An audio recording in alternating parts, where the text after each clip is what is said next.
I gotta say, Spider is looking in form, crisp in the game, crisp outside the game. He looks like the true Terminator we kind of remember him for, sir. Yeah, he's been going off on the killing spree, but not alone to that.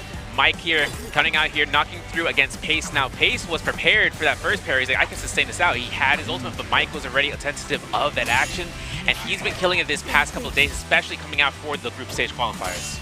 Yeah, Mike coming back strong. He said earlier this year he felt uncomfortable for the first time, and it's because of Spider. It's because Spider reinvented himself, but Mike has gone through a transformation himself as well, sir. Yeah, taking the chance of seeing that right from the spring season and then seeing what performance he led down towards the summer, hitting into the J-Cup stage is something that he's just been owning himself up to, especially making it through for finals this year again. Yeah, and we would like to say like the last year and last year, it's like Mike and Spider, they just dominated the solo game together. But like this year, we also have a lot of surprise because we have a lot of like new players now in the J-Cup. Yeah, Wufang is definitely one of the newcomers this year. He lands on everyone. He lands on Spider. He lands on Mike. He does not shy away from it. He does not go around anyone. Now, on the other end, Arano, the Dark Horse, definitely a secret killer. Doesn't really need to go in Yang, doesn't play very flashy, but he's getting it done every single time. He's in the top 3 at the last second, and he's barely losing. Look to him to perform well this year. Let's see together the composition of our player. I know the stat line's looking kind of skewed over here, but they're even across the board. I mean, obviously the initial score comes out higher for Spider, but as well as for for himself, the average kills. But even with the chance of seeing these stat lines, the performance today, that's going to set it up, period, for 2024. I know for a lot of people, they're cheering on for Spider and Mike, but, I'm also looking out for other players looking through. I mean, I know we were talking about Wufang. I'm looking at Verse from FPX. Verse is doing good work out there ranking-wise, having 3rd overall after the summer and the spring, completely guaranteeing a slot for J-Cup and making it through group stage qualifiers. That was a sight to behold, to be honest. Yeah, but I would like to say, just like what we saw, that they're a handsome player and also the 2 big mountain for all the players. But now we have Wufang, we have a lot of like our new player. Now we can see the detail of our player, Wufang. Yeah, Wufang, if you remember the stats of Mike and Spider, just barely behind them, and he has an initial score of 6.4. Those pre-final points are going to come into consideration going into this finals, but still, the player who's going to be able to win this J-Cup, the margins are going to be razor thin. It's going to be so close. I cannot wait to see who comes out on top this year. But before today's our matches, and I have a little game like prepared for both of you, okay? Okay, we can see the room now in the pre-show that Jaeger prepared some questions for both of you, and you have to write down or answer these questions by some way, and maybe who will be the winner and will give the punishment to the loser. Okay, let's see the question together. Okay, let's see. The first question is, so far in this J-Cup, the player who has spent the most high points is... I think our audience already knows some answer, and if you know that, please type them in chat box, okay, and join us together. And because you guys already written down, after I said 3, 2, 1, after 3, 2, 1, after I said 3, 2, 1, and we can show to the camera together, okay? And 3, 2, 1, show to the camera. Okay, so the answer of Raven is B, Spider, and like Sir, also is B, Spider. Why you guys just choose the Spider, Raven? Spider has been very, very dominant. Yeah. Endgame, he's gotten a lot of kills, and in a Mortal War, when you get more kills, you get more money. So I figured he's making it rain at the shop. And what's the correct answer? Let's see together, okay? The correct answer is, let's see, who is... Oh, congratulations, both of you get the correct answer, Spider. You know that Spider so far in the J-Cup, wow, he's like really strong. It's like he spent the most high points. We know that solo game player, they always spend a lot, but for Spider, he like used 4,000 in each game. And the second one is Wufang, he used only 2 kills. Wow, double than everyone else. Yeah, so he's fragging out. And also we know that we just talked about like our king, and also we talk about our new player Feng. And the second one is in the pre-finals last match, Wufang used which character and defied 25,000 damage. And this hero also made his debut in this year's J-Cup solo competition. Who is the character? And I think you guys have the answer. And 3, 2, 1, show to the camera. Okay, for Sir is Furia Shen, also have a smile. And also for Revan is like, oh, Furia together. Wow, both of you choose the Furia. And what's the correct answer? Let's see together. Yeah, the answer is Furia. You guys really familiar with our player. How do you think about Sir? I would like to know how you think about like UFO and also about Furia he used in the game. When I saw him play Furia into the match in Morris Isle, the first thing I was thinking is how fast he can disengage a reappear. Yeah. Because Syra kind of made that notion of seeing how she was outperforming everybody, but seeing how Furia Shen has that pushback as well as just being able to reposition herself. If Wufang found that niche to bring her back into the format, I think he has that formula ready to go. And also we know that so far in the J-Cup, and Wufang is the only solo game player just use the Furia. Yeah, also it's time for us to go on, and now it's like you guys all get the correct answer. What's the next question? Let's see together. Okay, the next question is, in this J-Cup, there's a player whose average kills and deaths per game are the same. And what's the color of his hair? Wow, that's a interesting question, you know, because most of our players, they have like same color, but who is has the average kill? Bruh. They are the same? You know what? Try, guess I'm together. Okay, got it, and we can 3, 2, 1, show to the camera. Ready to know what we guess? Okay, don't know. let's guess. So the for Revan is C, red, and Guessing for space. Sir, paste. C, red, and what's the correct answer? Let's see. Let's look at the screen together.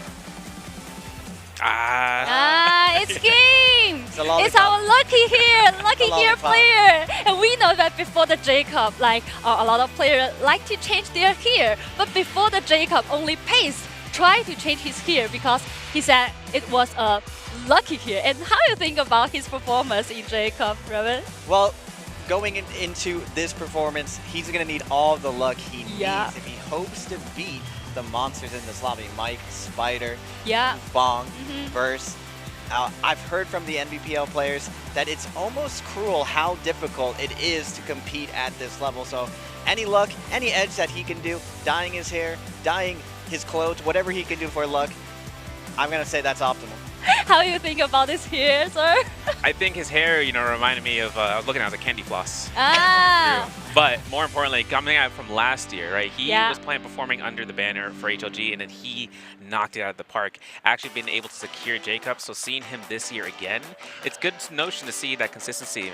I just kind of want to see what's going to happen against the other newcomers that arrived. But I would like to say he already improved a lot, I think, this year, and we're like looking forward to his performance now in J-Cup. And also we know that in the solo game, now your score is like equal, and who will do the punishment? Oh, it's still a question, you know. We still know the answer. But okay, let's move on to the next part, okay? The next question is, please draw. Wow.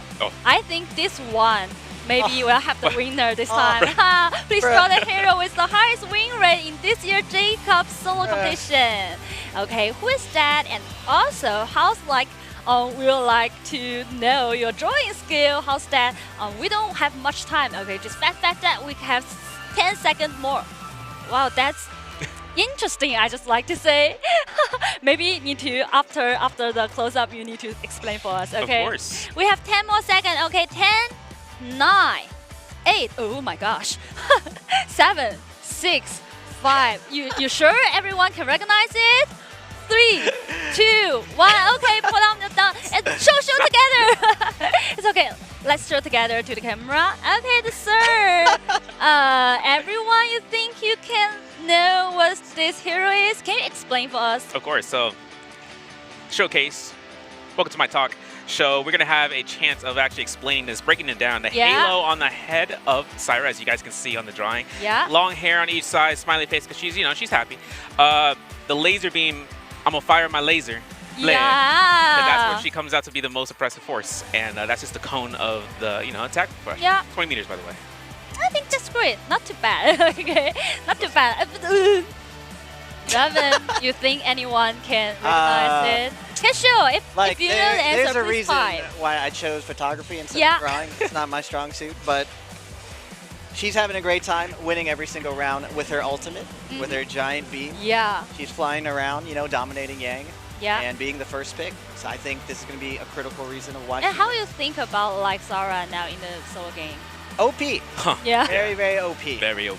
very Right. strong hero character. Probably the strongest character we've seen in a Jacob. Yeah. In this year, Jacob, he's really strong, but also our player, I think they are trying to do some innovation to do something to handle with this hero. But for the score, I think maybe congratulations, sir. Okay, yeah. First point over there, over there, Raven, and I think it's really strong, and we're like looking forward together. It's like this year a lot of like our audience just comment on this our Sarah, who get the Sarah and who get the MVP.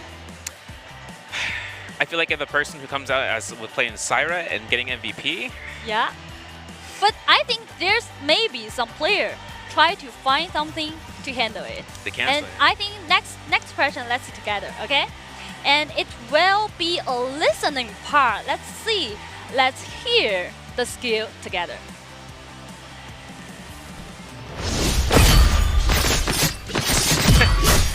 Both of you really carefully. Oh, it seems like you guys already know the answer. Is that the same one? Is that same one? Let's 3, 2, 1. Show to the camera together. Okay, so both of you, wow, you guys really familiar with NARAKA and really familiar with all the details. We would like to say congratulations. Both of you get the correct answer. The competition between you is really hard to know who will be the winner. And we know this year, like Spider in the group matches, he used the Wu Chen to try to counter the Sarah. But how do you think about this pick? I mean, Wu Chen kind of brings out that offensive pressure for free, Yeah. just having the damage coming out, and as well as being a powerful force just to delete the shield. If he's fighting her in Naromi Yang, he has only a finite amount of space, and so does she. And that's a problem for her to try to deal with all those blades Yeah. and those range shots coming out. But how do you think about, because we have the post-game interview with Mike, and just talk about Mike said that he thinks Wu Chen is not a good choice to handle Zara. He thinks like Spider maybe is like in a tap. How do you think about this, Raven? I feel like Spider had the element of surprise, and once you have a very offensive character like Wu Chen, he's always Yeah. struggled because he doesn't have a lot of defense. The main trick that Spider was using is that he could pretend to use his ability as his ultimate. I think Mike caught on to that, and that same trick is not going to work against Mike in for finals. And also now we can see like our lovely audience give us the comment on Discord. Yeah, if you guys don't know, join the Discord, bring out your camera, and scan that QR code in that direction that we get to the Discord community. For the honest comment, though, coming from Akima, waiting for Spider to win with Wu Chen cheer emote, man. Yeah, you think like Spider will use Wu Chen today? I think if it comes down, if he decides to just bring it out to showcase its worth again, maybe once, twice, that's a different story. Yeah, and what about you, Raven? What's your mind? I think he will, just because 8 rounds is very, very different. Yeah. And most of it is countering the players around you. And Spider, with his coach, he's definitely shown us a lot of what the most endgame NARAKA really looks like this year. Yeah, I think we already talked a lot about Wu Chen and Spider, and maybe it's time for us to move on to the next question is, let's see, use your gestures to demonstrate the strongest weapon in this year's Jacob solo competition. Am I go Okay, first? I think, yeah, okay, that's great. You're brave, really brave. I'll give one more point. You can know. You think everyone know what's the They know that weapon? last part. They know Oh. that they felt the fury of that last part every time, and they're like, I parried. Do you have confidence, Raven? The strongest weapon in Yeah. this Jacob. And you need to use the gestures The to gesture. show. Does it have to be a weapon? Yeah.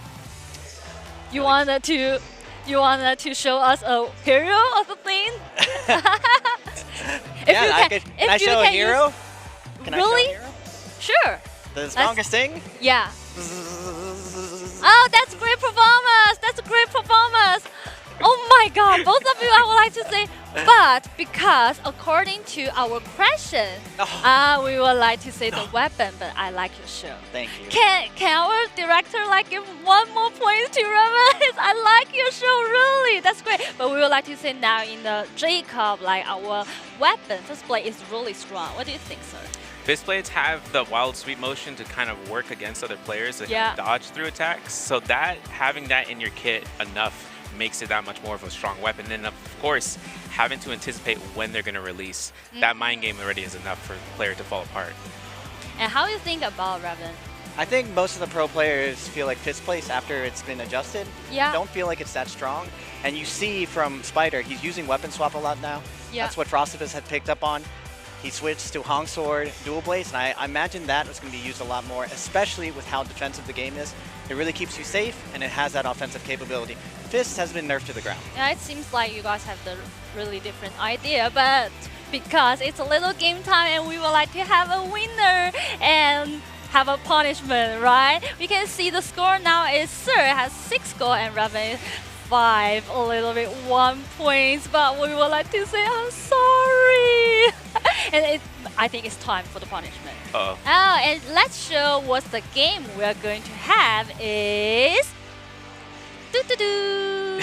Now it's time you can put on the mask together and guess where is Raven. Okay. All right, Raven. Okay, put on together.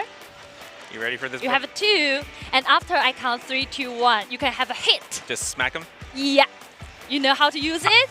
The swimming noodle, the swimming noodle. Like a piñata. together. And I think it's a, it's a good way to cheer up. Oh, cheer up for our player. Oh, Raven is like, oh, are you scared about it? No. You think you can hide or not? Oh man. You think you will hide it? Maybe. I can't see Maybe. anything, Raven. Let's have a try. I'm blind. Where's Okay. the red one? The red one. The red one. Okay, So you this know is what? The red one. The red one. All right. Yeah. This is the. I'm here to hit corgis and chew bubblegum. And I'm all out of bubblegum. Am I? Final direction, okay? Got it? Do I go after him now? No. No, hide it. I know. Tell me when we're going. We are going to have. You just put on and I will count like 3, 2, 1, go. What? Oh! Oh. Good, Wait. good movement. Ooh. Good movement, Raven. He's got it. Oh my god, you hit me. You hit me. No. Oh my god. Our character. Oh my god. Which character? Don't Which tell me, character? Don't tell me. it's Okay, Justina, bro. okay. We finished this I'm part. You can pull off. Pull off, everyone. Come back. Oh, we just lost our character. You see, on our How many- casting desk. How many we do lose?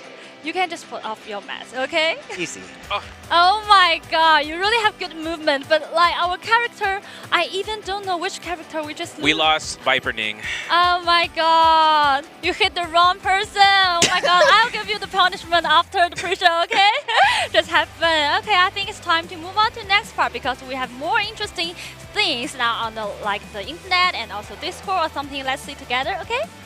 Yeah, let's move on to the next part. And also, like on, how we can see the Mimi right now. Oh, this is Zoe's favorite meme. Yeah. Spy A, Spy B, Spy C, or Spider. So to be So honest, funny. to be honest, I can't understand it at first suddenly. And when do you just know the Mimi? The moment I saw A and B, and I looked, and I was like, chilies? Oh, you already got it? I saw the chilies, and I was like, well, the chilies are spicy, and then like Yeah. Spidey and Spider, and I was like, Spider, duh. Spider. The first I saw, like, why there's Spy A, Spy B? I'm just like confused, What do you think, Raven? I like it. Oh, the next one. You have garbage loot. Panic. But we go to the puzzle on Holoroth. Ah, nice. Good loot. But when you go under, east, north, west, west, I forgot. Now you're yelling at your teammates. just just like the game, the game we made, and because I really love your movement, Raven. Your Thank action is really great. Maybe you can try for us together again Right? to try make it real My to movement? show. Yeah, can we? You want to see my movement? Yeah. That's great. I love it. It's really interesting. Oh my god, oh, this one? Yeah. Oh. Is it popular also? For us, yes. Yeah. What's our favorite emote in the game? Shout out. Oh my god, I need to learn it. And after that, I will also show. Yeah. Okay, that's great. And also, we have the next meme is. See, this one's more for the fantasy folks out there. Yeah. Want to read who watch movies in the extended edition. Yeah. This is the uncut extended edition. One does not simply walk into the realm of Yang anymore. It's true. Stuff. Someone's going to be lurking in the bush, and all of a sudden, the Viper V1 Ultimate comes out, and you're like, bruh. Yeah.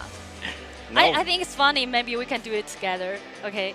One does not. Okay. One does not. 3, 2, 1 together. Okay. 3, 2, 1. One does not simply walk into enter the realm of Yang. That's great. That's great. I love it, boys. That's great. I really love that. A lot of meme like and now on the Discord is really lovely, and we're like glad to receive that meme. So if our lovely audience, you have like more some interesting things can share with us, just please comment on the matches. And I love my Discord people. yeah, yeah, and also we know that we have a lot of like our audience really give us a lot of interesting like comment on the Discord, right? I always love to see the honest comments. If they show up again, you guys know where to go. That QR code. I'm still wearing the Forerunner mask. code. But don't sleep on this. Don't sleep on this. We can see. Sorry, QR code is there. Okay, QR code. Yeah. So you got to pull out your camera, you scan it, and look, another message. Silver, my man, is spitting bars. Sharpen your weapon and get ready to fight. Climb up to the top to shine very bright. My man is out here. The first rhyme we're hearing, spitting bars serve. Yeah. I'm excited. My man's got the hype. I'm ready for the solo finals. Wow, we can see on the stage our host already can start, and we're really excited, you know. And I would like to know so for today, because it's the grand final. We know the whole year, the grand final for Jacob. And I would like to know, who's your favorite? I'm going to have to go with, drumroll please, Alliance Frostivus. The crowd has a cheer Oh, for him. Frostivus. Oh, And yeah. what about you, Revan? It's going to come to a surprise for everyone. I just have supported him the entire year. I'm excited that he's here. He's fought tooth and nail. I believe in him still. Alliance Frostivus. Got to always back up the boy. So let's see together. So Frostivus, and for me is Frostivus. So I say Frostivus, and for Sir is, okay, let's see, Frostivus. Oh my god, 3 Frostivus together. But how you comment on like Frostivus match, like group matches so far? So far, I mean, coming from the stage qualifiers, I know that Frostivus kind of saw the potential of performing out in his homeland of C, but then he saw CN. He's like, I need to fight my peers. And he made it through great group stage flawlessly, coming out today now for being in the top 12. So I know he's going to evolve, coming from NA as well, and taking that into his stewardship of fighting out today. And I would like to say, after the summer split, like Frostivus really improved a lot, especially like Jacob. And also, he's like seems like have energy. He told me that like every like the players from all over the world and all the friends we have been here together give him the energy. And now in the Jacob, he's really done a great job. Raven, what do you think about him? And maybe anything you think he needs to pay attention to today's matches? Being teammates with Frostivus for the year and then seeing him grow through this year, he's told me his struggles. He definitely was down here before, but with the power of friendship, Frostivus is lifted up, and the key to winning today is just playing his game and not letting things get to him. Frostivus is a perfectionist. He lets little things get to him sometimes, but I think with all of us here in our support, he's seeing past all of that, and I think he has a good chance of winning. Yeah, as we all looking forward to the performance of Frostivus. And then the next question is, we still have the time to arrange, you know. We still have chance. One more question. Okay, draw the strongest player in your mind. And I think both of you are the same one. So now it's time to see our drawing skill again. I'm looking forward because you guys just show me your drawing skill, and I would like to know, so in your mind, what the Frostivus look like? Let me see together. You don't have too much time, okay? We have like, oh my god, oh Revan, you're so interesting. Every time when I see you drawing, I just wondering if our audience can understand or recognize. Sometimes art is abstract. How do you think after Frostivus see this video, after the matches? He's gonna blush. Okay.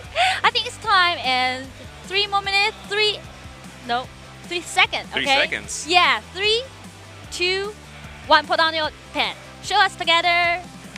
Show. Oh, He's Show. like, Okay. So for Sir is what is that? that's Frostivus Yeah. on the right side. And That's him he's- saying, such G, bro. GG. Why you said she just like this chat box? Because, you know, the chat box is his expression. But, you know, and I had the team logo there for him. This logo is really like the real one. That's what it he can recognize easily. Yeah, this is the we like to say 3, 2, 1 after the show, so both of us can see what he looked like in your mind. And maybe okay, it's time for us to show. Raven, you already show it? I'm ready. Okay, let's show it. So- Yeah, this one. This is my interpretation of a goat Frostivus of the dark magic. For Yeah. those in the know, when Frostivus was in North America, when he qualified, he Oh. was known as a dark magician because of how he comboed everyone. Everyone remembers, and we all support him for it. But you sure it's a horse or Yeah, it's just Frost. Frost is the goat. it's a It means greatest of all time. Yeah. You know what, Raven? We are Ah. really good friends, and Ah. like we're like cooperate together many years, and I really want to win. I want you to have chance, but it's hard, you know. So for those of us, his name in Mandarin is Long Xiaolong. We know it's Xiaolong, Dragon. and Long is dragon. But this is horse or this is dragon. Oh my God, it's hard to say, Raven. Oh my God, but still, I'll give you one chance. Okay. Okay. Okay, give him one chance to One chance. try. Yeah. As a winner, yeah. Yeah, one more. You can put on the ice mask and use the swimming noodle. Oh, to go again? Yeah. Yeah. Oh, yeah. You have chance now. Okay. My turn? Yeah, it's your Yeah. turn. Your turn to revenge. Okay. All let's right. see. Make it easy. After you take it, and I will say 3, 2, 1. Okay. Okay. Okay. Let's go.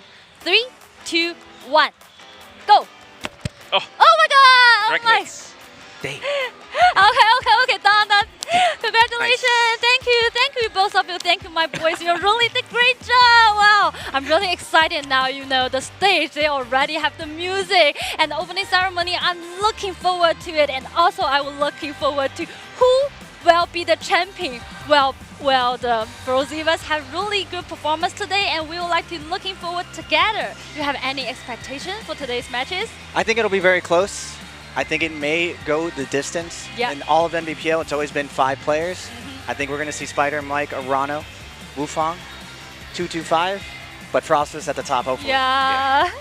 And then, sir, I know. say to the Jacob. I want Frostivus to come out here on top. I know he's been practicing this past couple years playing NARAKA to his utmost performance. So now it's only time to see what happens. Yeah, last chance of 2024. Our story going to end. And 2024, Jacob, we are coming together. Thank you for pre-show. We'll see very soon. Bye.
欢迎来到2024 J Cup 永劫无间世界冠军赛的比赛现场。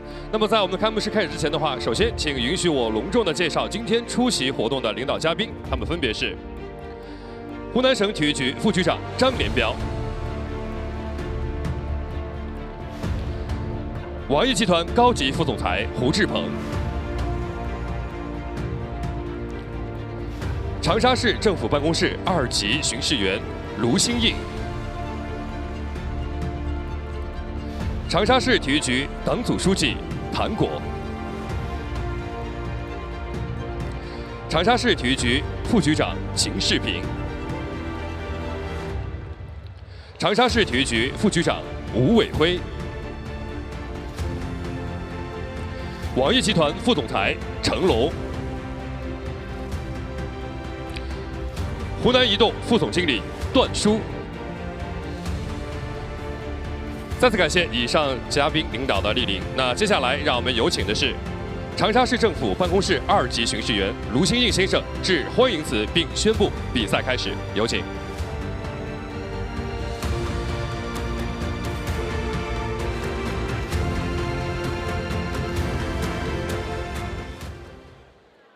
所有永劫无间的选手们和观众朋友们，大家下午好！我谨代表长沙市人民政府和赛事组委会热烈欢迎大家来到山水州城古城长沙。现在我宣布2024永劫无间世界冠军赛总决赛正式开赛。感谢您，请入席观礼，谢谢。2024 J Cup 永劫无间世界冠军赛单排开幕式，稍后倾情送上。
Carry on the beat， Lucy Lu， 金黄色的皮肤，当你出现，他们都会嫉妒。Lucy Lu， 你把我给迷住，你的存在是上天的礼物。Lucy Lu， 金黄色的皮肤，当你出现，他们都会嫉妒。Lucy Lu， 你把我给迷住，你的存在是上天的礼物。Lucy Lu， can't lose， can't lose， can't lose，Lucy Lu，can't lose。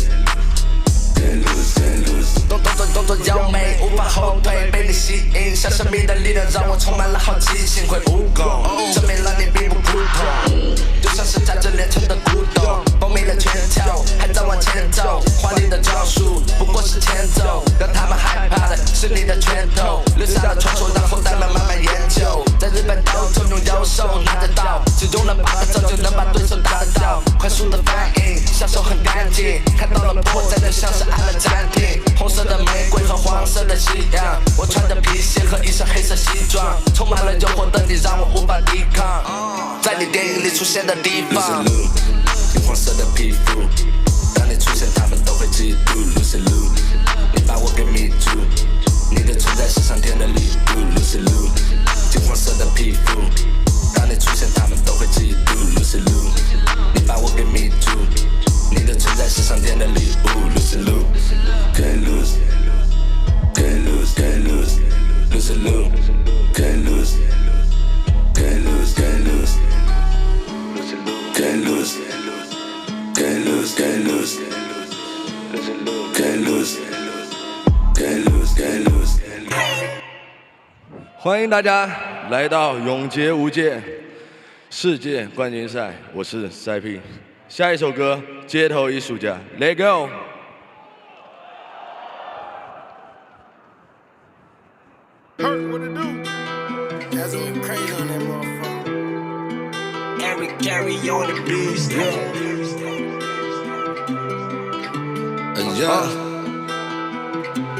在我身上没有弱点，不管遇到水还是火焰，别羡慕我赚那么多年。我过的生活，尽量的丢那种左边，我经历了太多的磨练。跟我的兄弟们到处耍起，感觉好像都每天都在过年。飞得太高，就像做了架火箭，实现了曾经我许下的诺言。谁对谁在手上全一家独大，盘踞在山顶上住着。路过了你们的家门口，周围留下成都集团的涂鸦。音乐都被我玩得出神入化，抽的雪茄来自库巴。不仅是酒吧和服装品牌的老板，还是街头艺术家。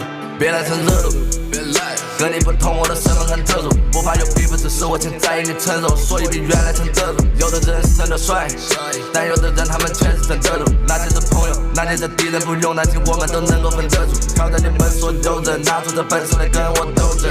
引起了很多仇恨，都不承认，从没想过否认。从西南到东北，杀出重围，让敌人闻风丧胆。好多人曾经都被我打败，我才不管现在你们靠节目变得多大牌。当夜幕降临，我们拿着香槟，遍地的黄金是我们的奖品。我的直觉保持绝对的相信，反正你们跑不出我的手掌里。你们代表着黑暗，我就代表着光明。遇到我就真的 running。在我身上没有弱点，不管遇到水还是火焰，别羡慕我赚那么多年。我过的生活，尽量的丢那种左边，我经历了太多的磨练。跟我的兄弟们到处耍起，感觉好像都每天都在过年。飞得太高，就像做了架火箭，实现了曾经我许下的诺言。谁对谁在手上全一家独大，盘踞在山顶上住着。路过了你们的家门口，周围留下成都集团的涂鸦。音乐都被我玩得出神入化，抽的雪茄来自库巴。不仅是酒吧和服装品牌的老板，还是街头艺术家。我就是年轻的 CEO， 随便的开瓶把删掉了飞机手。大门口停满了豪车，都在这摇着拍着像 Web 秀。我举起了酒杯，环顾了周围，看到了马头的动作很优美，迷人又高雅的外表在这里。这样的标准在符合我口味。流进我账户的资金量太大，换成了股东，我放在家，按照结构。如果有陌生人靠近，马上就整断来吧，全能够赢。对了敌人，我们绝对很残忍，从不会留情，跟白牛一样有很大的后劲。上进并光是我的座右铭，财富对我来说不过是数字了，我们的存在是没办法忽视的，就像火山爆发无法被阻止的，命中注定的将会被载入史册。我从不顶劲，因为我天生的性格就是那么固执的，如果不做出点成绩来，那我这辈子就活得很不值得。再拼，继续说下去。在我身上没有弱点，不管遇到水还是火焰，别羡慕我赚那么多年。我过的生活，尽量的丢那种左边，我经历了太多的磨练。跟我的兄弟们到处耍起，感觉好像都每天都在过年。飞得太高，就像做了架火箭，实现了曾经我许下的诺言。谁对谁在手上全一家独大，盘踞在山顶上住着。路过了你们的家门口，周围留下成都集团的涂鸦。音乐都被我玩得出神入化，抽的雪茄来自库巴。不仅是酒吧和服装品牌的老板，还是街头艺术家。很高兴跟大家再次见面，希望今天所有的选手能有很好的表现，取得自己想要的成绩。下面我将回到解说席，跟大家解说前3场的单排比赛。拜拜。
你好，长沙现场的接榜们，让我感受一下你们的热情，好吗 ？Hello, Changsha. To all the audience here watching from their screens, welcome to the stage of the 2024 J-Cup NARAKA BLADEPOINT World Championship Grand Finals. I am your host, Raven PLZ. I'm joined by Surveyo. Changsha is a beautiful city. The top players from the 5 major regions, after countless grueling battles, have finally arrived at the grand stage in Changsha. Who will emerge as the ultimate victor and lift the trophy today?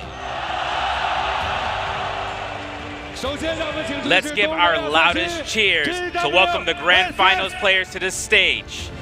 Starting with TWSS from the SEA region.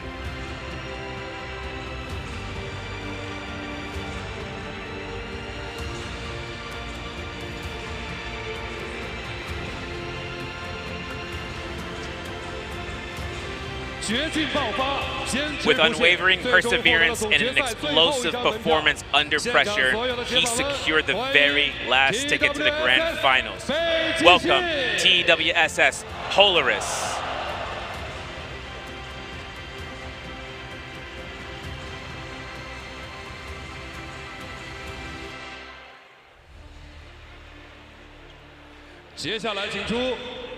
Next, we will bring to the stage from the SEA region, Team SYN.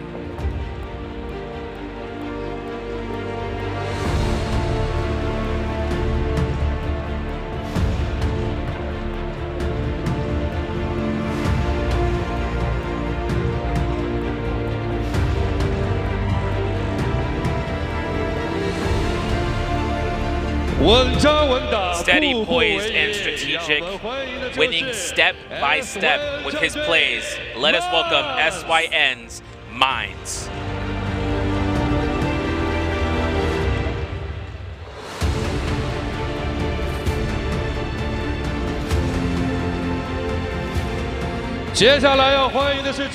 Next, from the China mainland region, we have FPX.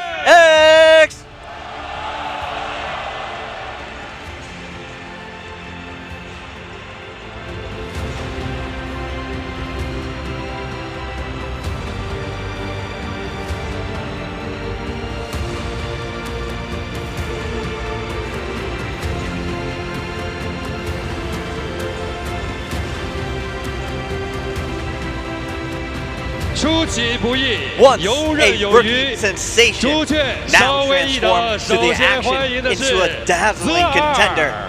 Let us welcome FPX's Verse.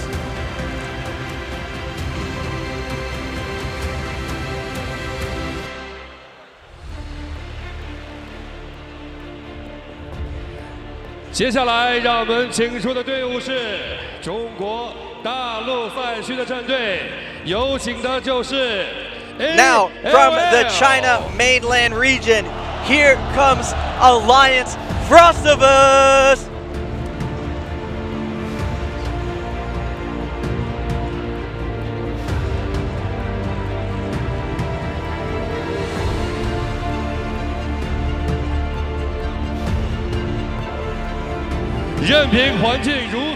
No matter the challenges, Frostivus has risen. He continues to fight for his journey for Jacob, the Dark Magician. Let's welcome Alliance's Frostivus!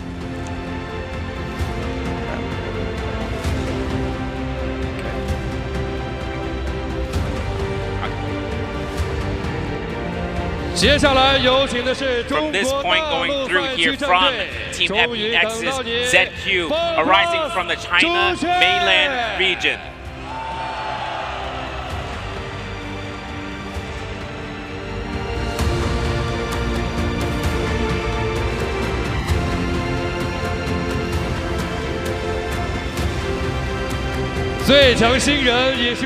Having gone through as a rookie, now coming through and transforming his style of action into the J-Cup for 2024, let us welcome FPX's ZQ's Verse.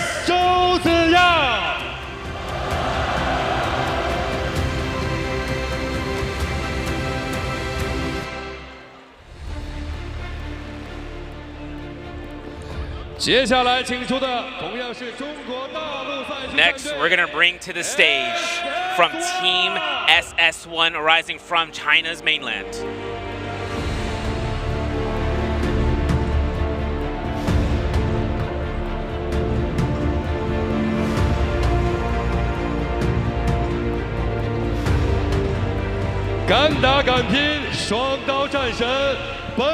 Having a chance of seeing both his strength and precision combined, the dual blade masters here, SS1's Paced.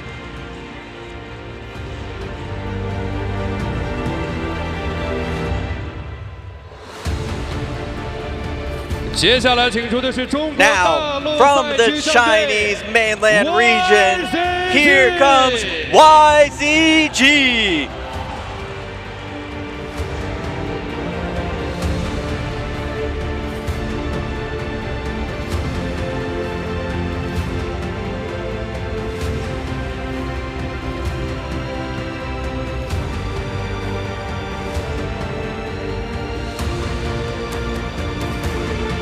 打破枷锁，破除 Breaking the 魔咒 chains and shattering the curses. Let us welcome T225.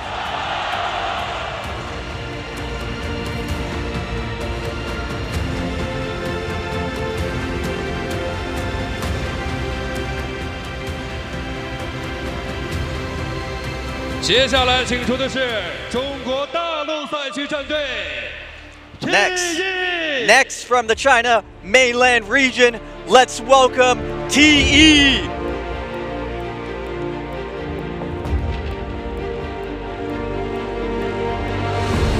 为人低调谦虚， Humble 以不 and 变应 adaptable, 万变。 always calm amidst the changes. Let's give a warm welcome to TE's Star.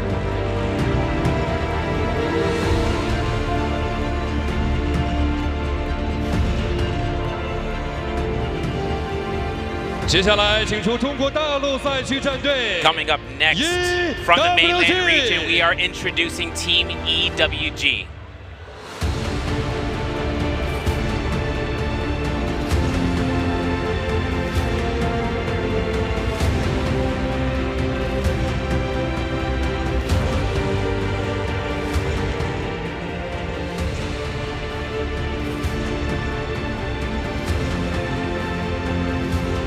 游龙刺客。 With serpentine actions and a dragon-like assassin style with precision, let us welcome EWG's Arano.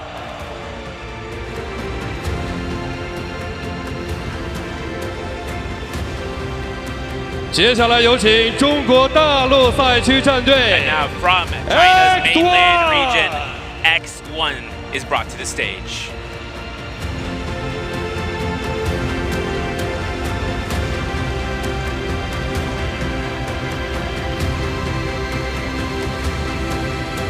完美大风， Whether 博 water 弈 flows 制 or 胜。 crashes, with his perfect strategy and victorious plays, let us welcome another local competitor from the Hunan province, X1's Wu Fang.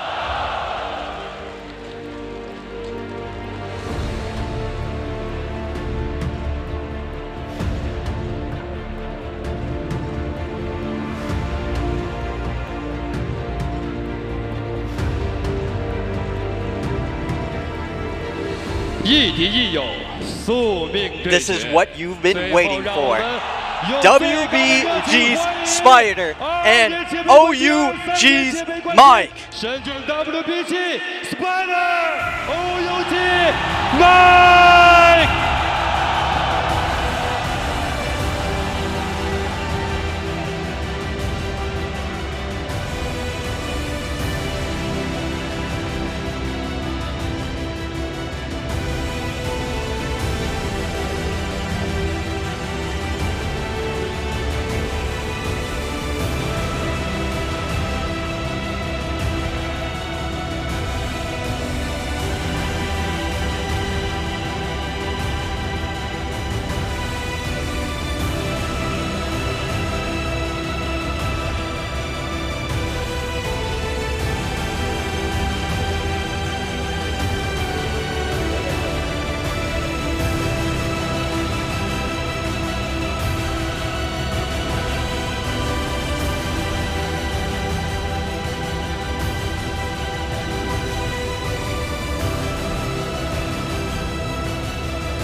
三湘四水流日 Rivals and allies, a fateful clash awaits. Finally, let's give a warm welcome.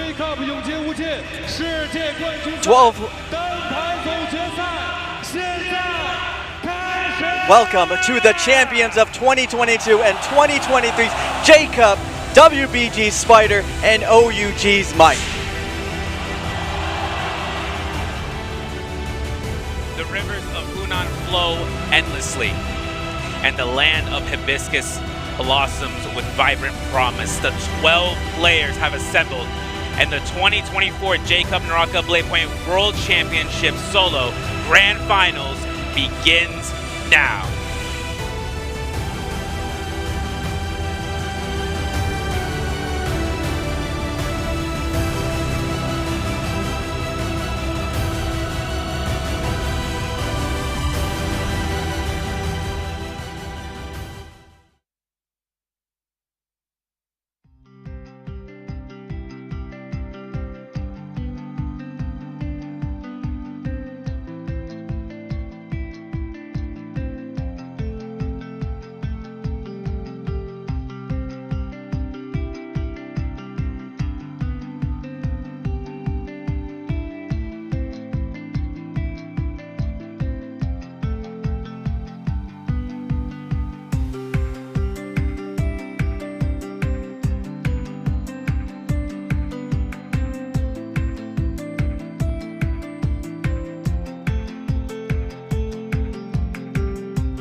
Ladies and gentlemen, welcome to the 2024 J-Cup Championship Finals. I am Raven PLZ. I am joined by the great Sabrera. We got a packed stadium serve. Thousands of people here. The energy is electric.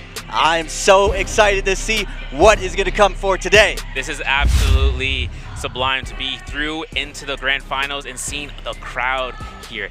It is a packed stadium. That's an understatement, man. This is a maxed out place where players and viewers are able to coexist in one fashion in the finals for Solo's J-Cup 2024, Raven. Yeah. Unlike last year, we're in a stadium surrounded. The players are in the center. We got thousands of fans with their sticks wavering. Man, that pre-show, pretty exciting, man. What do you think of that? What do you think of the bars?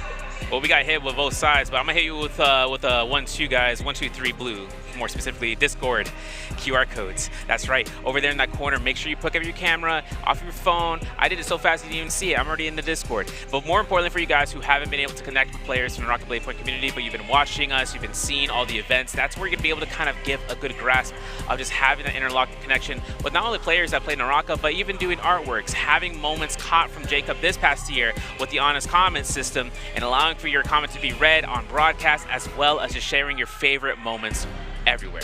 Yeah, it's definitely my favorite part of this J-Cup, seeing the Twitch chatter, seeing the active people in the community, and it's finally upon us, ladies and gentlemen, the 2 hours for this grand finals, for the emote, Let Me Down. Just 2 hours and you will get a exclusive emote only for tonight, as well as the Blue Lanterns light.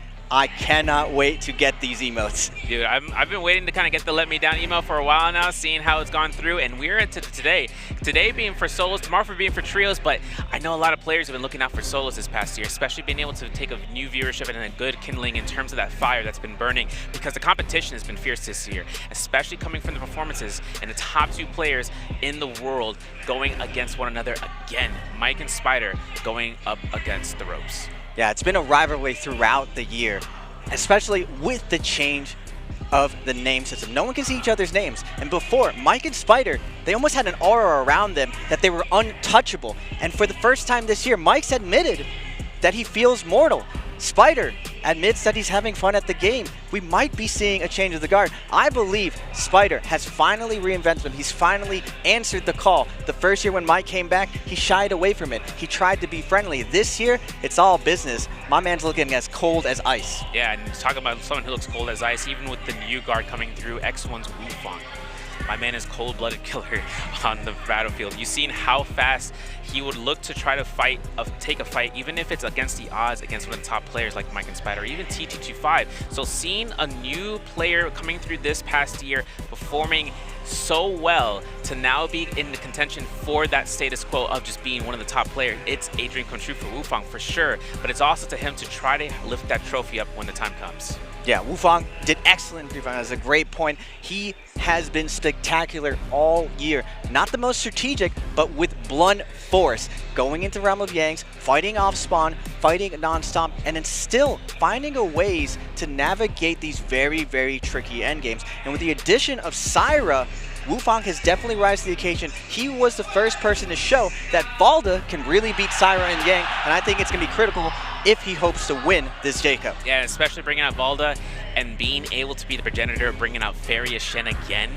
in the mix. Something that I wasn't expecting on the J-Cup 2024 bingo card, for sure. Especially with Wu Chen being brought by Spider, but Fairy Shen only brought out once in all the great group stage qualifiers and pre-finals combined. So seeing her in the solos against the foes that she would have to go up against, such as with Justina, going against Tumulches, and putting her in a spot where if she does get grabbed by other players, will it be something that will be a necessary pick or dire straits? Now, something spectacular about this year, sir. The cash prizes are absolutely insane. With the new rule set, with that match point, it's not just about that first place for that 100K, the second place 50K. Every single round matters, and not only does it matter, as the tournament progresses, round one, you get first place, you get that MVP, 2,800, but it gets more and more and more. So you could be taking as much as 30K by the end of it. Let's say Mike takes it down game 5. He's going to be scooping up the rest of the MVPs. That's some cash money. You can be walking around potentially with 150K if you have the luckiest day of all time. Yeah, and then actually being able to catch as much eliminations for the Bloody Almond for 20 stacks for $20,000. That's something the players, if they want to go aggressive, they can. It's going to be worth it in the long run. But pre-finals had occurred. We're taking the pre-pose points, which was 20% of those pre-final points. Now we're inserting them for the grand final. Seeing how SY enters mines, he's got 0.7. OWN's Zeldinch has 2.2, 2.4. That's for TWSS's Polaris, as well as seeing TE Star with 2.5, 2.7 for Alliance's Frostivus. And then seeing how in the top 6, 4.6 for Spider, 4.7 for Mike. EWG's Arano has 4.8, as well as with FBX's Verse, but SS1 Space was with 4.9, and Wufang with that 6.4 proposed points. Nearing out, that's a good game on a normal basis for him to come through here and just try to catch up towards reaching match point for that 26-point threshold. Yeah, just like you said, 6.4 is a good game. And under the new match points, under the new point system, it's absolutely brutal for these competitors out there. Every point is so critical. The days of going around with those 12, 14-point games to carry your way through are over. I believe we're going to see a neck-to-neck action. So at the top, though, the pre-finals was a good preview of what's going to happen today. But I'm not going to lie, Serve, you want to peak today. That's when it really, really matters. So even though Wufang is red hot right now, can he keep up that pace now that Mike, Spider, Arano all have been in the lab, and they're going to be coming back today with all of their best stuff. Literally bringing up aces up their sleeves today, and this is it. This is where we're going to see what all the players have hidden up their sleeves if they have anything in general, because something that comes out, just like a hero pick, it's also the style of combat, something that keeps them going in terms of beating out the race, maybe chase down, maybe disengagement, maybe just something with the weapons. In that general sense, that just comes down to the practice field. But our matches come through. Map selection starts off with Midoriya midnight. We go into game 2, Holorod Sunny into Morris out midday. But after that, we go to game 4. We're back to Midoriya on the morning side. Firefly map for Holorod Dusk. In game 5, Holorod with the Morris Isle night having Fireflies as well. Game 7 and 8 is where things get a little bit more trickier in terms of where the players play through, but it is Fireflies guaranteed for those last 2. If you're new to these grand finals, the match point system, 12 teams will be competing to up to 8 matches. When the team scores reaches that match point threshold, they become match point eligible. If that team secures that first place, that means it's over. Finish. We're taking it home. We're taking the bag. Now, in previous match point situations, in the previous NBPL, it has gone the distance. It's come down to the wire. And for the last really, really big tournament, the NBPL finals, it was Spider and Arano. Arano came out of nowhere, just cruising, chilling, and then last hit, tied situation where The same kills were there, and it was actually separated by damage. I am so excited to see it go to the distance today. That's my prediction, at least. Yeah, Verano can come through. He has those last-minute ditch efforts of just catching up and then doing it phenomenally. $2,800 though for the players, if I'm not mistaken, for each game today. So that just means things are going to get a lot more valuable. I know TWS's Polaris, he has come through in terms of the last slot, going ahead and passing that 12th position and putting himself not only into solos, surprise, surprise, if you guys watch tomorrow, he is also on that trios team for TWSS. Yeah, I believe he's the only player running both sides. It's definitely a huge burden for him. He was able to clutch it up, barely having a stellar performance on his Syra, and I believe Syra performance today is going to be the key to taking this Jacob.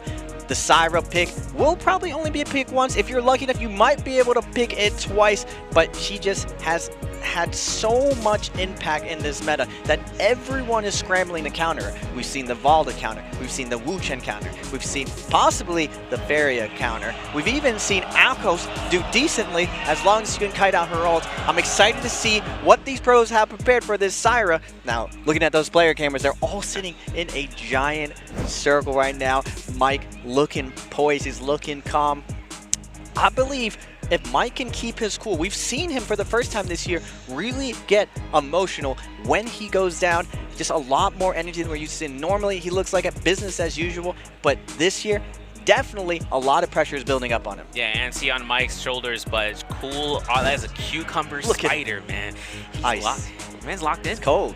He's looking straight ahead, but here's the thing. The players, the viewership, anyone who knows how Spider operates knows that this year was kind of that position of where he had to have outperformed from last year, considering that Mike had won 2023's Jacob. Now, for Spider, this is just going to be another day in the office for him. If it really leads down towards his Wu Chen picks, if he decides to take the initiative of rocking him twice, or has something left in terms of the tank. Yeah, so looking at his average points on the Temi, that's one thing that we see every single year. Temi just comes out of nowhere in trios and solos and just does absolutely stunning.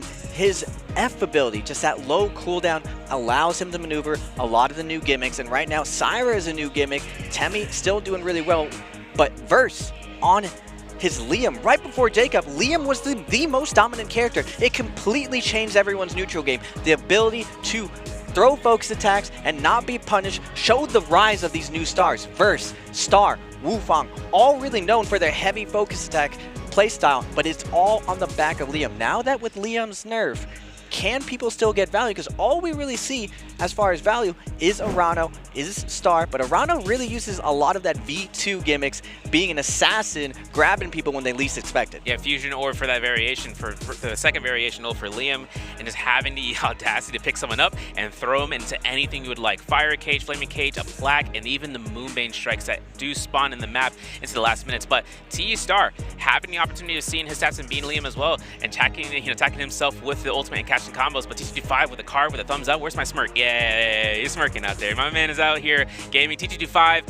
performing for these past couple of years and again at it. And I'm knowing that this curse is to be broken this year. It's a lot on the line for this man to play through, but he's got the audacity, but he's also got that tenureship to know where his position lies, and he takes that into consideration against his peers, especially the new guys and the old guys. He could pick up one of these sick fits. Oh my god, these jackets are absolutely stunning. And 225, if he wins this, it would definitely stun the world. But would it be that smart? He does not get enough respect for being able to go back-to-back second places, being so close last year, just running out of gas right at the end. A lot of the narrative is on Mike and Spider, but 225 has been performing well this year, and I would say he's at his peak performance.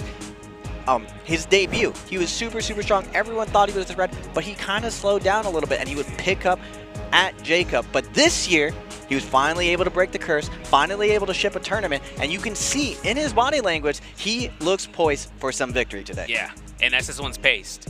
Coming through here from last year, probably one of the reigning rookies to make it through 2023's, representing under HLG, and then making it happen where he's back again. And then we switch to the man, Mr. EWG Arano, Coming through here, Hadi at 7.4 points earned, highest point threshold so far, it feels like, for what he's been able to go up against. And seeing how he's having the opportunity to bring in other characters like Tessa, that's going to be a low ball pick, but if it does happen, could it surprise the opponents outside of the fights? Yeah, unlike Mike and Spider, Wufang versus the crazy duelers, Arano is no slouch inside realm ring. He will go in when he is on Hadi and Syra, but he is really known for, like you said, sir, his Tessa, his Liam, but sitting on the outside. I believe when all is said and done, there is a lot to learn how Arano has navigated this year in solos. He's definitely setting a new meta of what's possible.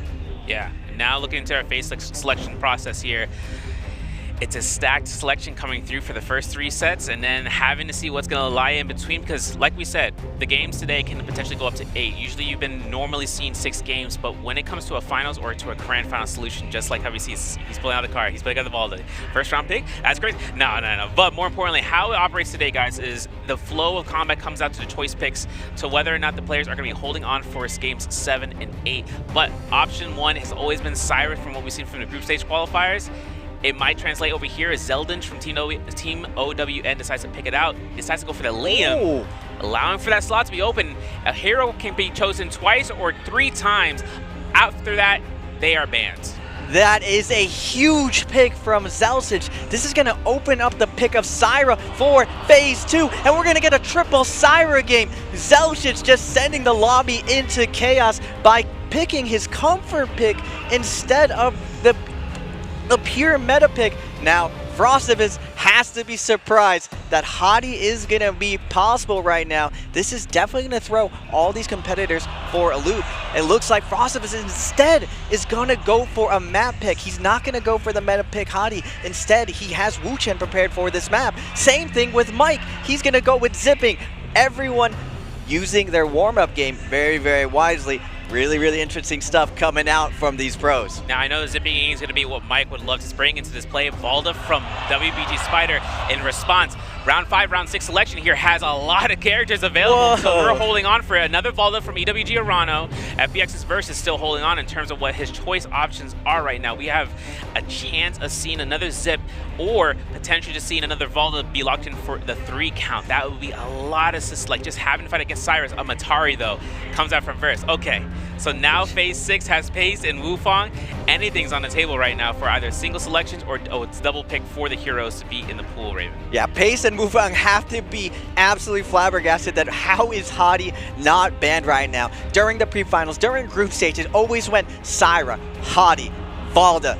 But now everyone is going for their map pick instead. They're not going for pure strength. The 8th round format really changing these tacticians' strategy. Remember, 4-8 rounds. No one really wants to do their double pick because there's no guarantee of what will be available those 6th through 7th and 8th rounds. They want to have their strongest characters for the end because when you MVP, when you're at that match point, you close out the tournament. You need to have one of the top 3 characters if you hope to close it out in this current meta. Yeah, seeing no Hadis into this round 2 makes it more prevalent to see him probably just later on for today, but seeing how many individual picks coming from the hero selections, it is no one's game in terms of just being able to spot if they were the player that has been recognized as said character, or it could be someone completely different. So for Frostbus, rocking in here for the F1 V2 for the Wu Chen. Matari from Verse is a standard F2 V2. F1 V1 for SS1's Pace for his Zip, and Mike as well. And seeing Valda for WBG Spider with the F2 V2. Arano will rock the same kit. T25 with the V1 Liam F1.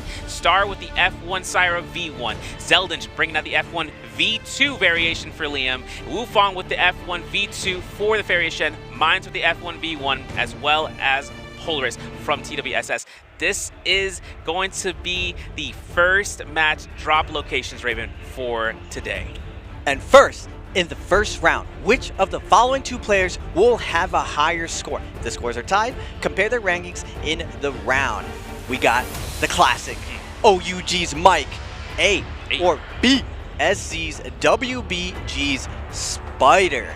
Now, looking at these landing locations, Mike making an adjustment with Spider. They're known for landing on opposite ends of the map. Spider in the north, Mike in the south, but they're going to be clashing off spawn somewhere in the middle. Round 1 is starting for this 2024 Jacob Finals. Now we're starting off here from the north side of Imperium towards the Black Tortoise Gate. Mike going to be going ahead and picking up a staff, but towards the Imperial camp. We're going to see some fights happening to the below side. T25 taking a full horizontal blue focus. Wufang gets the elimination and has blue armor already, picking up a pair of blue dual halberds. Has money to be earned from that elimination. The Mortal Warrior going to be able to get those little bit of Dark Tide coins for each kill, but more so just seeing how Wufang is able to loot it up quickly as possible while the opponents are just on the outskirts waiting to walk into the reins. Oh, and Wufang starting off where he left off with the first flood of 2024 Jacob. Gonna be finding pace with the jumping LMBs, trying to lock up Wufang, but Wufang's gonna back it up. Multiple players coming in, Verse from the flank. Wufang will not fall so easily. He does have ultimate, fading away, resetting, and Verse now flying in. Pace is gonna get put in the feather and taken down by TWS Polaris. Now Verse has himself no F, no ultimate. This means it's going to be a chance of holding the blue focus. There it goes. He's going to catch the F1 coming out from Polaris, but this is going to be a dangerous position right now because Polaris, he's looking to try to hold the blue focus. He gets caught into the release. That's a parry, and Verse looks for the scale rush. Got to go for the uppercut. Going for the jump horizontal, hoping to see it. There it is. That's going to be elimination 1 for Verse, and Polaris goes down for his first life. Clean play coming out from Verse with a jump lead cover now, but Spider is going to take down his rival, Mike, in the center. The Titans have clashed, and Spider has come out on top. Now the challenger, Zelstich, coming from SCA. What can you show us? Nice cross coming out from Spider, weaving from behind, dropping his combo break, trying to get the flank up. Zelstich going for a ride. Now coming back, showing a parry. Spider holding his moment, looking for the arm beam, finds it. Combo breaks him coming down, and Zelstich looks for the reset. Now Zelstich is going to be trying to look for a heal here. Spider magnetizes towards it with the horizontal, but gets caught by the toothpick. Might be coming through with a carousel. There it goes. Zelstich is notable for this. The F2 is invested. He gets caught. The bubble is going to enact for Zelstich to get caught, but Spider takes the initiative. He's backing off. He still has ult. He doesn't have a skill. He takes the time to heal, but Zelstich is hunting for him. He's looking for it. He's going to heal himself. The reset is most impeccable here. T-Star in the outskirts over towards the Hall of Worship, but as the Imperium Temple gets caught through, the whole checks might come out and a horizontal release. Zelstich comes out with 1 elimination against Spider. And Zelstich is gonna slay Spider with that nice horizontal, calling him out, saying, "You're not parrying this, son." Gets that nice horizontal, now going to the south. Verse, Frostivus, looking for a reset right now. Verse peppering him with those pistol shots from the low ground, though. Frostivus with the blue fist, off spawns, but Verse gonna get the nice scale rush, nice little bit of poke damage. Now Frostivus, what can his answer be? Looking for an opener, but Gold F not invested by Frostivus. He's holding on to around. He is going to hit a double charge right now against the ropes right now. Parry's going to be coming out. Frostivus finally going to release, melting down Verse. Catches his retreat. 1, 2, 3, and Verse is forced to ultimate.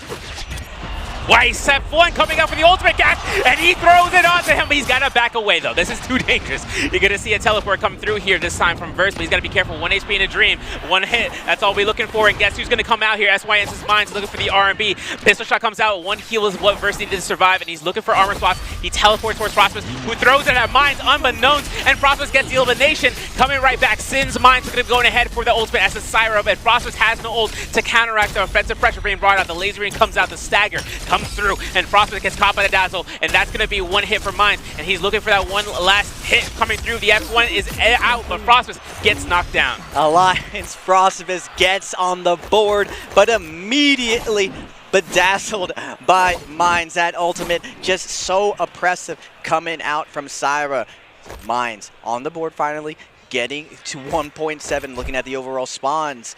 Polaris with 1, Zelstich with 1, Frostivus with 1, Verse with 1, Spider with 1, and Wufang with 1. Now transitioning to this mid game. Remember, there were 3 Syras in the lobby and 2 Baldas. This is going to be a very, very stacked end game.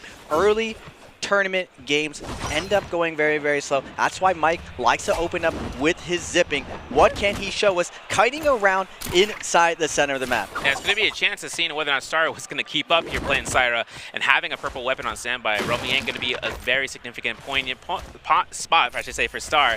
But see, looking back into Arano, having Wolfine's Essence and moving straight to Skygaze Cove, having also a Rupture Gale Orb Jade in his pocket, so in any case, if he finds a cannon later on, he'll utilize it. Over to Heaven's Watch, though, east of Imperium, we're going to see SS1's pace moving over to the side. Polaris actually being onto the spot on that hilltop. For them to reach towards the Roman Yang, that's going to be that first entry that makes or break a person if they end up into Roman Yang depletion. For Spider, though, he is continuously getting the loot as he did lose his first life. So for with that one elimination that he has right now, being able to kite around here as a Valda, it's going to be a dangerous predicament once that Roman Yang begins and it's someone that's stacked out. Yeah, looking at the map, TE Star is going to be claiming one side. Glorious also in the north. Paste, Arano, Mike all posturing up. Mike likes to play an assassination play style, using the center of the map, using all the buildings to look for nice third parties with the zipping. Sometimes he is known for going into the Realm of Yang. I believe zipping is an absolute nuisance, an absolute tank. We're going to go to a replay right now of the two goats of NARAKA solos. 1-2, and the catch. Spider putting Mike in a blender. A little bit of mess up, not getting 2-on-1, but gets the catch on the wake up. Now Mike looking for an opener, absolutely getting decimated, just non-stop pressure coming out of Spider. Mike cannot breathe. The staggers are coming out, forcing out the V1. Spider, and then around the pillar, gets a parry, and that's where we caught up, where we saw Mike get slain by Spider. We saw the epilogue, and then we got the prologue in the middle of the section. So now it comes down to Spider waiting out the Roman Yang pass. TT25 is on standby, purple weapon, purple armor as the Liam. This is dangerous right now. He has a purple spear, more importantly. And then, you know, we've seen the spear extensions that come through this past Jacob and seen how much utilization of the spear after those changes, after the horizontal has been changed for the animation, but also how the spear can operate, especially with those grapple bumps to be extended for just LMB neutrals into RMBs. Yeah, I think the spear is definitely one of the most underrated weapons. Like you said, sir, they did change the spear's LMB, and the one weakness Spear had before was it didn't have a reliable focus attack. With everyone playing characters with good combo breaks, getting a parry and being able to charge up that RMB for a ton of damage is huge. Zelsic comes over and Arana thought he was chill. My man was like, nah, remember, no free Yangs. One does not simply walk into the realm of Yang in 2024 NARAKA.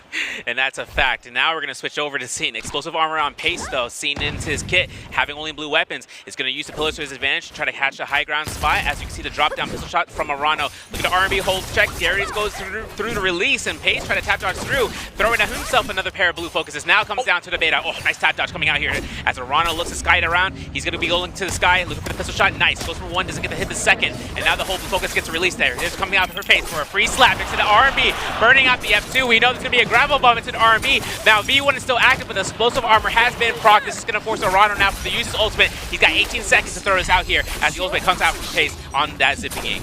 Both ultimates are out. Pace is letting the blues fly, but Arano is fighting back, threatening the spear. He gets a big parry onto Pace with the follow-up. Now we're going for a ride. Grapple bump into the armor. Do we get the follow-up? We do against the wall. 1, 2, looks for the check chase. The 2 is going to cover it. Pace is going to fall for his first realm of Yang. Now it's going to switch over Star versus Mines. It's going to be a 1-2. Holding for the blue, doesn't get the parry. Star is looking for the ultimate cast. It comes out just in time, but Mines still has his Sire ult ready to go for the activity. The Stazzle is confirmed. Mines goes ahead for the tap dodges as Star is trying to anticipate the stamina usage, but now Mines having ultimate ready to go. It's going to be a sustained battle, and Star is going to deactivate here in just a second to try to get the high ground, try to use that pillar to his advantage, and using it, gets caught by the Dazzle. Enough time has passed. Mines looking to try to go for those last strikes and gets a stagger, but of course, you know that Star has himself in the spot here. The timer is down to 20 seconds. He catches the Dragon Slayer, burning the combo breaker, and the Fist Blade comes out and a slap from Mines.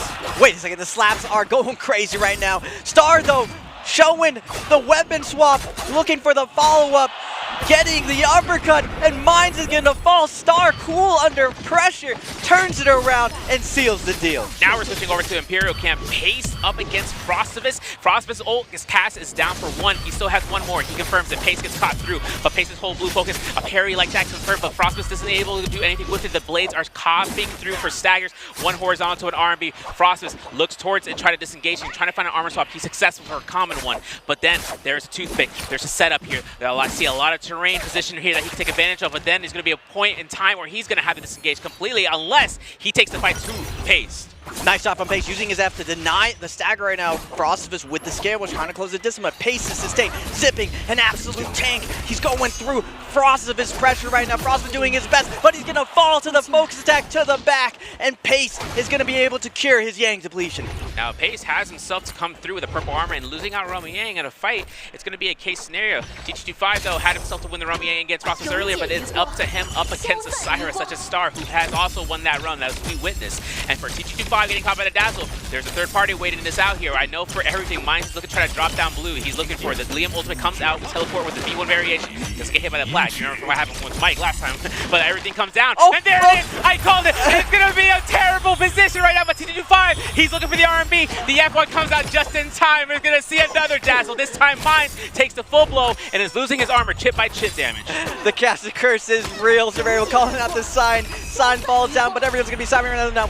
Syra with the ult. Mines needs to find this cure for his Yang depletion. 225 doing a good job of kiting right now, just barely getting around the corner. It's not going to get staggered right now. Tap dodge, roll, trying to get out of there, bobbing, weaving, but Star is going to be coming up with a flank, and his R&B is going to come through and bonk it 225 for the kill. This is unfortunate for Mines because he was still ult and he couldn't pick up that soul. He finds a blue armor. He's got to survive for the next 2.5 minutes right now. Scare rushing, nice. Breaking the ankles. There's the blue focus span coming out.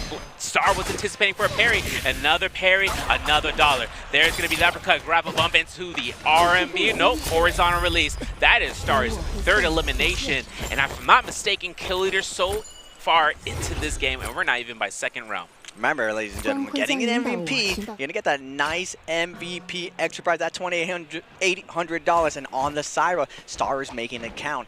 Whoever is going to have a good Syra game today is going to put themselves in the best position. You need to capitalize when you have the strongest character in the game. Syra sits way above the rest of these characters when it comes to the meta. Now going to replay, we're going to see alliances. Frostivus going to be dropping in versus T225. Gold up's going to be invested. Light attacks coming out from 225. Not to get the stagger. Frostivus using the abilities to gold armor through. Still, tap dodge roll. Keeping up the pressure though. 225 able to cover the folks that gets a big parry. Is going to get the follow-up, putting Frostivus in the blender, in the montage, and taking him down. Unfortunate circumstances arose from that fight when T25 now on the bounty hunt. He's at one elimination. Gold nunnies haven't been procured from the Romy Yang, and having to see about like some things that are happening in the vicinity now. This is also going to come down towards him holding down the Romy Yang task, but Pace, he's taking a lot of damage. Seeing how the fan uppercut confirms with 2. Oh, nice rollout. He's out of there. Pace is going to be safe using the stab and using that little bit of a raft to go ahead and move on. Zeldinch in the background from Team OWN is just kiting around, taking a look and seeing what's going through, but the heart of Imperium, that's where we're going to see a majority of these players just try to get into that Romy Yang Raven. And you see, posted up again, Wufang saying, you want to challenge me? And on his Varia pick, one Varia in the lobby, you know that's only one player. Do you want to contest them going into this realm of Yang? Now, Varia, one of the best defensive characters back in the old meta when Zipping and Varia used to duke it out on Holoroth. Now, Wufang sampling from that old school meta. Mike lurking for that opportunity, just letting everyone know if anyone commits to this situation, now he's ready to dive in there. The Zippings for this first game serve have been absolute menaces. Their sustain early on, their power spark early on has gotten them a lot of points. Yeah, a lot of points and just keeping themselves sustained out, but more importantly, just trying to catch dodges when they can with their skills or for the ultimate. And now seeing Spider taking aggression from a pistol shot, now it comes down to Arano holding his spot inside of Romy Yang. Now he's got gold longsword, Volpine's essence. He even has himself Sasa Gekkofoot, so if he wants to hide out, he could, but he's not going to do that. He's got the Rupture Gale still. He doesn't have a cannon, but he still has a pistol. He still has fist blades on standby with the fan. Wufang is waiting out last second. He himself has a fire arrow, target lock, Jade. He's got himself Rupture Gale Orb. He also has a soothing boon that he can just slowly creep up and start building, especially coming into the Romy Yang. Purple armors on both sides. The weapon difference might come out, but one thing Wufang has is just making sure he can commit towards looking for using those dual blades. Man, new school versus the old school. Wufang, can he find success on Varia versus Valda? We haven't seen this in the realm of Yang right now. Peppering in with the drop down. Nice cross-up light attack. Both of them going to clank though. Orano looking for the scare rush, looking for the safe opener, but nice job by Wufang denying the opener, going to the top, but Orano's not going to be backing up. We're looking for that stagger. Wufang going to set up, threaten the focus attack, but Orano again just daring him to release that blue. We're throwing the lights in, but nice.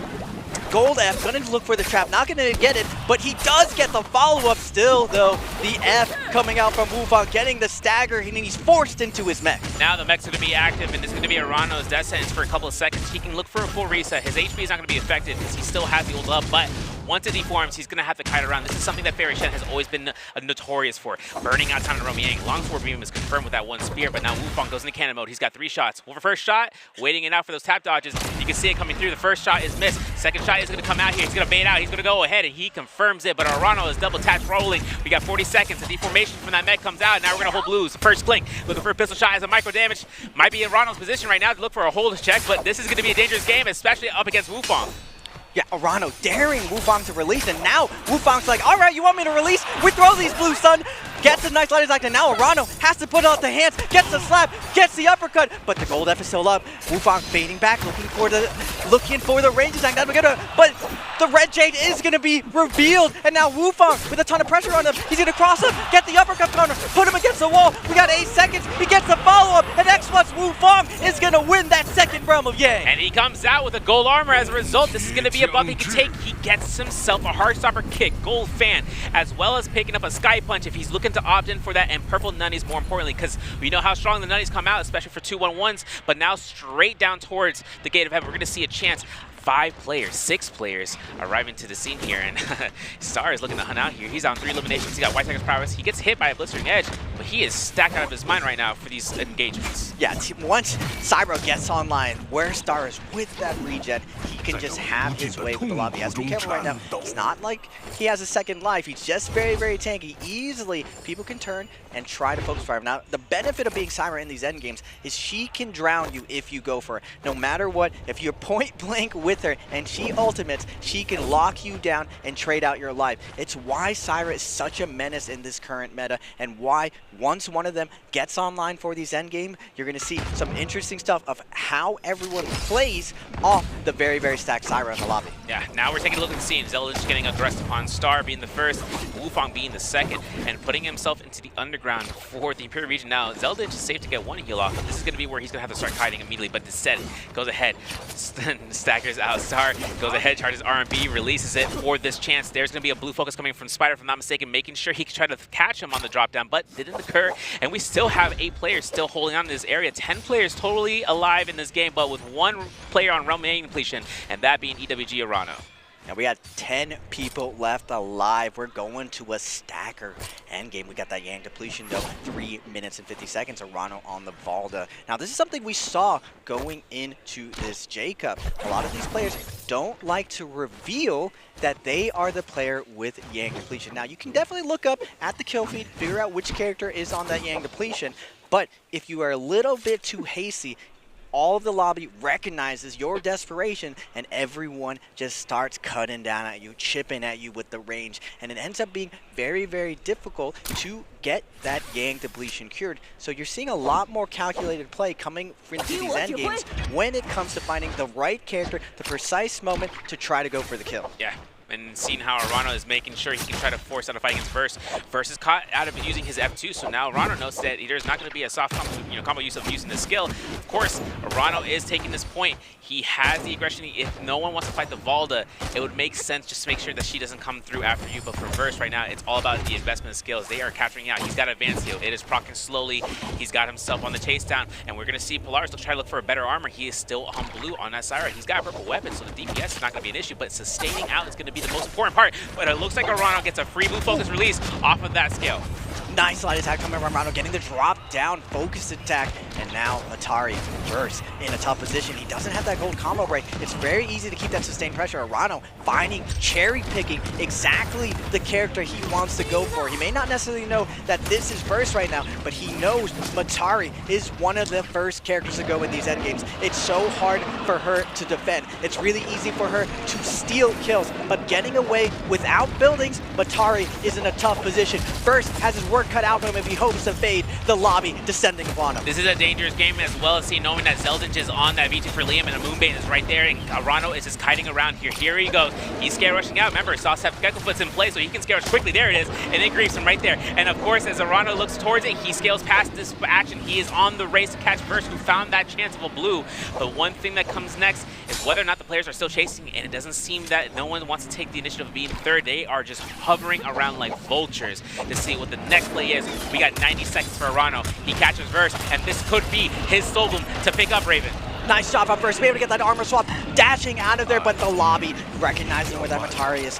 The scale rushing, that instant scale rush from that dagger, able to keep him alive in this situation. Everyone's chasing him down though. Arano down to 1:15, getting desperate, is gonna pop his ultimate, looking for the long range spear, but look at everyone piling in. Polaris is gonna be able to steal the kill.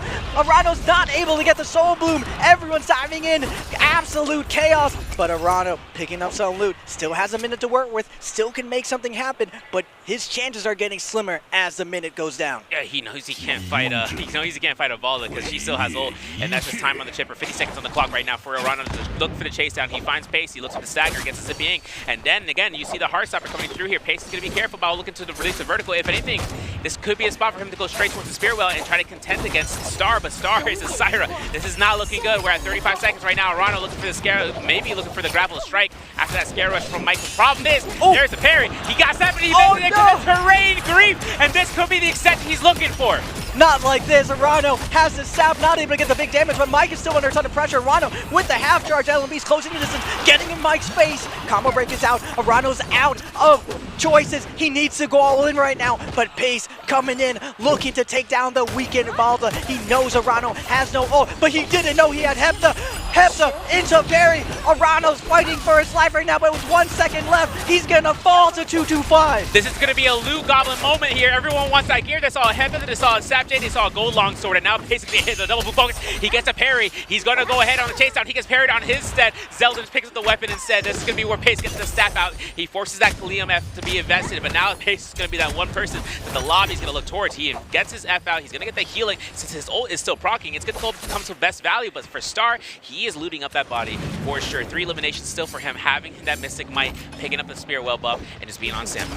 Now going into the replay, Star from the backside on the Syra, on the absolute unit of the lobby. He's cooking Mike Ray. Mike going for a ride, just getting juggled, but Wu Fong with the pistol is gonna steal the kill. Star, I was saying, sir, the absolute stacked Syra of the lobby gets to referee how these end games are gonna go. Once she shows up, the big dog, you have to back up. She's gonna get the prime meat, but you can hope, as you're seeing from these players, to get that last hit. Work smarter, not harder. You don't need to do all the damage. All you need to do, secure that kill, move on the end game, and try to ladder up. Try to get more placement points, because every point is going to matter going the distance over 8 rounds. Yeah, seen in terms of the J department, he himself from Star is stacked. We're going to see the Heartstar, we're going to see that Fire Arrows, we're going to see the Student Boon being stacked out here for Wufang, but T25 next on the board for this.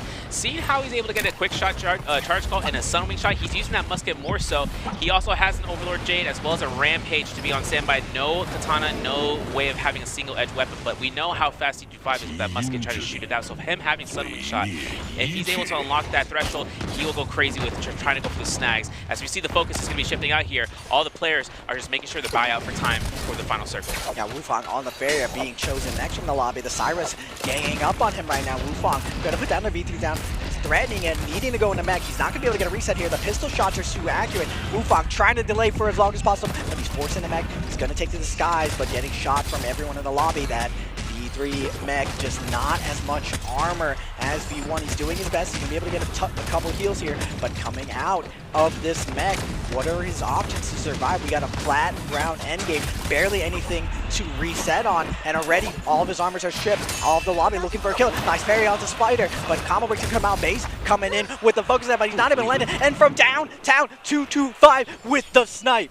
That's crazy, man. I mentioned the range shots, and he switched to the bow real quick. That's going to be T25's kill, 3rd elimination on the board. He's tied with Star for 3 eliminations. We got 1 kill for Pace, 1 kill for Spider, 2 kills for Polaris from Team TWSS, and Zeldin with 1. So now it comes down of whether or not we can see the shenanigans from Liam, because we still got endgame circle, but the thing is, this circle is ending out towards the south. That's not a lot of high terrain. We are locking in towards a very, very slopey, but still manageable recovery period area where if someone gets knocked out, they can still try to run back in, so long as someone doesn't come through and try to distinguish between friend and foe and just throw out blue focuses, like we're seeing from Lars right now. Yeah, Cliffside endgames are just one of the scam situations in NARAKA. You feel like You see the cliff, you're like, I can use the scale rush on this cliff to go up and down. Maybe I can sit on high ground. But it ends up putting you into sliding animations, what we like to call buttery rocks, where you're trying to move, you're trying to be fluid, but you end up getting caught up, and the focus attacks are so off angle that it ends up being very, very hard to control your spacing and distance. There's definitely an art form to winning these endgame terrain situations. Everyone's posting up, they're happy with their loot, they're happy with their situation. They don't want a hard commit right now, because first to ult in these endgames generally means the first one to lose and get lobbied. Yeah, exactly, because everyone wants to make sure if you burned everything that you had, and most importantly your ultimate in your kit, they will take any advantage they can to try to get that elimination, just like how we've seen the yoinks that have been happening earlier with everyone like T225 and Wufang looking for the snack for those last hit confirmations. But for Polar, so he's going to be looking to try to hold out. No parry coming through. He gets caught by that hit on the back end of the Pace Blue Focus fan. But for Pace, having Gold Fan, that's going to be where one part in the lobby, it comes out to be one of the strongest weapons to make sure you can try to catch those range hits. And there's Polaris. He's burned out for the if I'm not mistaken, having to lose his HP. Mortal Defiance now into ultimate. He is now one to be the one targeted. Yeah, now Polaris going for the character without the combo break, roasting up Pace, going for the beams. Now he's going to heal up with the balls. Pace able to get some space, get nice and set up, but the rest of the lobby seeing an opportunity to take down one of the Syra. Syra an absolute menace for the Shadow close endgame. Everyone taking this opportunity to put on the pressure, but Star with that gold Hong sword putting a ton of pressure. The threat of that sap parry, the threat of that Hepta, keeping the Syras alive. This is going to be a spot right now to see the anticipation of the Blue Focus. He gets hit. Polaris is going to be the one struck by the Hepta detach, and back and away here. Spider's going to be looking at the rubber band with the hits. Star gets his elimination number 4, and now it's going to be who can pick up the loot, who can pick up the Soul Bloom, because right now Spider has himself just really work out in terms of throwing out those blues. But of course, if Star is dangerous enough, there's a clink. He sees it. The Blistering Edge is revealed from Zeldin. Again, he knows which Liam's going to be the one he's spotting out. He's holding that pole sword with the actions. Panic shots come out. TG5 takes full advantage of him being in range mode, but now starts back to melee, and he's losing out his HP. He's now down to only 1 armor bar. Everyone poking around at the lone Star. Star with the betrayal, taking down the fellow Syra, seeing the low HP, wanting to scoop it up. He wants that MVP, baby, up to 4 kills. The parry's gonna come out. Pace with the double charge, forcing out the gold combo break. Star's gonna try to hold his own for as long as possible, but someone's gonna be taken down right now. You're stuck with Star, with his ultimate, with his gold weapon. Who is gonna get beamed right now? 225 is gonna be the unlucky player for this. He has to pop the ultimate. He's doing his best. He's tapped out the roll, trying to conserve his charge right now, but the zone is closing in. Everyone's getting forced to the center as Star gets his full heal off. The nice grab from Zelchuk is going to try to throw him in the air, but Star's going to survive. Zone is closing in. 4 people left alive. Spider putting himself in ultimate. He gets caught out. The sap pick comes out from the rubber band, and Star puts himself in the RBs. He's releasing. He's hitting the last hit. 5 on the board. T225, 6 for Star. First game was massive for Team TE. TE's Star coming out with the first MVP of the day. He navigates that endgame perfectly. And I was saying earlier, sir, the key to winning today, you have to get value off your silo. But remember all the way back, there was a player who threw this lobby into chaos. Zelchuk, with that Liam pick, allowed 3 Syras to go unchecked.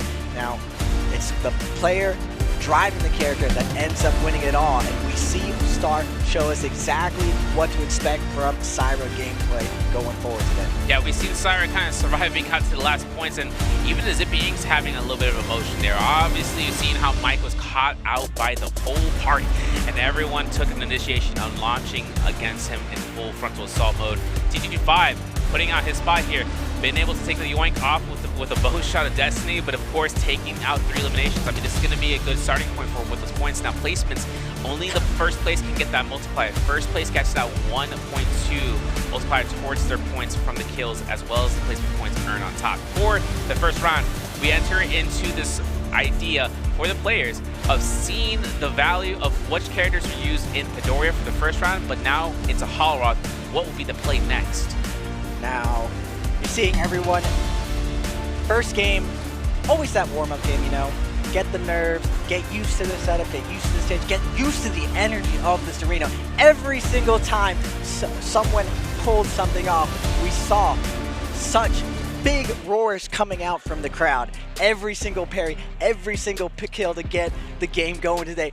So much exciting in the lobby. I'm not gonna lie, Serve, though, I'm surprised that Star came out on top today. Yeah, it was kind of crazy seeing how he was able to win his Romy Yangs and then coming out into the final circle when we had 10 players and now dwindling out to 8, then down to just 1, and just being able to actually just out-sustain out from Spider there. His Spider having V2 Volda, being active in the final zone. That was something that we can talk about in just a second, because we got a question real quick for you guys in the Twitch chat for you to be able to answer for the goodies that come through. If you guys are watching, you know the answer already if you've been watching it. Because the question is, who won the game 1 today? Is it A, OUG Mike, B, X1 Wufang, C, WBG Spider, or D, TE Star? Like I said, Twitch chat only. If you guys are on YouTube, you can head on over and be able to watch out and make sure you can try to get your NARAKA ID and be prepared to have your whispers open, because you're going to get a message from the official channel to make sure that you can get your goodies for that Peerless Treasure Choice gift. But back to that point, Spider bringing out the Volda into the endgame circle, having the position to be at the utmost, tentative spot, because he threw out the spear, he hit 1, 2, but then he gets caught by a parry, sap into the opposite direction. He loses a huge chunk. His opportunity to just hold out and just not be able to hit anybody really just comes at the last hits, but I think he felt that over-eagerness just trying to throw out as many hits as he could before it was too late. Yeah, you normally in endgames, Volda, before Syra was out, was one of the main focus targets, just because the amount of health she gets when she ultimates, it's unwinnable versus her. But the Syras, once they get going good, and you see Star showing exactly what's possible when you have that good Syra game. You get stacked up, you get the Volda's focus, and you get that nice 10.2. Now 225, we've seen him time and time again on the big stage in that second place, but nothing to scoff out. 5 kills, 7 points, that's a big opener. He has to be feeling good with that. Wufang, the pre-finals winner, up to 3 kills, showing up very, very strong on Spawn. Not able to secure the win, but it wasn't his Syra game, so still 3 kills, very, very good. Now Polaris barely clinching it up. Now we see him at the top of the leaderboard with 2 at 3 points. It's gonna be slow and steady wins the race. Pace, Spider at 2.5. Exciting stuff. Now the overall standings though, Serve. This is going to be where we're going to see everyone in the top 12. Mines here with 1.7. Lions and Frost with 3.7. 4.2 for OWN Zeldin's Mike with 5.2. 5.4 for Polars. Verse with 5.8 in 7th place. Now this is going to be the bottom 6. We still have the top 6 to look towards for the players, because after a game like that and taking your proposed points, if they were high enough, this is going to be a good synergy for the days to come, or the rounds to happen, as EWG Rana with 6.3 totaled out, 7.1 for Spider, 7.4 for Pace, Wufang with that 9.9 so far with 10.5, TG5 takes second, and with 12.7, Star smiling, even though you don't see it, he is smiling underneath with the, the poise point threshold to be at that side of the scoreboard. Now we haven't really seen Star open up with a very, very strong game. Normally we see the likes of 225, Spider, Mike, Wufang, even Arano, even Verse open up big. So for Star on this stage, this moment to come up big, surprises are going to happen this J-Cup. Yeah, we're going to have some clips and highlights brought to you by Thunder Robot, Born for Gaming, as the first initial kill from J-Cup World comes through. And we were witnessing a lot of fights happening here. Spider and Mike coming through. Where we caught the epilogue, we got the whole replay, we saw the whole storyline. And Zeldin comes after Spider there. Yeah, nice overhold coming out of Zeldin, going into the first round of Daniel. Lano just showing a clinic on Volda, getting the follow-up, getting the uppercut, putting Pace against the wall with the nice turnaround into the wake-up coverage. Where are you going, Pace? You're going down.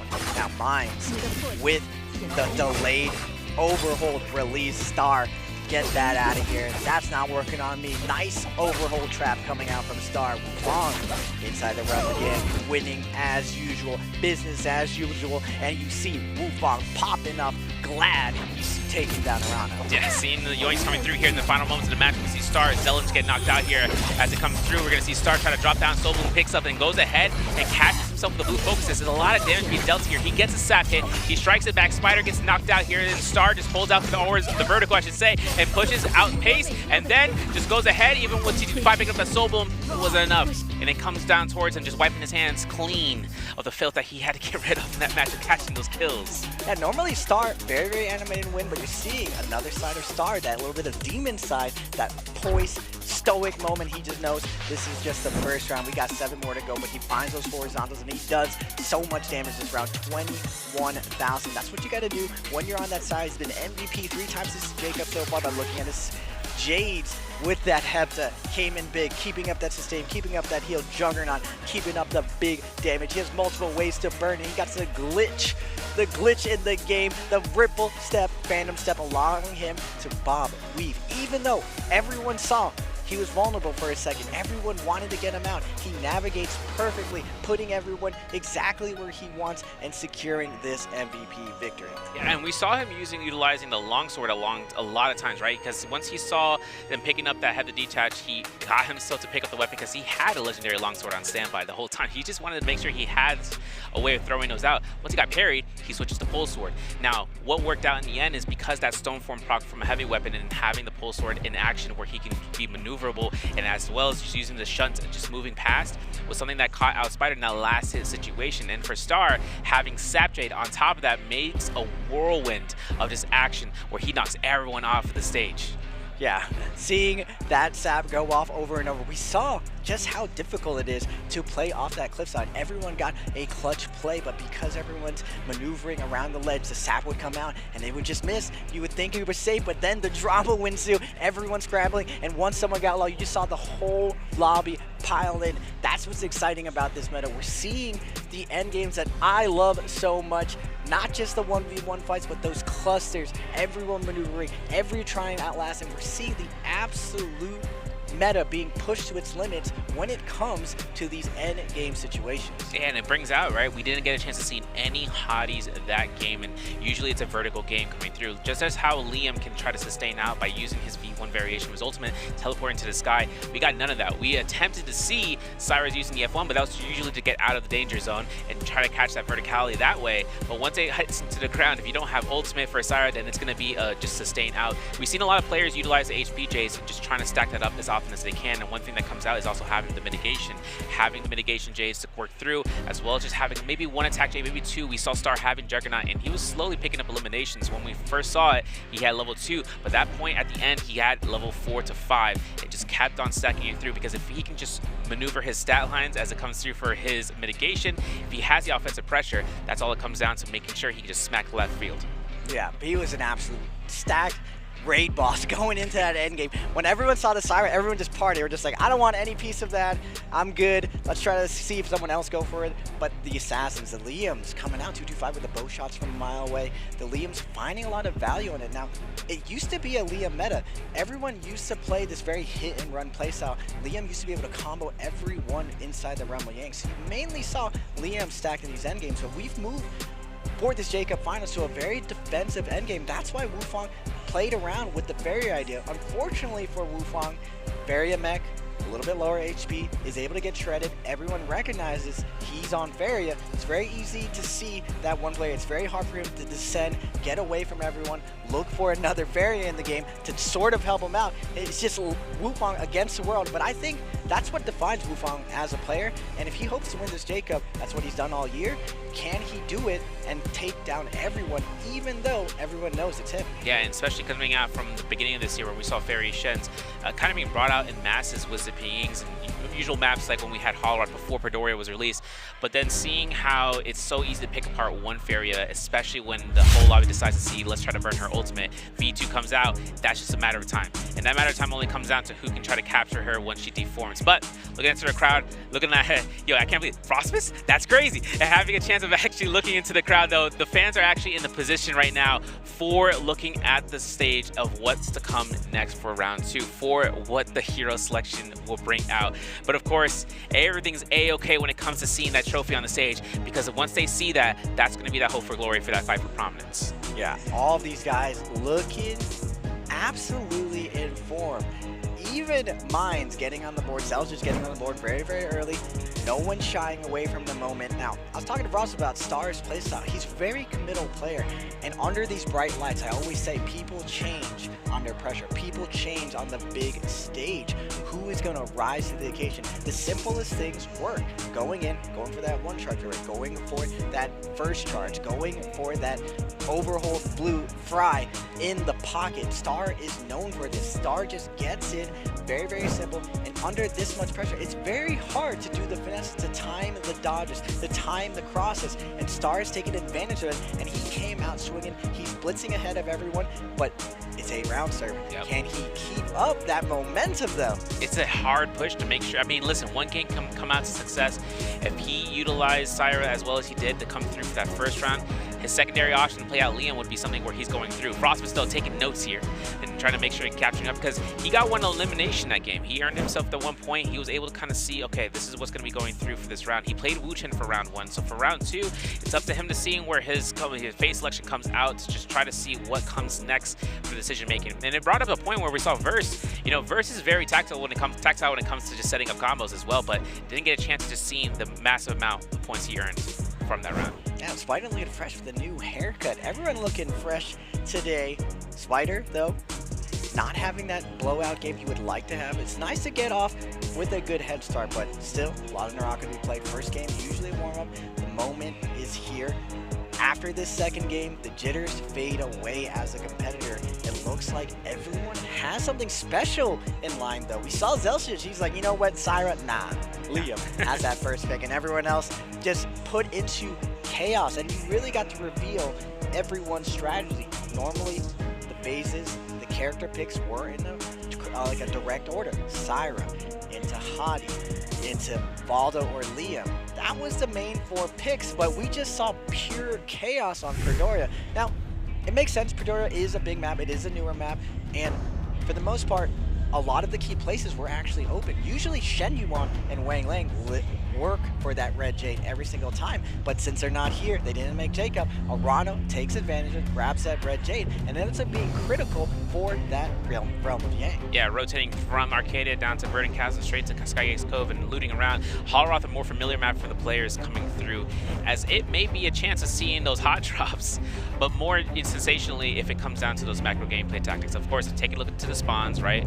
We'll take a look into seeing what the players have first selected, because like we said, Zeldin threw in that wrench and everyone was in disarray in terms of what they can play out for the 8 games. But of course, Pace, Wufang, they're gonna be at first selection. Syra 1, Syra 2, that's a lock right there. Now it's a formality for them to choose that one. But phase 2, things could change, or we can see a selection of the Hadi and then the split with Liam as Verse is able to pick that one up as well. Verse, this makes sense for Verse in particular, because one of his best picks actually is Liam. He's probably considered this situation on Holoroth. He likes to play Liam. Looks like Mike's going to be going the same thing. Doesn't want to burn his Hadi. Now, Mike has clutched up many tournaments with a Hadi before, and because of the non-Hadi pick, we are going to get a triple Liam pick right now. Frostus doesn't see that option right now. On the 4th pick, Frostus, on the other hand, loves to go with those meta picks, and we're going to get a triple Liam, triple Hadi lobby. On Holoroth, Hadi has shown dominance in the past, but with Syra, he is slowed down a little bit because Syra dominates him inside the realm of Yang. Yeah, and Zipping Ying picked up from Star, Valda from Polaris from TWSS. It's going to be our 5th round selection. 6th round has OWN's Zeldinch as well as SYN's Minds to see about their options on the table. Of course, Temmie still going through. Zeldinch picking up the first Temmie we've seen today. For Minds, still in the chances here. If I see Justina, I'll be like, okay, I see the vision. But at the same time, he's got a lot of options right now available from this last pick selection. So for him to kind of work into a double pick for either Valda, for Zipping Ying, or for Temmie to be on his mind, comes down to picking out Zipping Ying. So that's going to be where our 2nd round hero selections conclude. This is what we call a personality pick. Star on Holoroth, he loves to go zipping. If you see a zipping on Holoroth, it's a pretty high percentage that it is him on the zipping. Now, for the last pick, it's pretty, considering Star's good start, having the other zipping, having that performance off spawn. What we did see before in group stage is a lot of players thought zipping wasn't strong enough. She didn't have that offensive capability. But now that the pros have had a little bit of time, go back, check the VODs, see what's going to be done against Syra, realize that zipping does really, really well against what everyone thinks is going to counter Syra. And we keep seeing some big value coming from the old school zipping thing. Yeah, it's especially considering when we saw the Wu Chen go up against the Zipping and just sustaining throughout the whole entire duration, just being able to go off. But our skills Process with the F2V2 for the Hottie, Verse with the F1V1 for Liam, F1V1 for Pace, Mike with F1V2 for Liam, Spider with V1 F1 for Liam, as well as the team the UWG Arana with the F2V2, Standardized as well as for T225, and we're going to see the same skills that we've seen previously. Zeldinj on the F1V3 for Temold, Polar for the F2V2, as well as seeing the V1 F1 for Mind Star, as well as it for Wufang on Syra. So having the chances to see how the Holoroth map selection comes through for the drop downs, let's take a look, Raven. Down to the north, we're gonna get high yield down the center of the map. Another strange pick. Spider normally likes landing in the north, is gonna come to the south. A bit of a mix-up now. For the question in the second round, which of the following two players has more kills? And the number of kills are the same. Compare their damage dealt. Do you think it's gonna be A, FPX's Verse, or B, EWG's Arana? It's going to be a spot, man. Everyone's spawning in Fortress of Kaviani for some whatever reason, but it's a hot drop for the loot. So for them, if they lose, they go to End of the Dunes. If they win, they go to the End of the Dunes. If not, they go to Med Top in the West region. But seeing how heavy it is right now for that Plume Castle spawn, as well as towards the Camel's Hump, we're going to see whether or not we get a frame one drop slap off, because that usually happens when these guys go up against each other. And if they're looking to slap off with the verticals, and if they don't have a weapon, it could work in their advantage here, Raven. Yeah, we're going to get Zelzich and Star for the puzzle right now. Star making his way, got some blue armor off one. Nice lucky loot for him. Star gonna come in. Can he keep up that same momentum right now? He's gonna get the half charge, but gold combo break is gonna come out from Temi. Nice job from Zelzich, able to get the wisp off, and now Star put against the wall. He has limited an option right now. Nice job using the F to deny the light attack, but he is gonna get caught anyway. And now Mines, I believe, is coming in, but Star's gonna be able to scale rush up, goes up, drops back down, breaking some angles, gonna get the scale rush up, gonna connect to the ceiling, and we are out of there. Now we're kiting on the undergrounds. We gotta watch out for that Thorny Roller as it's passing by, and that's gonna be exactly what's gonna delay out Mines, who is gonna flank on the other side to see if he can catch up to him, but then he goes straight into the center in the underground. So for Mines, looking up to loot up, we're gonna switch over towards inside of the Achilles Crest, towards the area north, where T25, Wufang, they're up against each other, and I see a purple weapon on Wufang already, Hong Sword on the standby, with a blue spear for T25, still has F combos, doesn't have ultimate. When we're switching back over to Jin Armory, having fight, Pace, taking an initiation against Arana. Oof, double tap dodge isn't successful, but he looks for the whole blue focus. He gets caught by the parry. There's going to be succession. There's going to be the extension, and he goes for the gravel bomb into the R&B. It may not kill, but he's going to be looking for the chase down for the R&Bs. Jump out horizontal comes out, but of course, one scare rush to the next, and this is where Pace could potentially disengage. Pace down to a sliver of health right now. Rope's gonna come into Arano. Needs to land this hit. Combo Work's gonna come out. He makes his way on the rooftop, able to get the light attack off, but shots are bringing in. Pace, bobbing, weaving, scale rushing. We out of there looking for that armor swap. The musket shots are coming out right now, but Pace is gonna try to make his way out to the left, but he isn't gonna get away. Arano's gonna be able to close the distance and find the kill, and one of the first kills of the round. Making a first elimination, 1, 2, 3 is coming out from Mike. Re-release those as Spider gets caught out using his ultimate, looking for the armor swap if you can off those tents. But the purple fist place just hurts oh so much, and there's one blue vertical focus. An ultimate cast comes out for the sword, but there is Spider going down. Pistol shot confirmed. Mike picks up his first elimination. He's able to go ahead and be in the able-bodied state. There's going to be one kill that he's taking throughout this point for the Forces of Kaviani, but there's still foes to arrive. As we switch over to back towards, in terms of the Eclipse Crest, we're going to see towards T25 up against what seems to be the Syra of no otherwise known as Wufang. 225, Wufang heated up this first game. 225 needs to have a good off spawn though if you want to get going on the Hottie. Hottie going to be benefiting so much from good weapons, but Wufang making it very, very hard for him. Syra, that gold F, creating so much space right now. 225, where did you go? Wufang is out of there as well. Now Arano versus Mike. Mike with the armor reset, gonna bait out the parry from Arano with the overhold. Arano is gonna tap dodge roll, get out of that situation, but Mike gets some pressure, gets a light attack, gets the ult out, but Mike quickly with the no ult zone. Did Arano make it out in time? He does get a heal off. Mike does have white armor. Arano's not gonna be backing up. Weapon swap is gonna come out. Gold combo break's gonna come out for Mike. Uppercut against the wall. Arano is gonna release it. Blocked by Mike though. And the uppercut, the ceiling, the deal. Arano on the board. He's gonna take down one of the GOATs. OUG's Mike. 2 eliminations going down. We're straight back towards Plume Castle. T25 puts himself in the spot with a V2. Wufang having purple longsword. All he needs is one hit, but it's risky. T25 deforms on the ultimate castle. This is gonna be a spot right now for the ultimate to come out from Syra. Dazzle's confirmed. That's an immediate elimination. That's 2 on the board for Wufang, and putting himself up with 10,000 Darktide coins. This means that he can wait out for armor, for a weapon later down the road before first round, because we're switching down towards Moonfall wall pass straight towards his chase down. Zeldin is looking to put himself in a spot against Mines, as Mines going to look to try to go on that counterattack, but of course, it might have worked against his favor.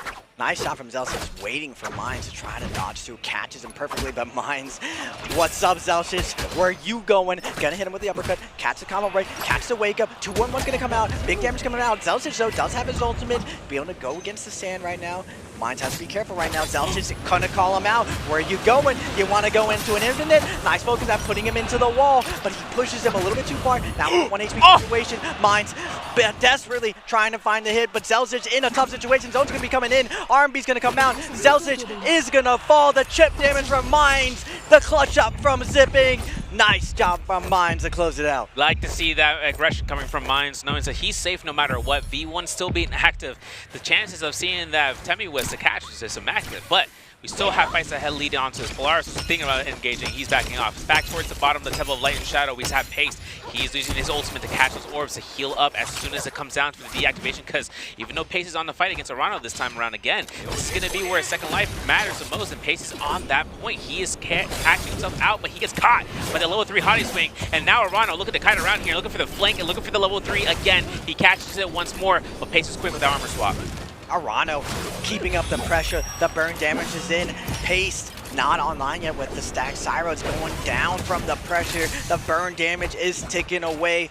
Lots of movement coming out from Pace, though, able to scale rush up. Arano desperately trying to track him right now. Nice grapple stacker gonna come in, and he's gonna secure the kill onto Pace. Where are you going, Pace? You're going down. This is Arano's third elimination, folks. We're entering into the point with the first Romiang. He's got to go to a shop. He's going to get anything better than a common armor, or he just waits outside, doesn't take that risk. Star, though, gold, having the Salvation Podium, he's got gold dual blades. But for Star with blue armor and the Zipping Ying, it will still work out in his favor. We still got a minute yet for that Romiang pass. And for everything coming out towards this area, we know that Star having to cut around this to see if any sort of engagers want to try to take that Romiang, he will be on the sidelines. Now, we're going to take a look to the replay. This is below the Salvation Podium. Underneath, we're going to see Mines up against Star. Is this going to be a fight out between blue focuses and fist blades? And purple fist blades hurt a lot, but common fist blades from Mines is going to do a little bit of chip damage. He gets caught. 1-2, doesn't go for the 3. It's not going to be guaranteed due to the terrain, but as well as seeing how Mines puts himself in the spotlight. One blue focus. There's that move we did earlier. And now he's going to be looking for another blue focus. He releases those. And now it's going to be a spot right between the next.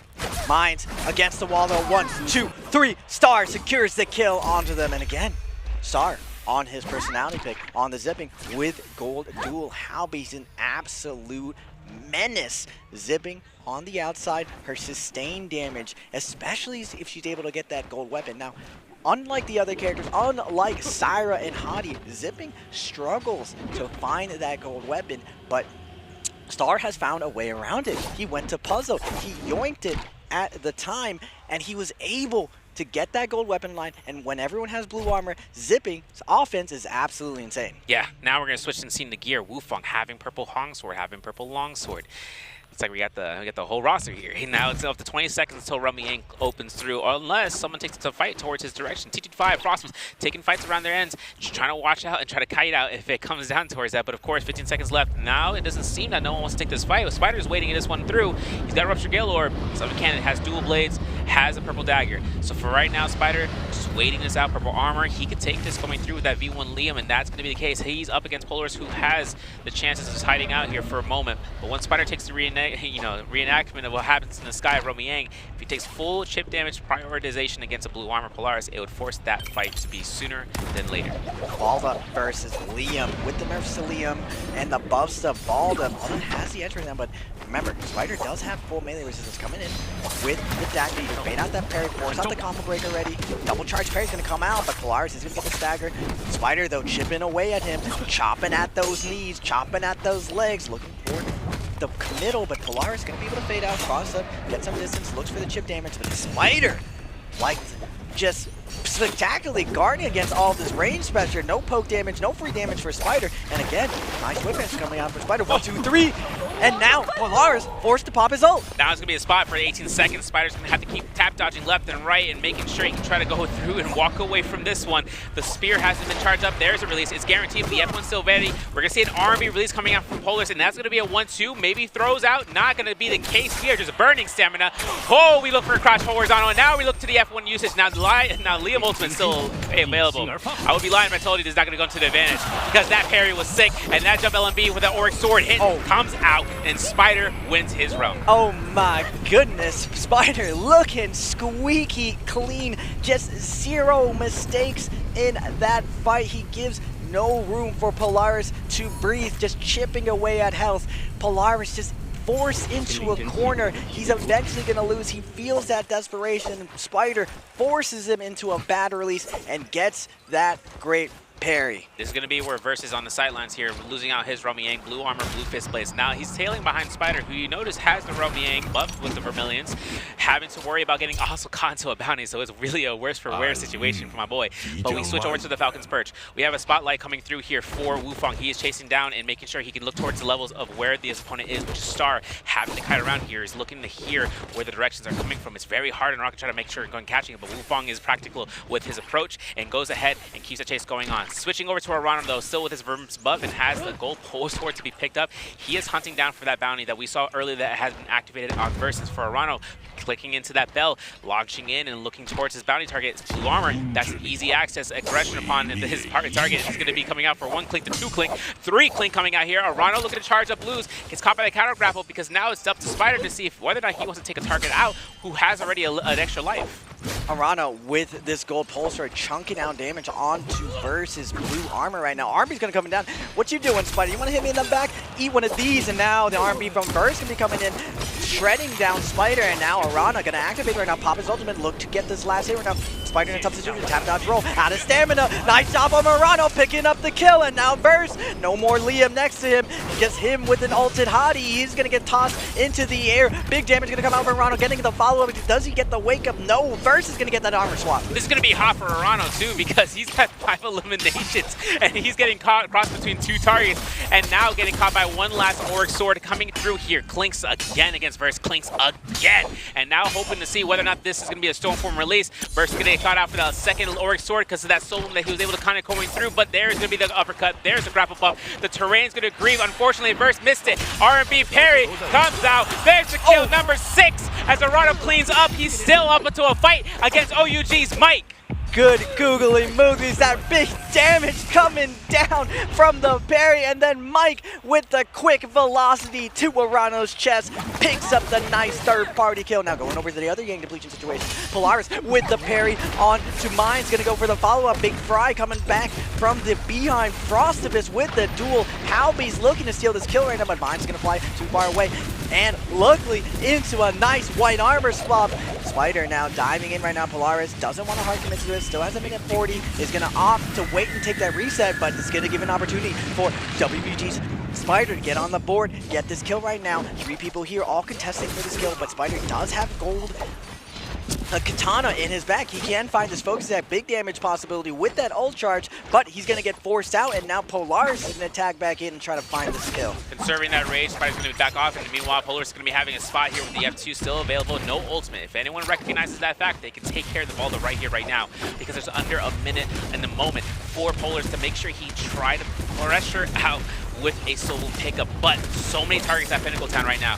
Looking towards Mines in the corner. This is huge right now. You see the F2 to kind of deny the pressure. He gets the solo, so he's safe, but he's not going to have enough chance to get his ultimate in time. A lot of points right here for an armor swap to save his life, but he's looking to use that blue dagger that he's had the whole time and just making the kiting that much more difficult for his opponents, but they are going to be no worse for the wearer. Frostus, 1, 2, 3, and he releases those. Let's go, Frostus getting that 1, 2, 3, enjoying the moment, enjoying that kill. Polaris stuck against the corner, out of stamina, can't get away from that S-tier 1, 2, 3 of those dual Halbies. Now Spider is slowing down. Will he go into the second Realm of Yang? Now this is one of the interesting things of this meta. Going into the second Realm of Yang guarantees you're going against a stacked Syra. So if you don't have the answer, don't go in. It looks like OUG Mike dares to go there.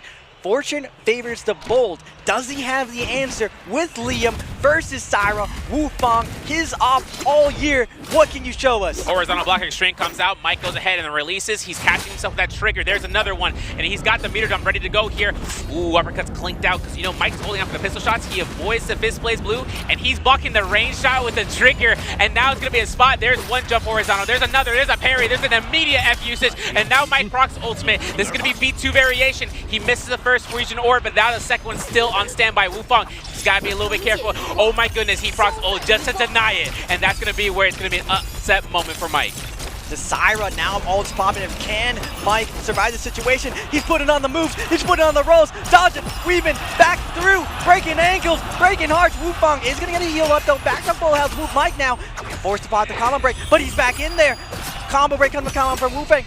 Mike fading away, shows what's up, got velocity, gets the half charge, gets the uppercut, 2-1-1. Wufang under a ton of pressure now. A little bit of poke damage on the wake up, but Wufang gonna back up.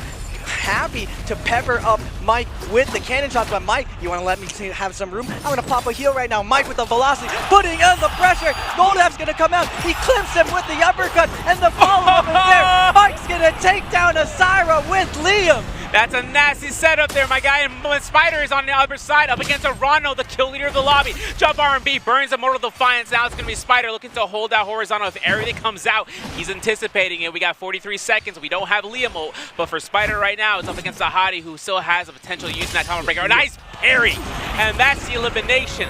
Putting Spider with a +1 on the board and putting out a gold armor for Spider right now. That gold katana has been on standby.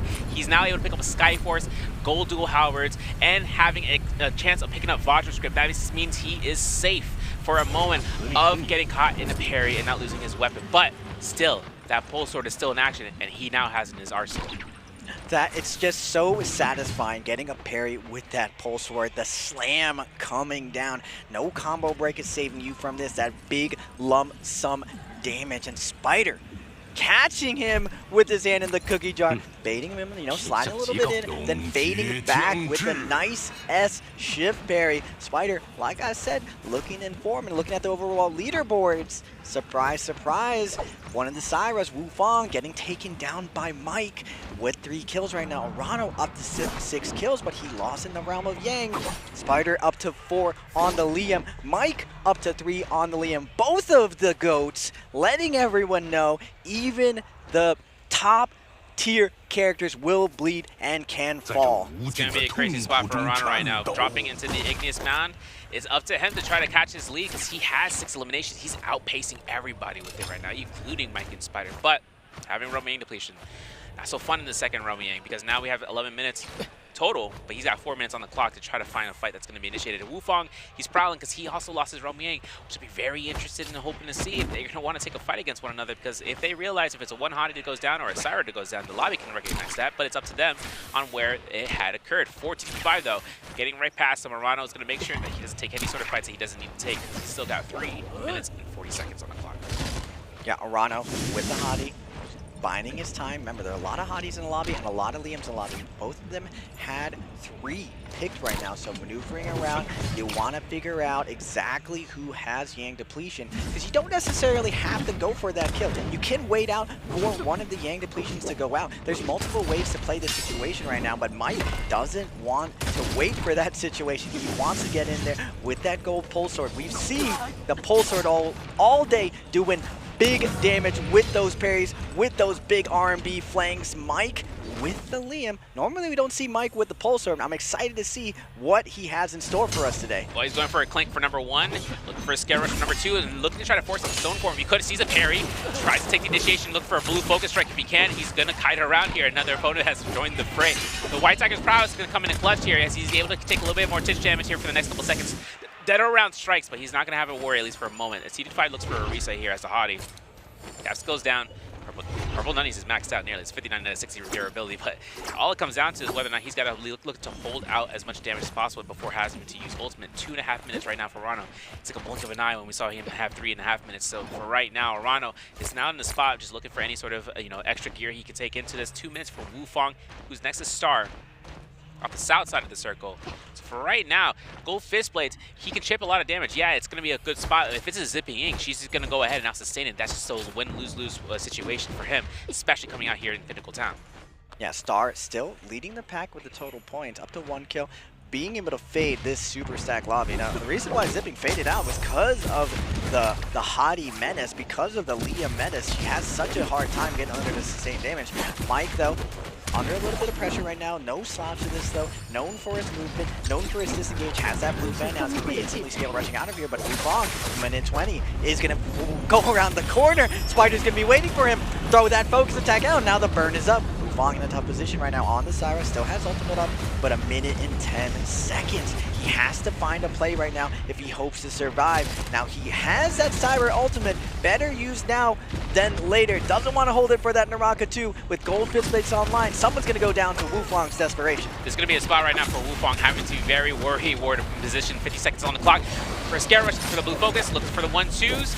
And hoping to see whether or not he can get a scare rush to confirm a stagger. Of course, being Syra is always going to come out to the top position of whether or not he can try to find that last second spot or the last second hit for the chase down. Moonbane is still holding down the sport. The Forbidden Seal means that there's no ultimates to be casted here. 1-2s, no 3s, making sure he can come through and hold out mitigation. And there's the F1 invested through the window. Heyo having a spot right now for Wufong to really just kite around. Gets caught by Stagger into range shots. Force ultimate outside of Forbidden Seal. Now Arano wants to take this fight into his own set. We got 20 seconds left, and Wufong, he's going to be pushed out of this threshold for the last hit confirmation from any opponent, such as an Arano or even Frostmas, who is on that high ground position.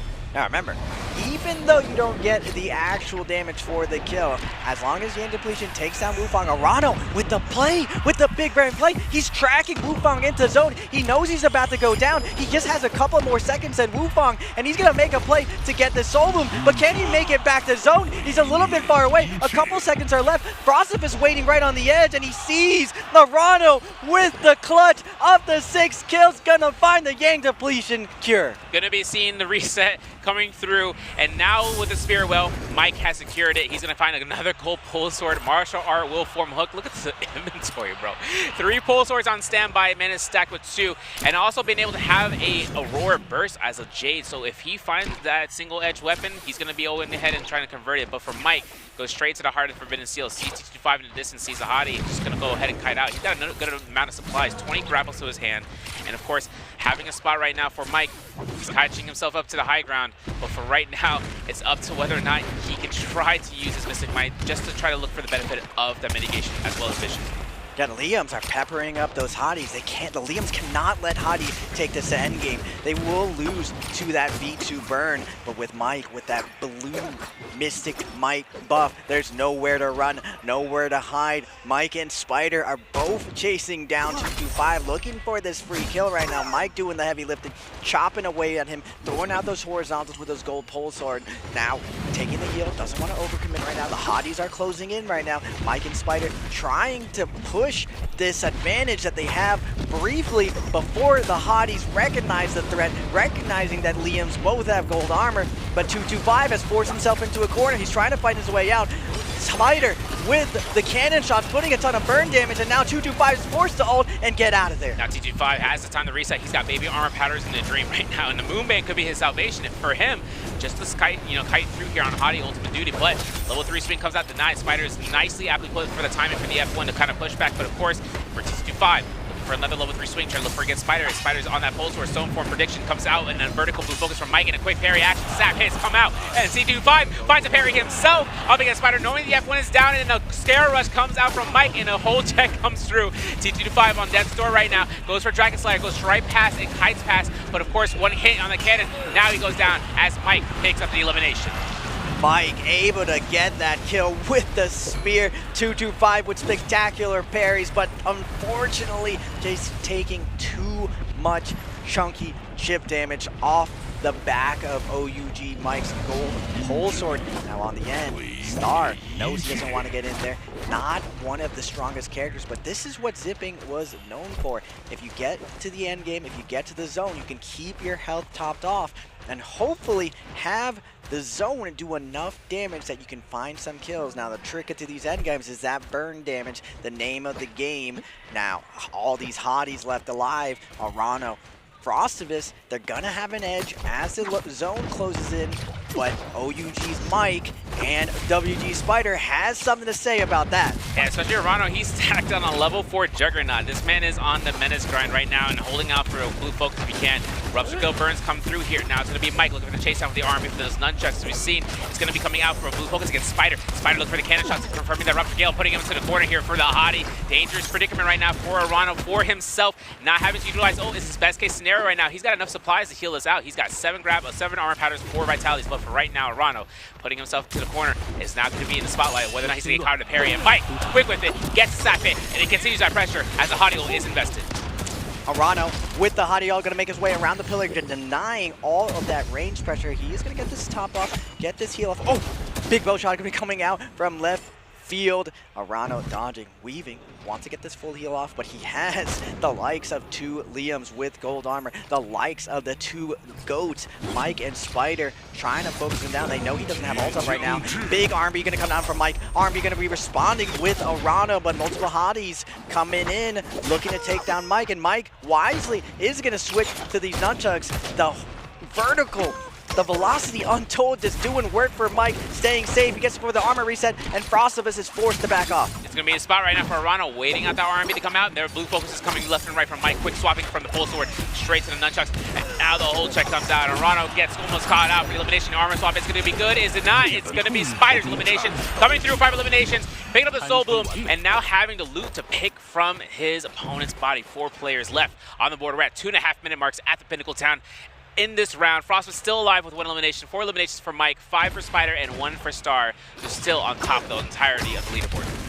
Frostivus under a ton of pressure right now, surrounded by Mike and Spider. The horizontals gonna come up, LMB, R&B from Spider, just letting it all go. Jumping LMB, Frostivus just after 3 hits, all of his health is gone, and now he's burning. He still has ultimate up, he still has a little bit of fight left him. Now his last card is gonna be used right now. Star's gonna activate right now, see if he can get a flank off, but now Star's going for a ride. Frostivus seeing the dire situation, has to make it a play right now. Does he go for Star? Does he go for Mike? Or does he heal? This is going to be a spotlight right now for Frost. Having the gold armor and being able to heal up and almost fully reset is something that Spider does not want to have happen. He's scared rushing past Star as well, just trying to make sure he can try to test towards the aggression. But these 2 having to sustain to hold out to the very end is up to whether or not they can survive by health or by just timing outside of the Rumiang or out of the Shadow Corruption damage. Now for Frost, hold check. Oh no, F2 comes out for the investment, and now the whole blue focus comes through, and he's still on his limelight moment of holding on the blue focuses because the whole lobby is seen towards it. Spider is up to 6 kills right now, putting himself where Arano was once, but now with a higher placement for Spider.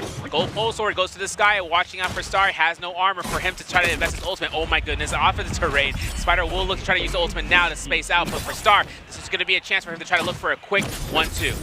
Star keeping up the pressure, coming out with the V1, wants to get Spider out of here. Mike, seeing the other Liam is very, very low, opting to look for the last hit, but hits Star in the back with that big pole sword R&B. The healing from the V1 keeping Star topped off right now. Spider doing his best to stall out, doesn't want to get hit right now, but Mike is gonna get him, put him against the wall, and now we got a 1v1, Spider versus Star. Star goes ahead and clinks out, notices the V2 is now deactivated for him. It's gonna be a velocity untold fight. Parry doesn't come out. We know the reversal comes from Star in the most acclaimed action, but 1 pistol shot to the neck into the zone. Looking for the blue focus hold there again, and Mike holds it again. Now we're seeing the early parries. It's huge right now. As Mike puts himself in a spot, it's gonna be a chance to see those blue focuses. The pelvic thrust comes out. We know this is gonna be where Mike holds out the blue focuses again and again, but Star has himself to look for the knockback. Isn't successful with it, and for this moment, Star looks to try to hold him into the circle, but it's gonna be the HP threshold that comes out on top, and Mike takes it with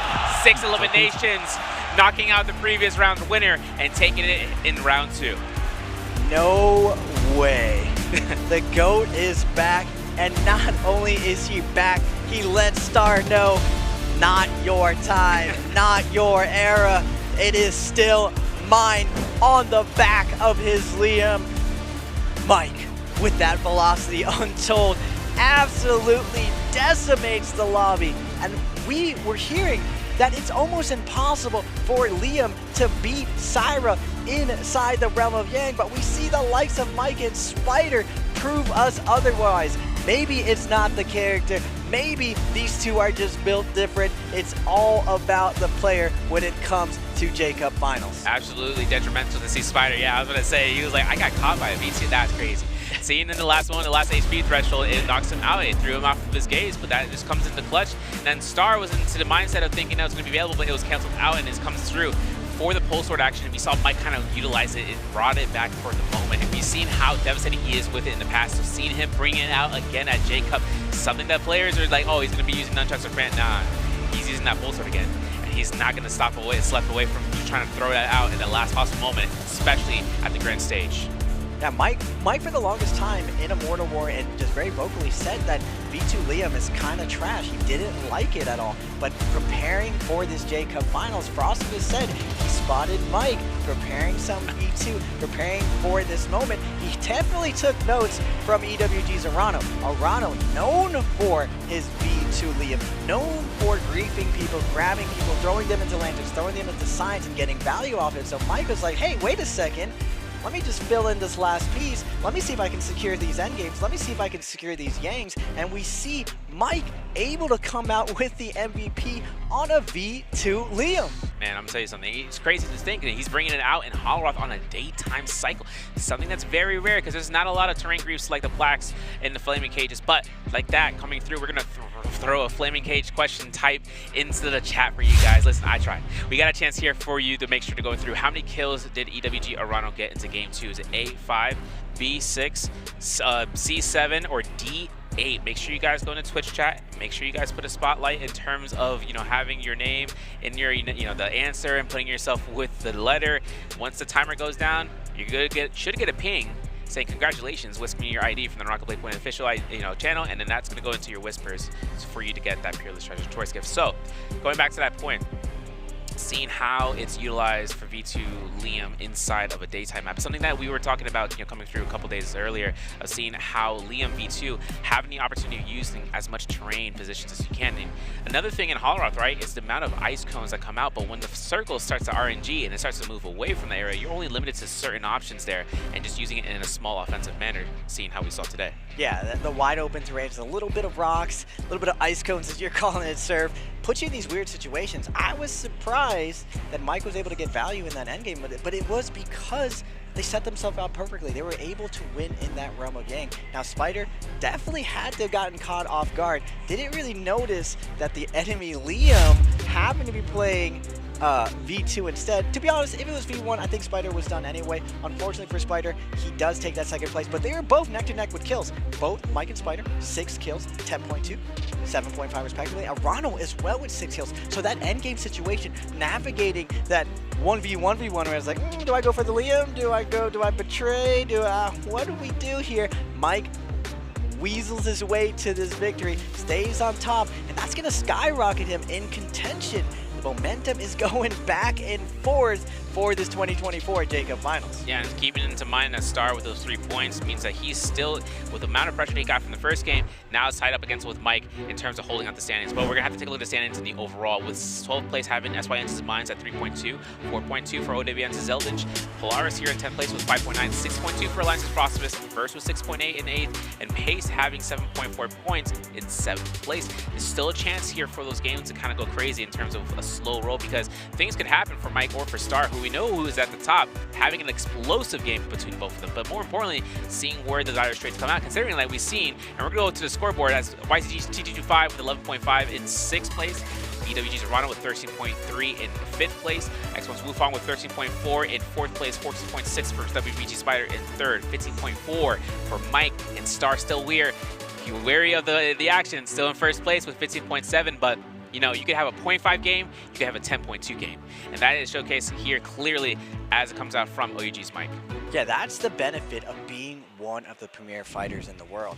You're not playing this slow game. You don't need to have to be slow and steady. Out of nowhere, you can find big kills. Now looking at the route, highlights Frosted by Thunder Robot. Mike with the blue fist, just one of the best weapons off spawn. But like I was saying before, the weapon swap taking down Fist, even though Fist doing a lot of damage, the weapon swap doing a lot of work to counter it. Arano though picking up the kills, and you see Pace, the moment, the pressure, the clutch up just not going his way.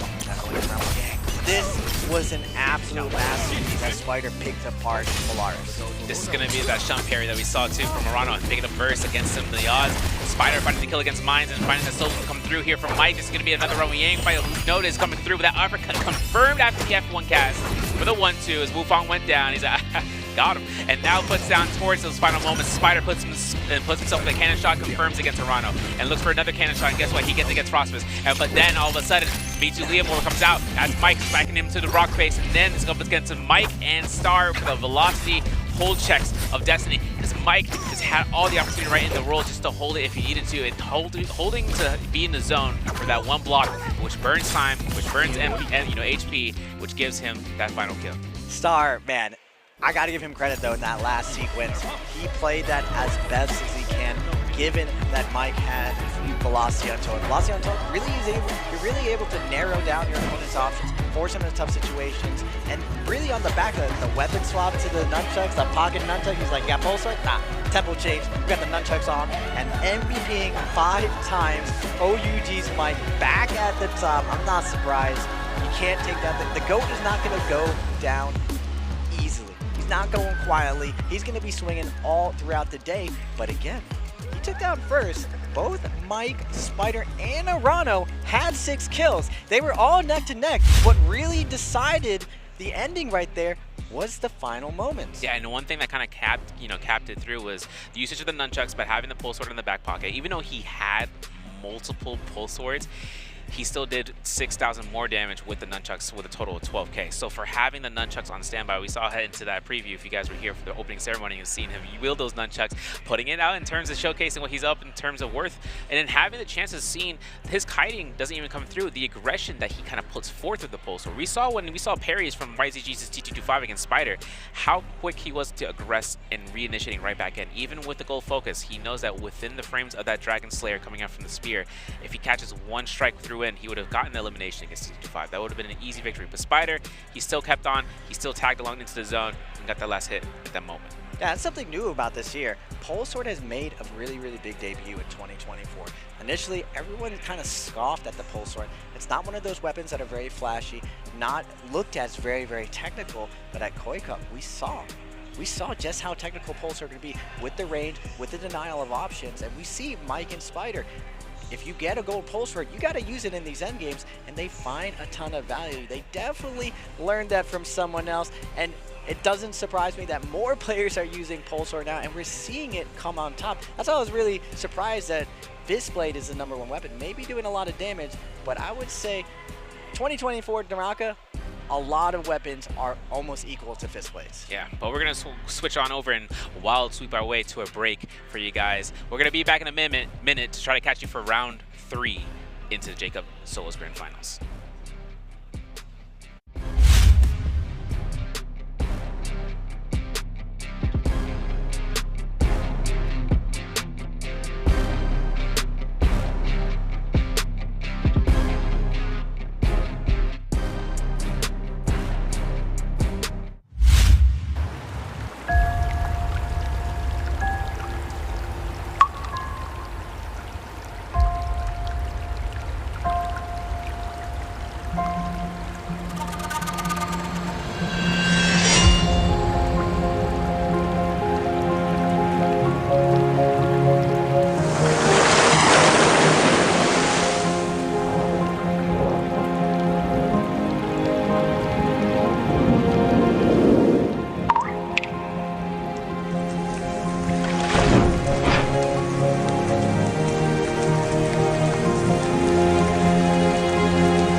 Ladies and gentlemen, welcome back for the J Cup 2024 World Championship. My name is Severio, alongside with Raven PLZ, and we're getting ourselves going through for the third round for today and bringing out the punches. Seeing a lot of performance value coming out from both Star and Mike, as well as seeing Spider tailing right behind in third place.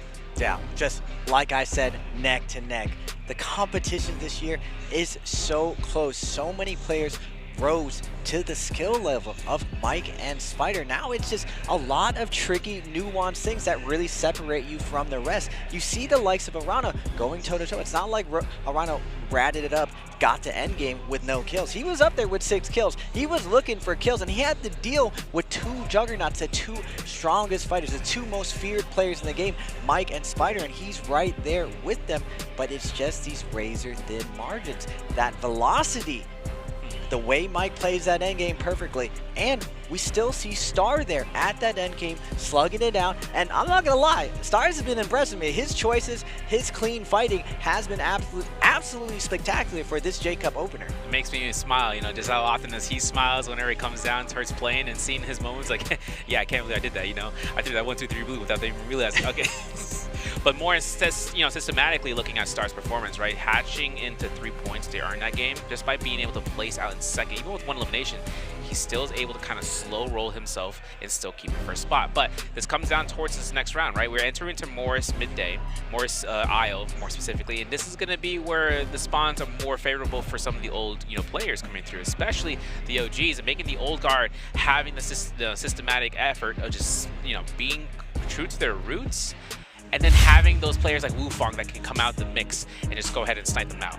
Yeah, like you were saying, sir, old school map, all of these landing spots have been known. The same players like to land in the same locations. Are we going to see a little bit of mix-ups? We've already seen some crazy personality picks going out, and we're seeing the MVP going up. We're up to 5,500 right now. We're fighting for a lot of moolah right now. $5,500 for getting that MVP. You better bet.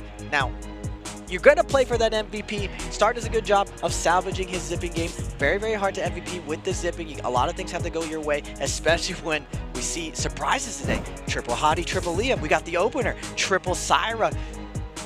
Again, yeah. Why are we seeing triple characters? That means everyone is switching up their strategy for this finals. A lot of their personality picks are going different. They're not just sticking to this strict phase value, this strict meta. They're breaking the mold. Everything is out in the open right now. It's super exciting, and that's one of the beautiful things this year. The rule change has really inspired these players to think outside the box and show us new things in NARAKA. It's like an iceberg as an analogy comes out, right? You see that surface level, you're like, yeah, they're going to be waiting to hold out for the 8th round pick, 7th round pick, 6th round pick even. Because when it hits match point, then things are all off the books. Those players who already reached that threshold, it's in the back of the other players' minds of like, okay, I have to anticipate this because we know what phase they're going to be in.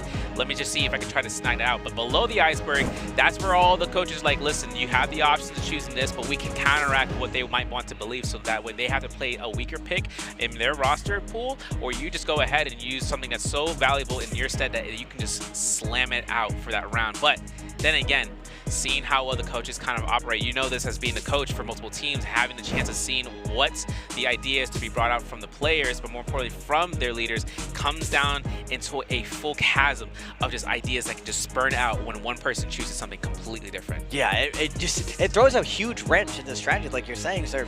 As a coach, you're able to hone in your player for these weird audibles that are happening in these matches today. Shout outs to Arano's coach, the sequence outfit looking fly, and his gameplay looking fly. Now, moving forward, the phases, ladies and gentlemen, it's not as simple as a lot of people think when it comes to phases. It doesn't just go 1, 2, 3, 4, 5, 6, and then you flip it 6, 5, 4, 3, 2, 1. No, you get stirred up, you get mixed up, and you get put next to a lot of different players. That's why the coach this season has come in so big for these players. There's a lot of details of who likes picking what and when. And when we have such a dominant character like Syra, like Hottie, like Valda going to a J Cup, we've never seen such strong characters go into the finals, but still, we're gonna see Mike and Spider on the strongest characters.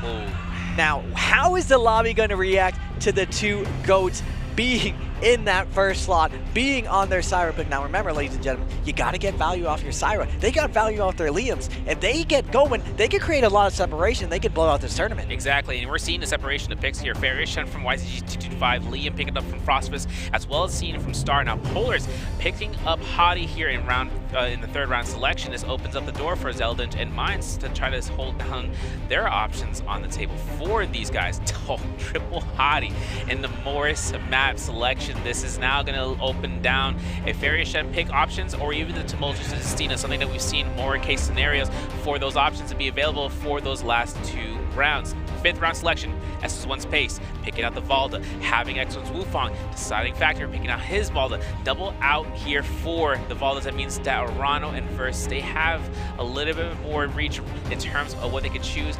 Double Justina. I never thought I'd see a double Justina in the same pool selection. There's a lot of personality picks coming out. Wufang, his Valda has been absolutely spectacular this Jacob. Same thing with Pace, but previously, the Justina's coming out too. That's what Verse is known for. He's known for his Hong sword Justina. Now, we're not going to see the new Justina, but even on the old school Justina, Verse with the V1, just tons of work. Yeah, we got to figure out where he got that. My man got that. And I want one of those right now. Now, Arano, the rest of the lobby.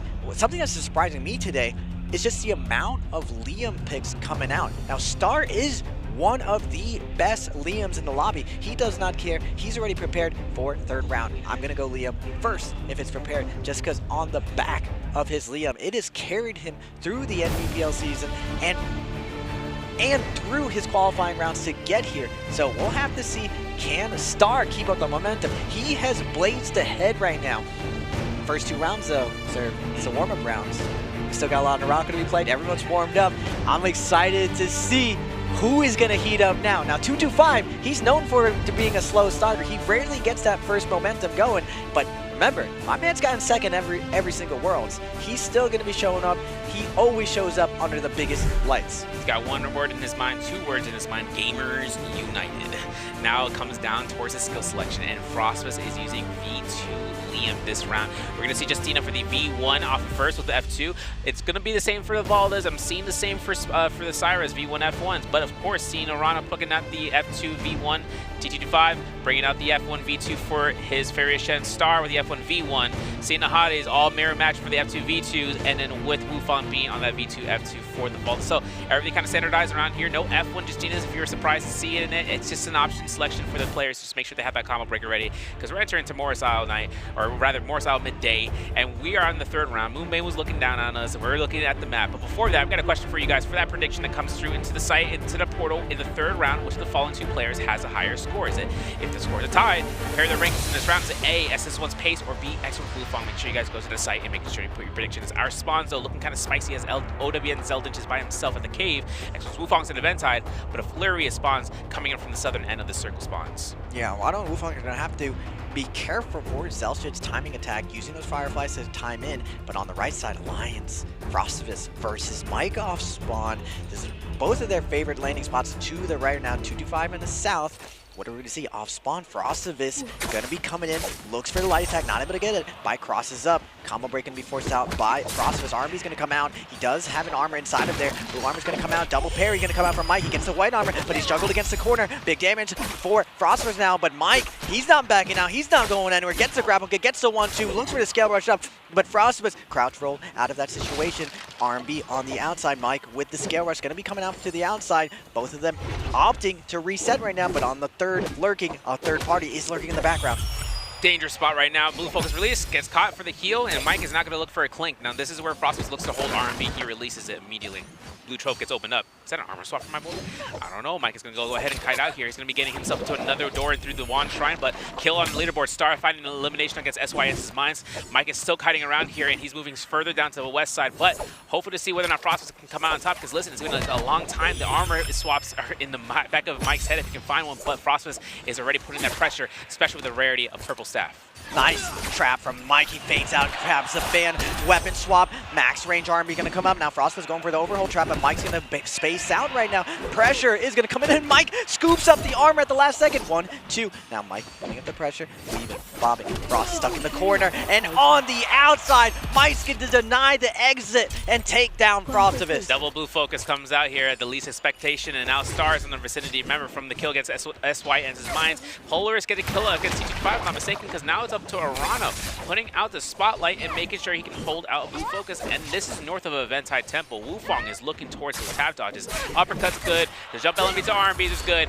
That's elimination number 1 for Wufang, and he's taking that from against the Justina in the lobby. Wait a second. Wufang caught that LMB focus with that horizontal. Spectacular timing coming out from Wufang. Now, Spider in the money position against Mines. This is Spider's domain. He's landed here forever. Going to get a nice LMB into their uppercut, into the corner, and Mines put into the montage, put into the replay. WBG Spider scaling up. You don't want to see my man going, especially when he's on Zyra. He's got himself 1 elimination. He knocked out Mines in the lobby straight up and into the Artisan's Grove. He's breaking all these pots, getting money. This is now the threshold at Jacob, breaking the barrier of 1 million damage in esports, and that's a lot of damage. That's a lot of damage. For Solo's gameplay of going through, Spider broke it through. He's one of the few, and he's one of the one of the greatest to make it happen. Yeah. Spider, one of the most active players when he's in the lobby. He does not wait back. He's always in there. He's going to do a ton of damage. He's going to commit and try to create the situations that he wants to capitalize on. Speaking of situations, we got Pace. It's going to be forced out, but Zelstich, like I said, weapon swap going to come out, putting Pace in the blender. We got a little bit of some spice going on, some staff weapon swapping, but Pace with the horizontals chopping away, forcing Zelstich back right now. Pace, and where are you going? I thought you wanted to play. Overhold's going to be coming out. He's forced to ult right now, and Pace, what great spacing. Essentially immediately gets out of there. Nice focus attacks coming out. Zelstich is not going to get any chip damage, and he's going to be able to get a reset, though. It's going to be 1 strike for the Hottie, potentially, but the full reset is going to happen. Pace having no grapples in his hands. He's trying to look for supplies throughout the Noble Cave region, but we're going to see kills. Mike getting another elimination, this time into the backset. He's up to 3 kills right now. I saw his second elimination was against Polaris. Now it comes down to whether or not he is stacking up his out of his hands, but that parry from Zeldich comes out. We're looking for a lethal jab. That's confirmed. We're looking for Stone Form. We're anticipating the R&B because Zeldich is looking for the mitigation here. 1 blue focus to the next. Fades out for neutral. Backing away from this point. No parry is confirmed there, and we're going to see another chance for that blue focus from Pace as he's going for the wild haymaker mode. Nice chip damage coming out from Pace, trying to isolate this pressure, but Zelstich chipping away, cutting him down. R&Bs are out right now. Pace, though, going to swing his way out of here, but unfortunately, Spider's going to be on the outside, but Spider's going to steal the kill from Zelstich, but Zelstich gets a nice LMB into the uppercut. No, he's not. Combo break's going to come out. Last hit situation, and Spider is going to find another free kill. Spider on 3 eliminations, and we're switching up over towards the Sunwings Rest. X1's Wufang Proctal against D25. Frostfist on the vicinity, and he is on his 2nd life right now. It's up to him to look for these quick eliminations. F1 out from that area, and then Frostfist gets caught out here. Wufang looks for the uppercut and invests the F1 from that Liam as it comes out to save his life, but Wufang, his ultimate's done. He's got Combo Breaker ready to go up here at T25 with a purple weapon on standby. He can look to the aggress upon and reinitiate, but it's all coming down towards who is behind him and what are they going to be doing next, because right now, with no ultimate cast ready to go, T25 is looking to try to farm up here and making sure that nothing is left in the kit of the Balda. Now 225 with the nice overhold, gonna punish Wufang. What are you doing? You want to pressure me? Tap dodge, not giving the trap to Wufang. Wufang being like, yeah, I'm gonna keep on damaging right now, but 225 actually on a Varia pick right now. We didn't see this at all from him from the pre-finals or group stage, taking a page out of Wufang's book and putting Wufang into the ground with a nice hit, and he's gonna grab that Soul Bloom and get on the board. Absolutely wild. It is a Wufang of all people for him to snipe him out with a cannon shot. Wufang still has a life available. Frostfist is backing up completely with the roaming Yangus in spawn mode. Shaolin staff from Mike. We're going to get a replay for his 3rd elimination, his 2nd elimination against Polaris. There's the kill steal number 1 for against Polaris. Really quick drop down R&B, and this is Verse on his key Justina moment, and the F1 comes out from Mike. He can go ahead and reposition, and there's the 2nd dodge. Remember, V1 has been more utilized in the solo scene. Oh, 2-on-1's clean for it, because now then Verse, even with the cancellation of the ult, still going to get caught out with Mike picking up that 3rd elimination just like water flowing through. Uh-oh, sir. Uh-oh. Mike is heating up right now. We're on game 3. My man is looking unstoppable. He was just 3 steps ahead of Verse, waiting for that dash through, picking up those freebies, but for the top two. The two GOATs, they're going to lock horns right now. Spider and Mike both waiting for that Realm of Yang. Now, one of the finesses for Realm of Yang, there are 3 spots. Yeah. You'll see the personality. Mike is known for going in first. He doesn't care who he fights. Spider likes to go in last. If he gets there first, he's going to hold on to that ticket, wait for the very end. We got our dark horse. The Curse Breaker this year, 225. He comes out of nowhere, just like Arano for the end. Can he wake up right now? He needs to pick up speed because unlike in the past, unlike previous J-Cup, we go to match point right now. Someone can end this tournament if you let them. Yeah, and picking up eliminations like quickly as possible is going to be the case. So it looks like WBG Spider enters Realm of Yang. He's up against Mike. That's a fight everyone likes to see, and that's a fight we're going to get to see live for Game 3. Now, the weapon selection is crazy because, you know, Spider has an advanced heal, and he's got a lot of purple weapons in the secondary staff in case he gets parried. So we're going to start us off. Crossbow bolts coming out here from Mike. Goes straight to stanchion form and catches the LMB, forcing out combo breaking from Spider. But now it's up to the Cyrus up against toe-to-toe. Yeah, Mike with the staff Jade, letting Spider know, what am I using right now? Do I got some secret? 1, 2, 3. Spider's like, not with this reaction time. Mike, get out of here. Armby's gonna come out. Looks for the wake-up coverage. Mike doesn't bite, but instead, Spider gonna get that 2-on-1. Catch him on the retreat. Mike with the half charge, gonna take his turn back, force him to use that combo break, but Mike doesn't want to pop his ultimate, going for a lot more extra credit. He is gonna close the distance, try to get the RMBs off, try to get the heals off, but Spider's doing a good job. Tap dodge, roll. We've seen it earlier from the likes of Mike rolling around the corners. Is this a counter to Syra rolling back and forth? Spider has his full ultimate online. Now Mike in a weird situation, has half armor up. Spider immediately comes in, throws his first focus attack. Now Mike fading out. How can he overcome Spider when he still has ult? He's looking for the RMBs after that. Whoa, vertical 1, 2, 3 coming out again for the Shaolin staff, and now Spider's on the riposte, looking to use his ultimate. The double rolls come out. Spider's putting that pressure on, but we know Mike is looking to get caught by Dazzle. Here it goes. Laser beam comes out, and the blast is not staggered. It looks like Mike is good for the set. He's got F1 still. He can use it to space away, or takes a chance to roll right back into it. Another horizontal kip comes out. Clutch might be looking for the clutch moment for the RMBs because the F1 comes out from Spider. And I know all the stagger's gonna come through. Nice parry though, and a jump horizontal to an R&B clink. We just need 1 hit, and that's all we need. 10 seconds. This is all kiting position for Spider, unless he finds a turnaround, because right now that crossbow is gonna connect through, and this could be our first Realm of Yang depletion tied position. But a Sierra rush coming up from Mike and catches that elimination for the first round. Spider was leading the whole time, but OUG's Mike, when put under pressure, he clutches it up under the biggest moment. Now going over to 225 versus Pace. A timeout situation is looming right now. 20 seconds left. 225 already using his fairy ult. He does have the armor advantage on the Pace. Gonna look for the uppercut combo. He is gonna get it. Now Pace going for a ride. Isn't enough damage. A little bit left. Half charge RB's gonna come out. He gets the 1 and then 2, cutting up Pace in half. And 225 is gonna get on the board on the surprise Faria serve. That's crazy. He's going to pick up a purple longsword, going to get a sky punch, but that gold katana, that is a strict upgrade for him right now as his weapon selection comes through. He's going to probably switch it to a Hong Sword. I wouldn't blame him, but switching over to Servant's Grounds, having a fight against what seems to be Mike against Arano. Grapple him is good because that terrain, looks for the horizontal. Wait a second, we're going to have to go ahead and back up in a slap. An attempt coming out from Arano. He faded it out, and now he's looking towards the chase as Mike puts himself in this stead. He's going to back away. He doesn't want to take any chances. Verse could pick up elimination off of him as well as against Arano. So for Mike, it's a full reset position. For Arano, though, it is himself and only himself to just work into the Celestial region. He's got 2 armor powders, and he's only got 3 healing berries. So for right now, supplies, they're looking a little bit grim here, Raven.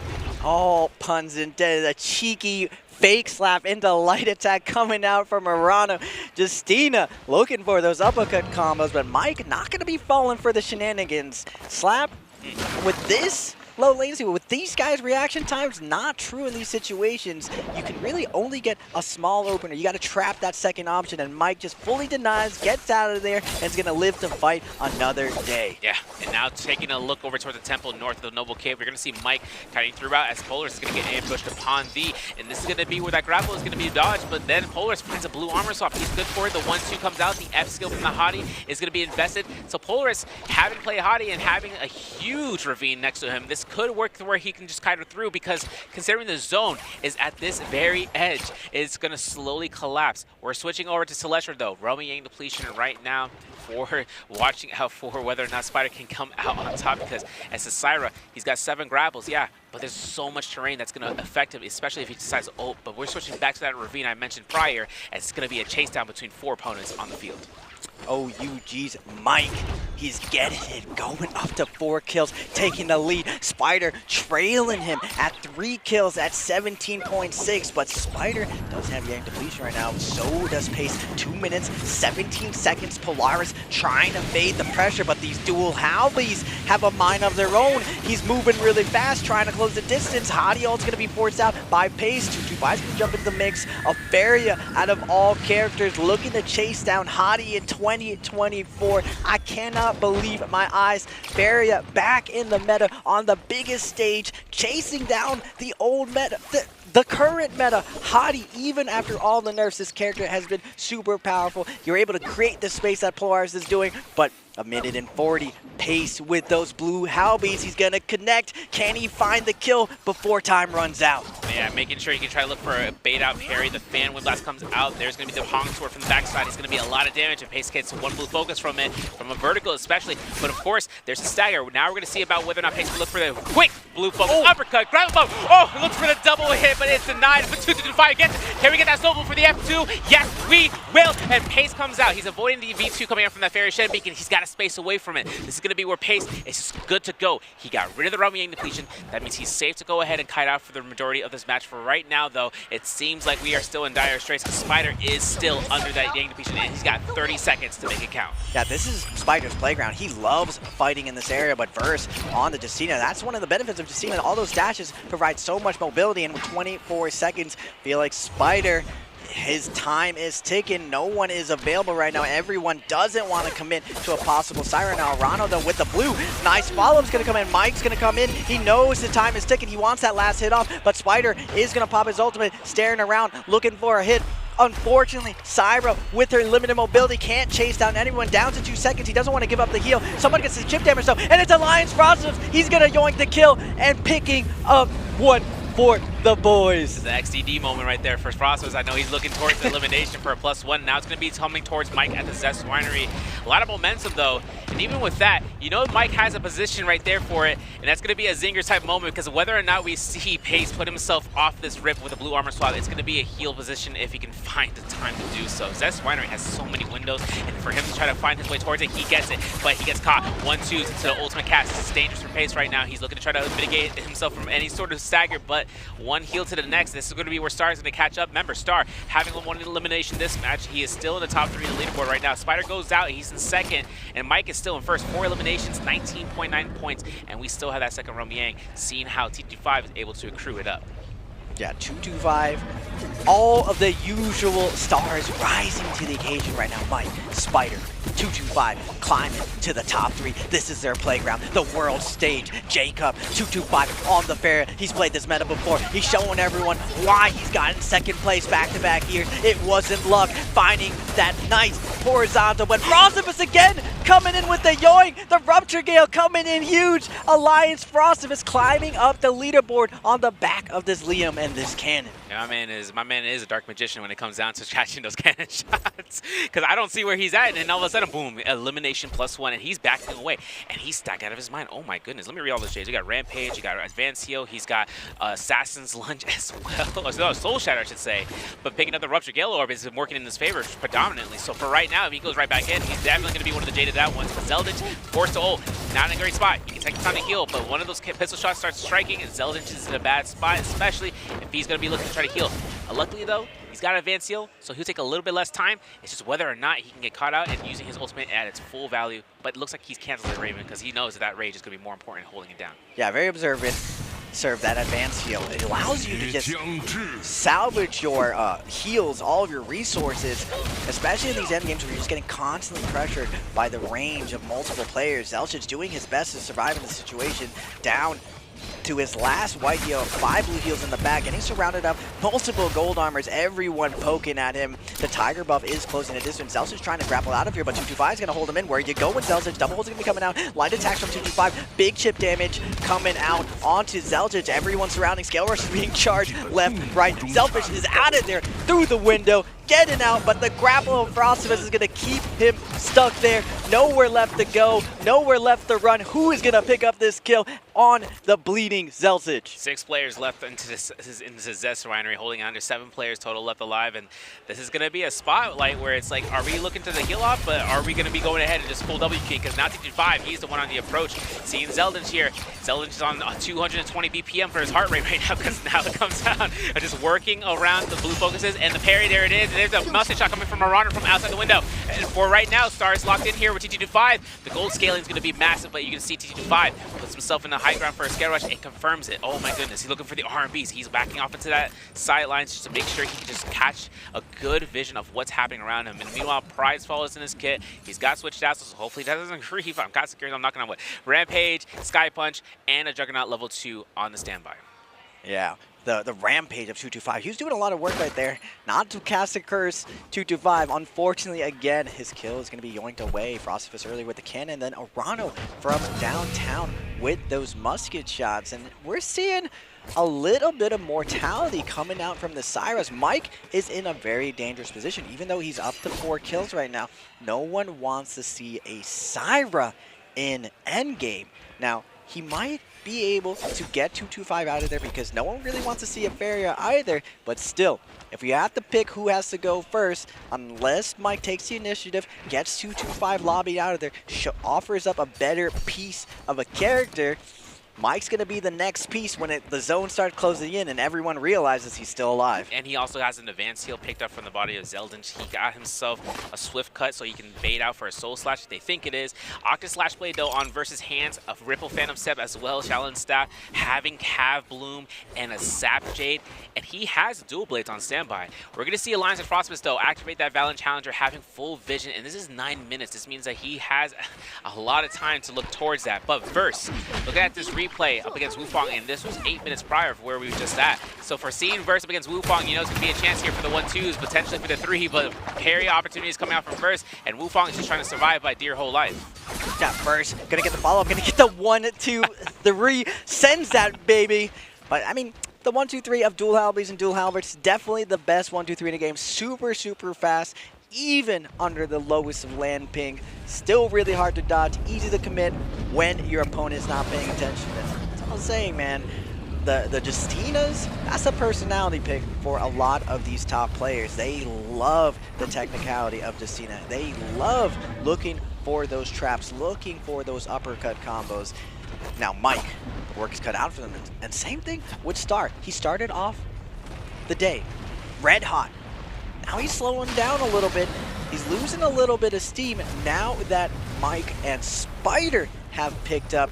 They're outshining him right now. He's going to have to really pick up if he hopes to be the true star by the end of the day. Yeah, +1 with the purple spear, especially off of Justina. If you can look for, if Verona can try to find a quick one-hit blue focus and then backs off, that would be huge, right? Because then after that, the person has to back off. They have to reset.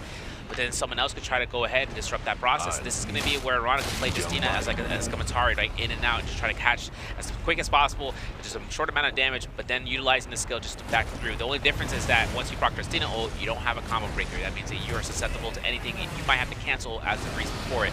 For Mike, though, putting himself with a gold pair of dual blades in his hands with a fin skin, having 4 eliminations, and being, like we said, the Syra to make it through. If he catches 7 eliminations in first place, he can't catch match point. So having Mike to be this close after round 3 to be the only match point gamer from this point on, it's going to be a susceptible fight because a Romier or a Spirit Well in effect is going to turn the tides for anyone else. Look at the hit and run tactics on this Spirit Well. No one has the edge right now. Everyone's contesting.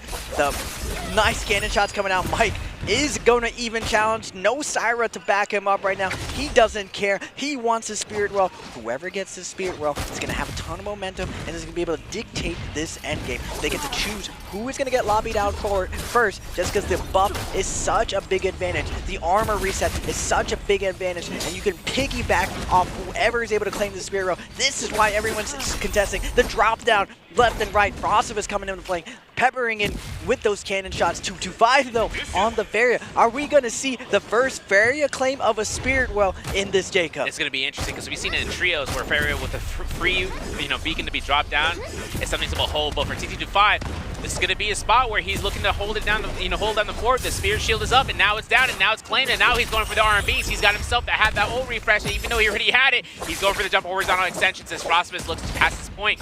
Holding blue focuses, proccing Liam ult. Now we have to back off. We had to disengage here. Blue focus doesn't get parried. He tries to eat up just a little bit of damage. White Striker's prowess heal to 25 is going to take away per second, but for T225, he's going to look to try to avoid. It gets a parry, but this is going to be the investment for Liam from F1, as Star is going to be on the cusp of being targeted by the lobby.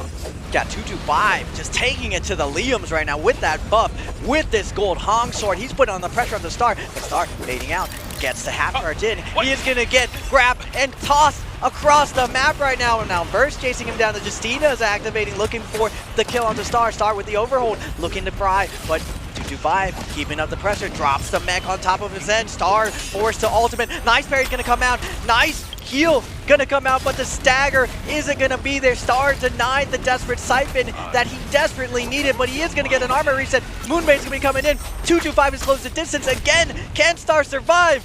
He's holding the blue focus. He's getting caught almost in the cannon shots. The parry comes out. The Rupture Gale comes through. Frostbus with a third elimination, picking it up. And Arano getting a kill on T25. And the Moonbane is separate everyone. Frostbus being the resulting strike. No one's looking at him. Arano, though, gets focused out here. And this is at 7 seconds until Moonbane is gone from the game for this lobby. But for Mike, he's getting forced to use F1 versus looking for the 1-2s. Almost went for the 3. I saw the vision. But of course, you know how much it comes down. Just looking to anticipate this. The loot on those bodies is absolutely incredible. For someone to go ahead back to where those bodies are, that's exactly why Arano's in the prime position, as well as just making sure that he's prepared for the next 4.5 minutes and being in the stead for the lead. The Justiners are still left alive. Frostivus betrayed at the last second. 225 was able to claim it, but decides to turn onto the Liams, look for the kill, and instead is beheaded himself. And now Frostivus with that Rupture Gale gonna get pressured up by Burst. Combo break gonna be invested though by Burst. He's gonna back up all the way, but Mike keeping on the pressure onto Arano.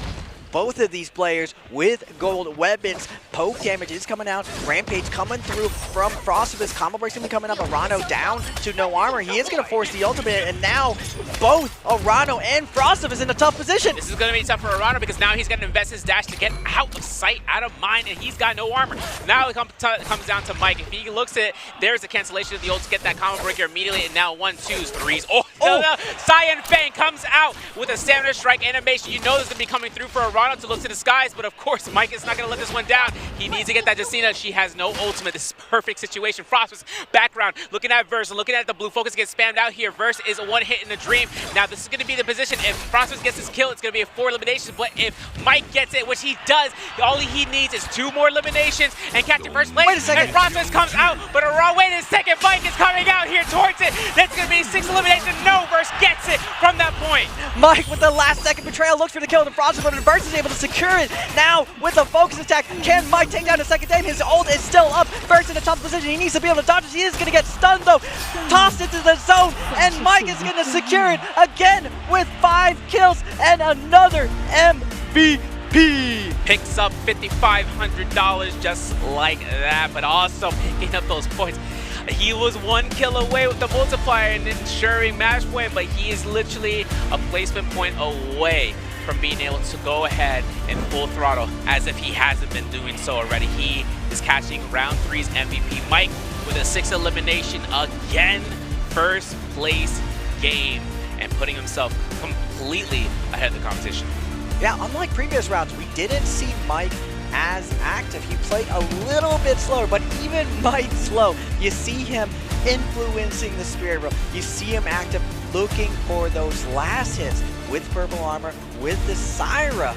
Against all odds, it's not about the rounds that are easy, that you're expected to win. It's when you don't have everything going for you. That's what makes true champions, and Mike is showing why he was a step above everyone else under the biggest lights. He's clutching it up when it is unexpected. He loses Syra, Spider, early on, not winning that first rumble yet. They end up getting the Ditto versus each other, but he ends up closing it out right there, betraying Frostivus at the last second. He unfortunately doesn't get the kill, but he makes Burst look like a snack with that Syra ult. Yeah, and having that moment of just despair once your ultimate runs out, Justina and Syra ult, there is nothing to keep it going.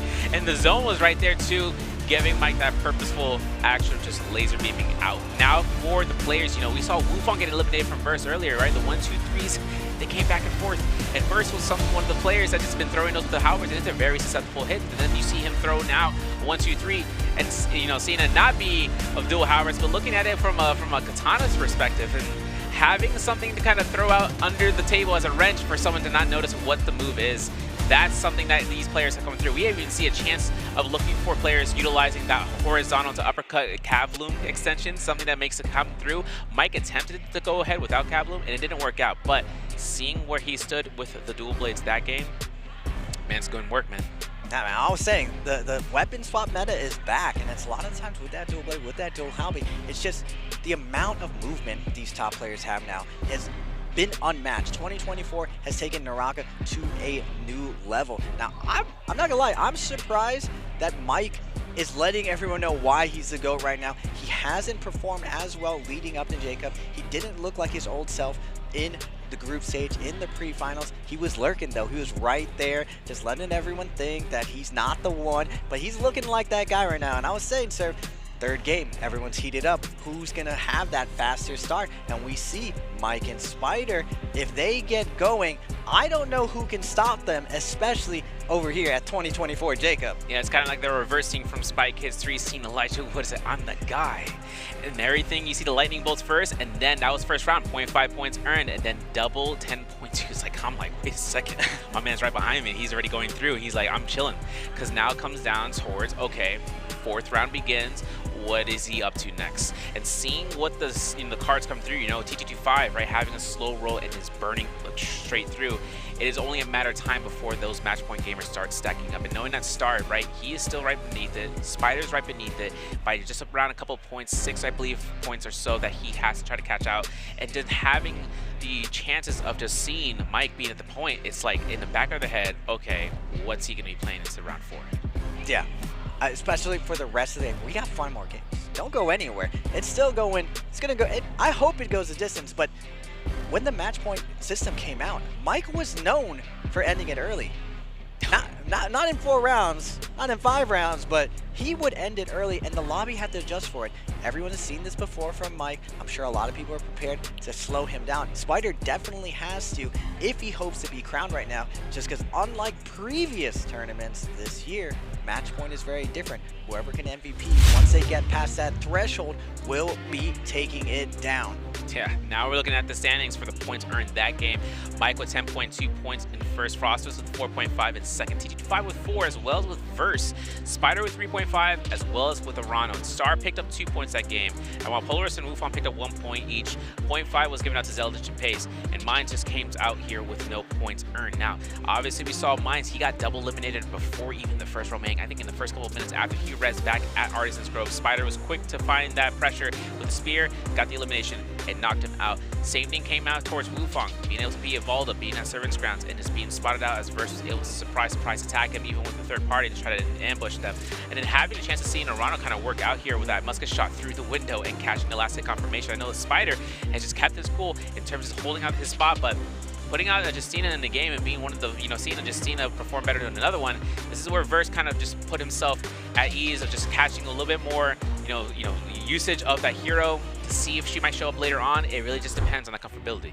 Yeah, we were talking about how important it is to get value off the off-meta picks, and 225 got a ton of value off that fair, but looking at the overall standboards where everything is added up, Mines still has a long way to go at 3.2. Can still heat up though, did a little bit better in pre-finals. Zelsage at 4.7, still a little bit slow start, but we got 5 more games. Polaris, same thing at 6.9. Pace, very, very surprising. He had a good first game, but hasn't picked up since then. Now, Wufang, remember, at pre-finals, he popped off. It's a little bit different now that we're at Grand, but when it all matters, 225 at 550.5. Arano showing up that consistency. Star as well, surprising everyone. But Mike and Spider at the very top, but Mike pulling ahead. Someone needs to slow him down, or he will end this tournament, sir. And if he ends the tournament coming through here with a 0.4, that's literally 0.5. That means he just needs to wait out until 9th place. He's done. he's good to go for the next following round. Now, of course, he still has to perform out. Why? Because if it ends up going to 8 games and he doesn't have the points necessary to catch first place and the match point doesn't come out at that point, we'll have to see. But we're going to take a look and see about what had occurred this past round with some clips and highlights brought to you by Thunder Robot or for Gaming, Gamers United. Frostmas was the first to go through, but we saw Wufong go second against Arano over by the north side of the bedside temple, and the full elimination that Spider had accrued against Mines in the Artisan's Grove. Yeah, the off spawn filled with action, even off camera. Mike able to get the drop down on the Polaris. Nice flank. First, gonna pop the Justina off. Nice dagger coming out perfectly timed, but Mike with the combo break, able to keep up the pressure, reading all of Verse moves here. Bobbing, weaving, 2-1-1. Get out of here, Verse. Mike is here, and he's bobbing off on his Syra game. Then 2-2-5. This was a surprise, taking down the first Wufong with the nice cannon shot. Now going into the realm of Yang. Mike keeping up the pressure, letting Spider know we're rivals right now, but not today. Today is my time. But Spider is gonna try to time it out at the last second though. Mike keeps up the pressure, returns the favor, and clutches it up.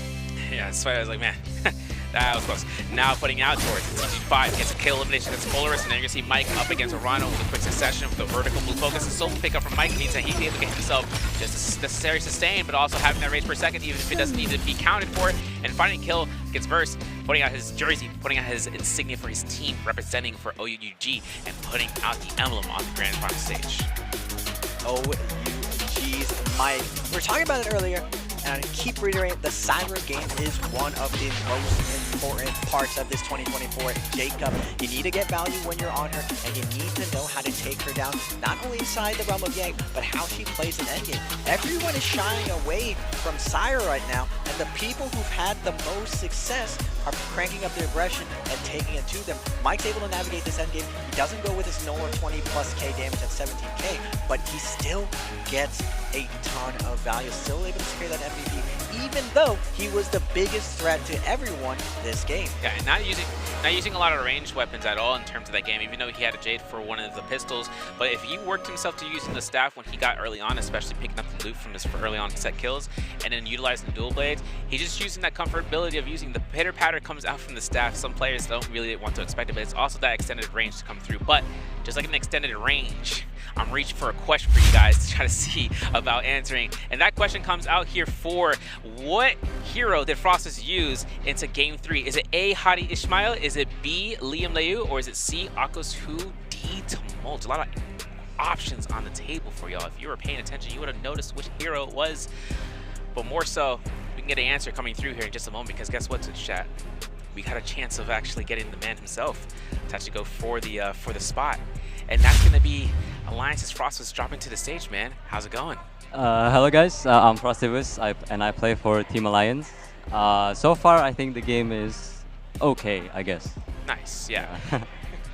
So, that last game, what was the answer for the guys and girls at home? Which character were you on this last game? The correct answer was Liam Liu. Now, I know that going into this finals, you were questioning whether or not you were going to play Liam. At the last second, you saw a lot of Liams doing really well.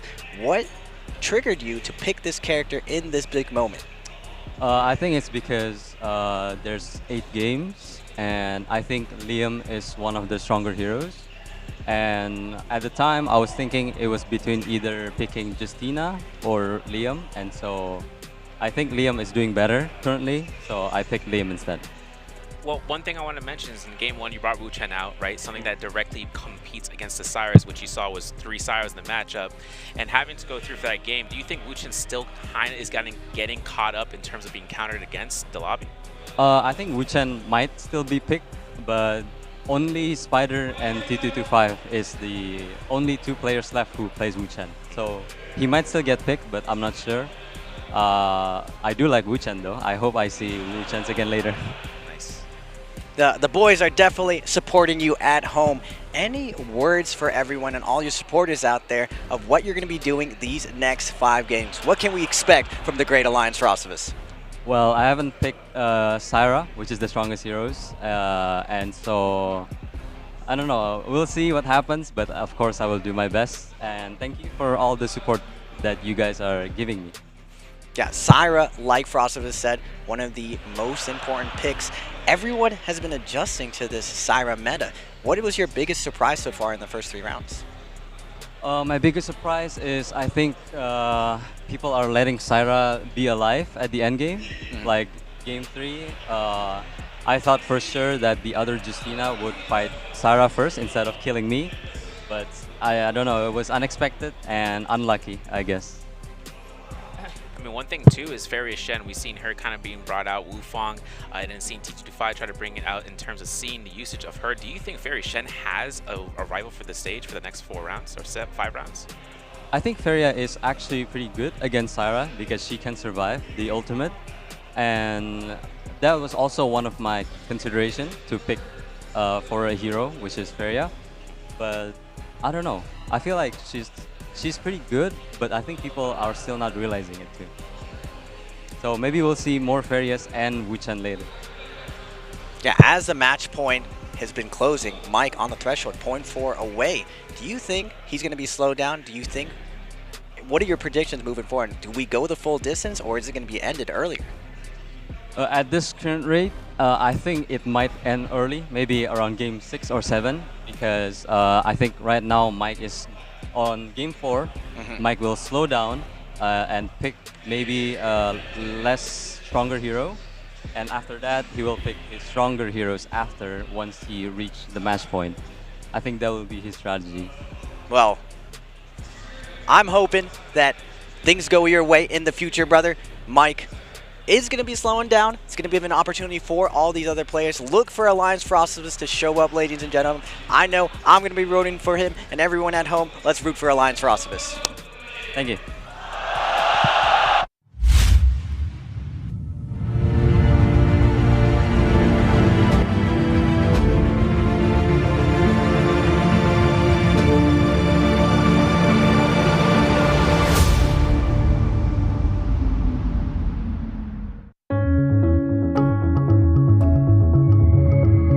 I'm Frostovus and I play for Team Alliance.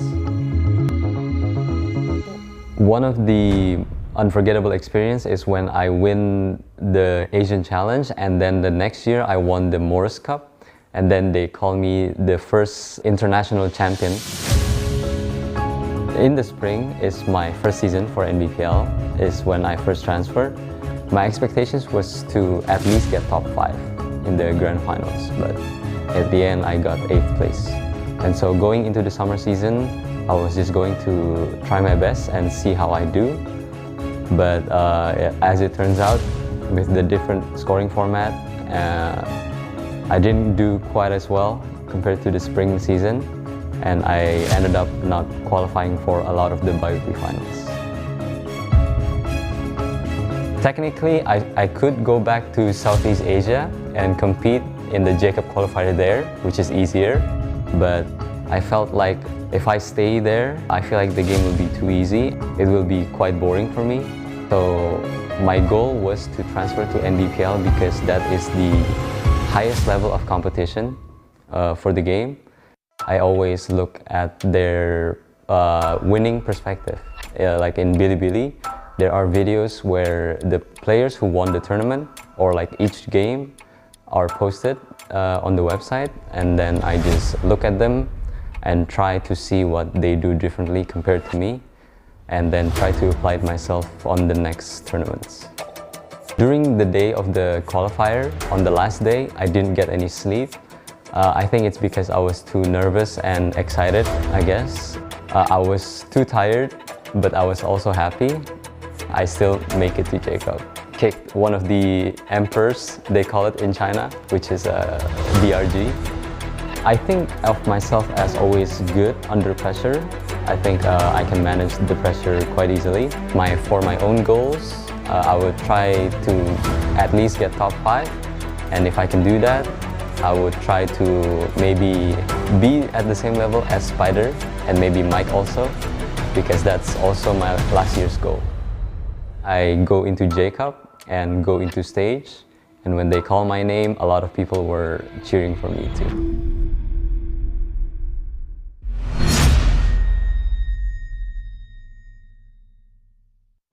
an updated rule set, the 2024 J-Cup kicks off on November 26th.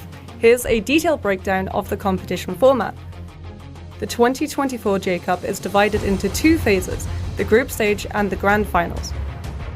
In the group stage, 18 teams will be randomly divided into 3 groups, Group A, Group B, and Group C.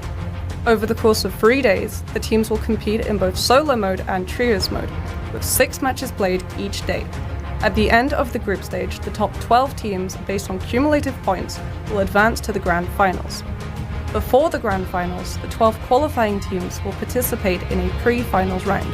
During this round, teams will compete in 6 matches in both solo mode and trios mode. 20% of the points earned in the pre-finals will then be carried forward to the grand finals. We have introduced a match point rule for this year's grand finals. The teams reaching match point in up to 8 matches enter match point eligibility. If they score first in any subsequent match, they win the overall championship. The ranking of teams that do not win the championship will be based on their total points earned throughout the matches. If a champion is not determined by the end of the 8th match, the champion and other rankings will be decided based on the total points earned after 8 matches have been played. To get more details about the 2024 NARAKA BLADEPOINT World Championship, please visit the official NARAKA BLADEPOINT Event Center website. Additionally, you can follow our official channels on TikTok, Weeaboo, and Bilibili, with the username @NARAKA Esports to stay updated with the latest news.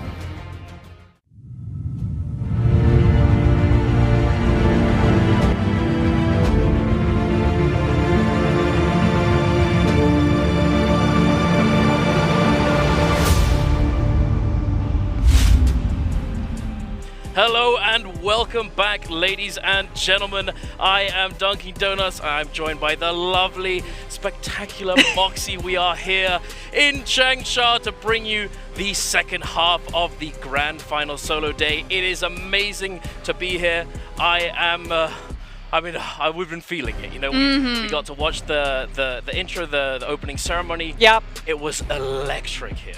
Yeah, I mean, we might not be here for long though, Dunk, because we just heard about it from that rule set. We have the match point eligibility system, so that means that once one of these solo players is able to bypass 26 total points scored, they immediately open themselves up to being targeted by every single player in the lobby, because if they MVP a single game afterwards, we're done, and we give away that trophy. And you and I, instead of going 5 games, we potentially go 1 or maybe 2. Maybe 1 or 2. I think, well, we're going to be going for a couple at least, because no match point reached just yet.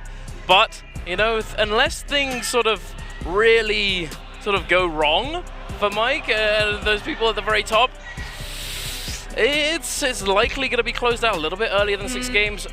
The potential for 8 is still theoretically there, but it's going to be an absolute slaughter. But here we are, yet again, ladies and gentlemen. You know what to do, the QR code. Scan that QR code if you want to stay up to date with everything J-Cup. Even though we've not got much left of it, join that community, become part of the NARAKA family, and there's so much you can do in there. Yeah, and one of those things that you can do is join the 2024 J-Cup Honest Comment section, so that you can get your thoughts, your feelings, your opinions read out live on broadcast by one of us, as well as, I mean, in my personal opinion, the better prize is the cosmetic boxes that you can do. Yeah, but I know why that is because you always get what you want, Foxy.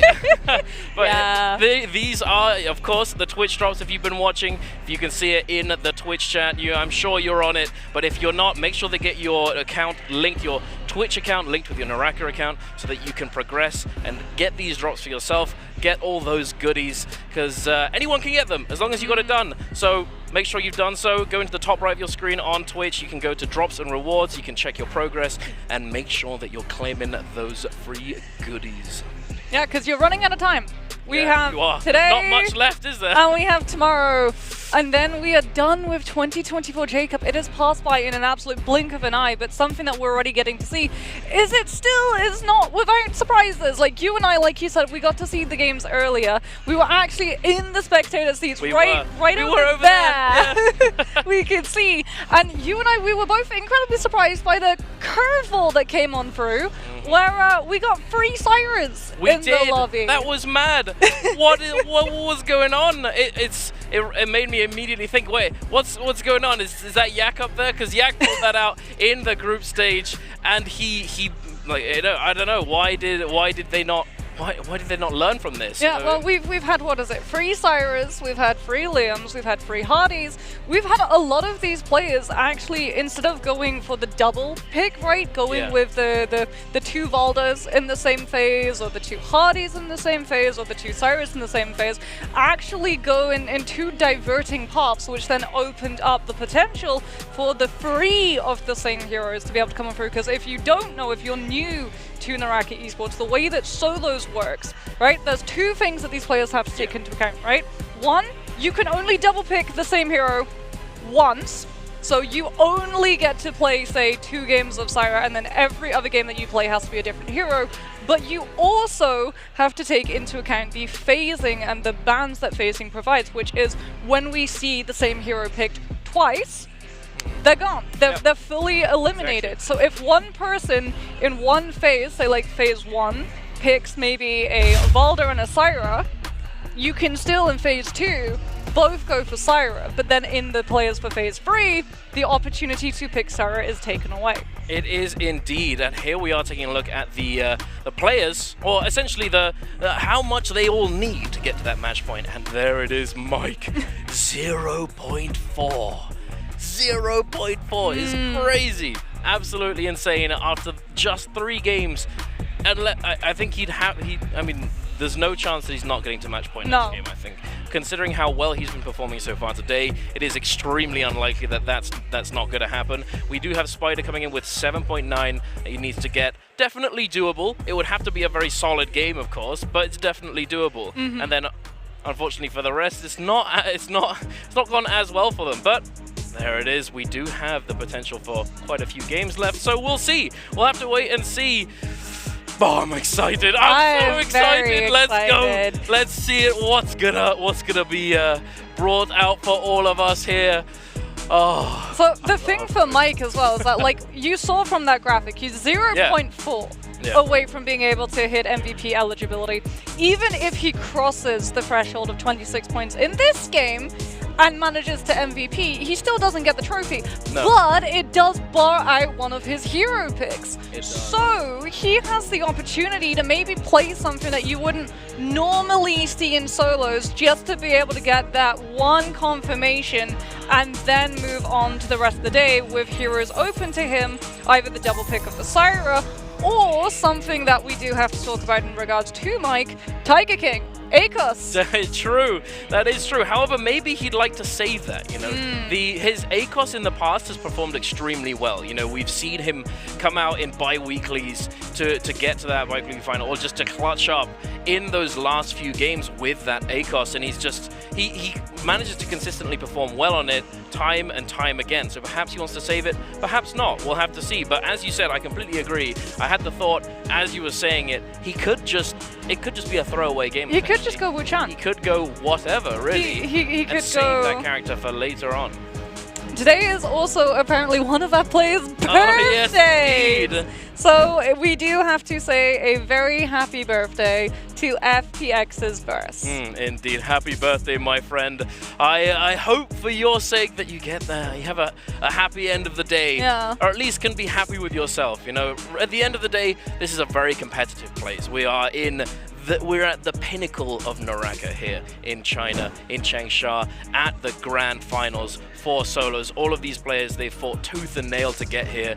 It's an extremely competitive environment, and even if you don't come first, at the end of the day, as long as you can say to yourself, I did the best, I put in the work, I got there, I'm happy with my result, then I think you'll be happy at the end of the day. But we shall see. Moving forwards, here we are with the round selection. We have Frostivus and T225 coming up first in that first round selection. Second of all, we have Spider and Mike. And third, Arano and Verse.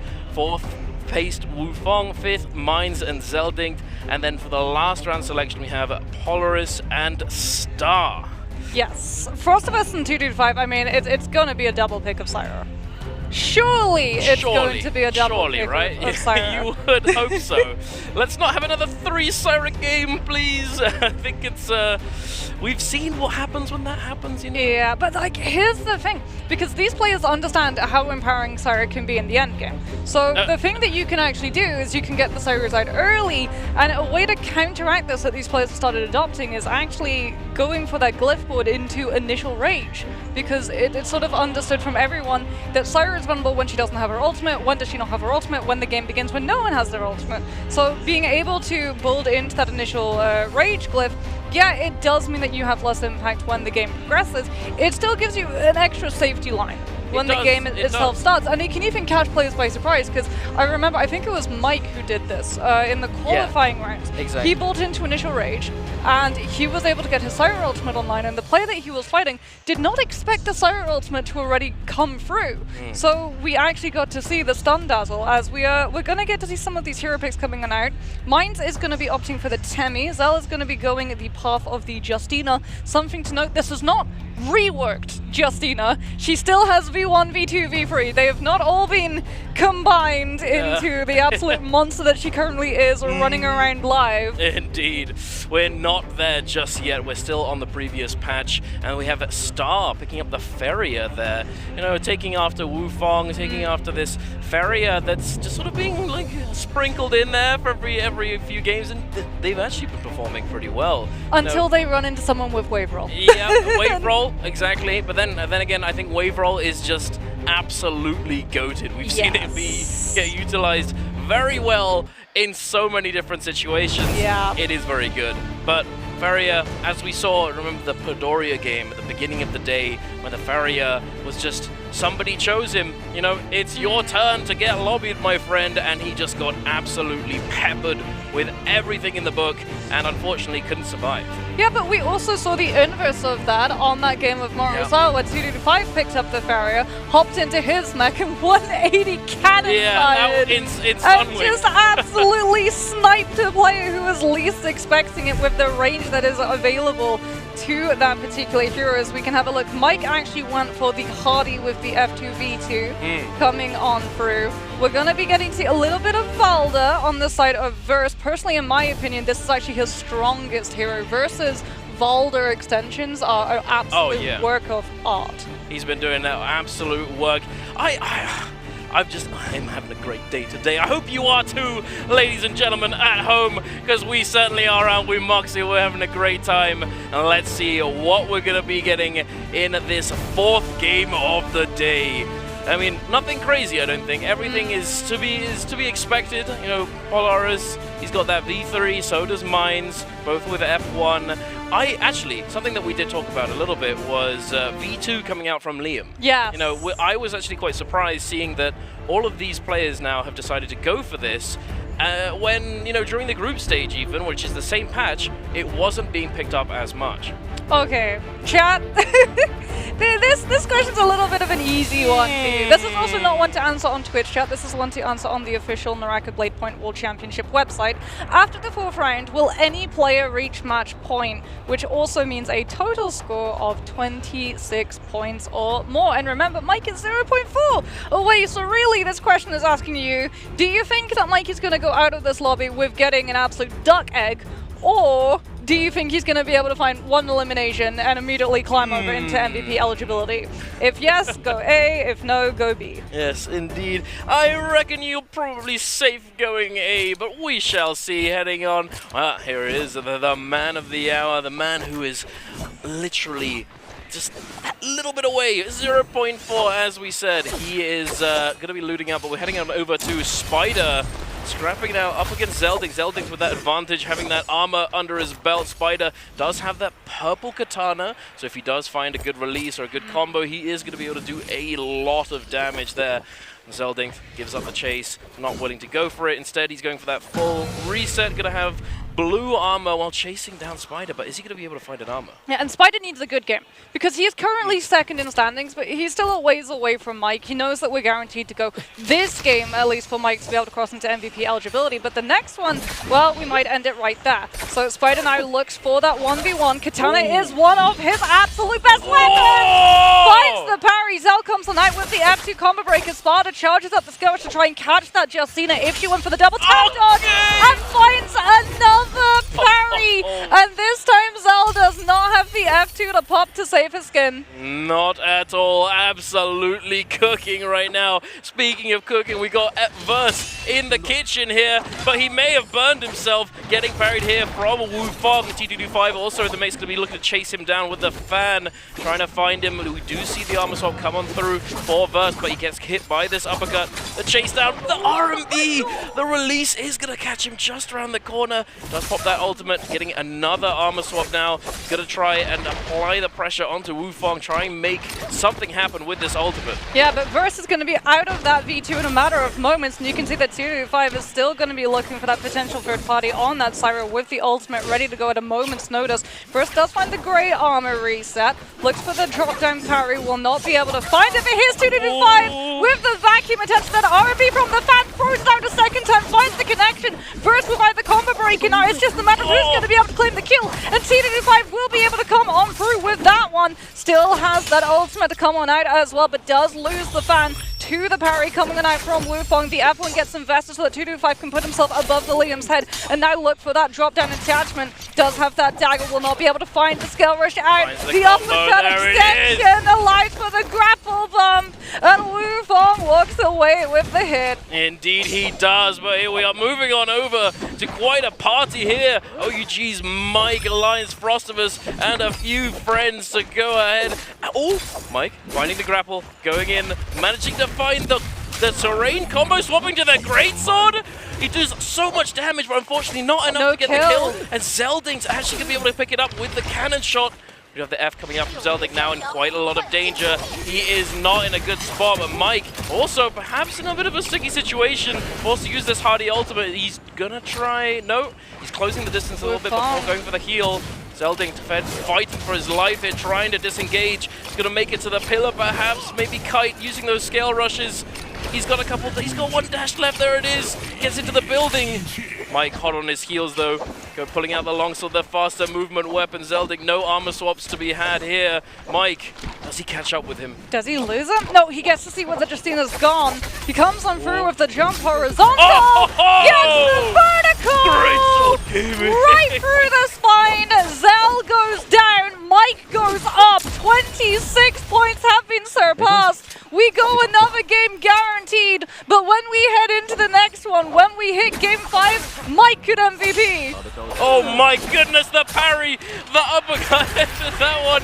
What a goofy combo though, not able to catch any real damage. And then the ultimate coming out from Spider is just going to chop him down. Mike, he's happy though, he did his job, he did what he needed to do, but now Spider getting full engaged on by this third party. Purple armor as well. Yeah, Spider does have the dual halberds and Katana weapons up in the back pocket, but loses the Katana to the parry coming out from Wu Fong. Fan now comes on through, the RMB gets committed into, and Wu Fong finds another parry. A lot of these players forced to overcommit in terms of throwing out those focus attacks when up against Liam, trying to burn out that F utility. Indeed, you know, the Liam, we know his combo breaker, we know what he can do. He's very willing to send those blues, and sometimes you just hope to try and clank. But here, take note of the fact that Star, on the Ferrier no less, has managed to secure the Vulpine Essence. It's going to be extremely hard to take down, and I'm imagining he's definitely going to be going to the realm of Yang. Yeah, something we do have to talk about in terms of Mike, though, is that yes, he has surpassed the 26 points. Yes, he's going to be very happy that he's done that. He also has to be careful that he doesn't lose momentum. And that is one of the dangers. Like, Mike in the past has struggled if he started going for a little bit of a rougher start or a rougher mid part of the day. It does take him a little bit of time to recover, and he does not have the luxury of time to be able to wait to get that MVP eligibility and just walk away with the trophy, because like we said, Spider is hot on his heels. Mike now going to be taking this 1v1 against X1's Wu Fong. The scale rush into the 1-2 will be able to come on through, commits the horizontal as well. There we're going to get to see the catch of the ball.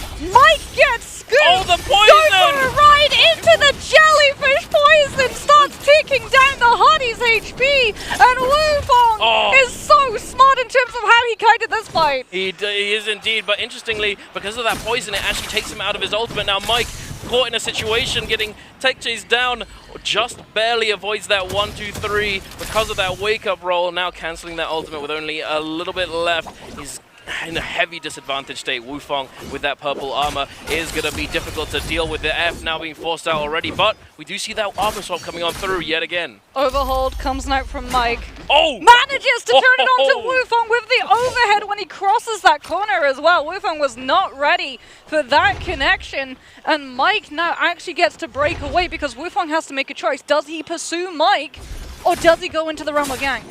It's definitely doable, as you do have that ultimate charge refresh, but here we are, Frostivus and Spider scrapping over this realm of Yang entrance. He finds the recatch into the juggle. He's going downhill. Frostivus in a dire situation, but no, I think he's all right. He does get that ultimate off, but the thing is, I think he has to cancel the ultimate to be able to go into the realm of Yang. So here, he's healing up just a little bit first. He's just making sure that he's not going to go down, just in case. Spider waiting. There it is. Bye. Yeah. See you later, buddy. gets one last stun onto Spider to make sure that he doesn't lose any bit of armor. 2-5 actually already inside the realm of Yang, scrapping out against FPX's burst. Valda into Syra has benefited the Syra in the past. Both of these players utilizing the pillar, wanting the Scourge connection. However, the Valda is the one that's able to actually clash against the Syra. 2-5 to trying to burn out that ultimate as quickly as possible so that he can come on through with his V1 and start laser beaming that Valda's additional health down. It very much is just a matter of breaking the utility, with both of these players trying to force the other into throwing that ultimate out first. Indeed. If you can force the other one out first, you are certainly in the driver's seat. T225 sitting atop this pillar, trying to squeeze a pistol shot down below him. Verse desperately trying to create some kind of valley, trying to do something. He's 1 HP. Here's the ultimate. Forced to use it. T225 is going to answer in kind, chasing after him, throwing the orbs down. The angelic golden spheres is gonna make it very difficult for Verse to recover in this one. Yeah, especially because Verse is just trying to find that healing opportunity. Now we are going to see Wave Roll come through. One spear does come out, but even if you find the connection, Syra is able to ignore it entirely. As Star and Frostivus are actually going to be occupying one of the other realms of Yang. Syra versus Feria. Feria ultimate now removed. Frostivus able to actually find the DMAC connection with the RMB from the fan. The 1, the 2 goes for the ultimate. Star does not get hit by the first RMB. Frostivus definitely still looking for that stun dazzle into LMB follow through, but he doesn't know where Star is playing from currently. All he has to do is just wait just a little bit. He keeps lasering, pretends as though he's gonna miss, pretends as though he's not coming. So let Star go for the heal and then go for the flank. Try and find him. He's wasted all this time. The cannon coming out. It's over for Star. But no, he has the Vulpine Essence as we mentioned earlier, but there's only 7 seconds left on the clock. Sending the blue focus is Frostivus, trying desperately to survive using the combo breaker, going up the pillar. Does he find the kill? No, he doesn't! Star just barely not catching him. They're not able to do just a little bit extra damage. And both of them go into the spirit realm. And here's the other tragedy. If Frost had just connected one of those lasers, he would have been able to pop the Vulpine Essence and the jig would have been up. It would have been over, but unfortunately it was not the case. It was not to be. And both players now with Yang Depletion, taking us up to 4. 4 Yang Depletion is going to be oogly. Are already on the board though. Frostivus with the slap extension. Verse does have that Valda V2, is also on the Yang Depletion. Frostivus with the connection of the Fana RMB. Verse managing to get hit by it yet again. We've got a third-party opportunist coming in from OEG's Mike though. The Valda utilizes the combo breaker. Does go down a little bit of damage to the Clank. Finds the grey armor reset directly at his feet, and now the chase begins. Frostivus takes a little bit of moment to repair the weapon, manages to find the connection onto the Valda once again, so all of that blue armor that Verse was just able to pick up has started being chipped away. He's got to go for the grey armor reset yet again. Still hasn't pulled the Valda ultimate out, but neither has Frostivus utilized that Syra V1, but you can see the sharks in the water. Oh my goodness. The chum has gathered his Mike and Spider!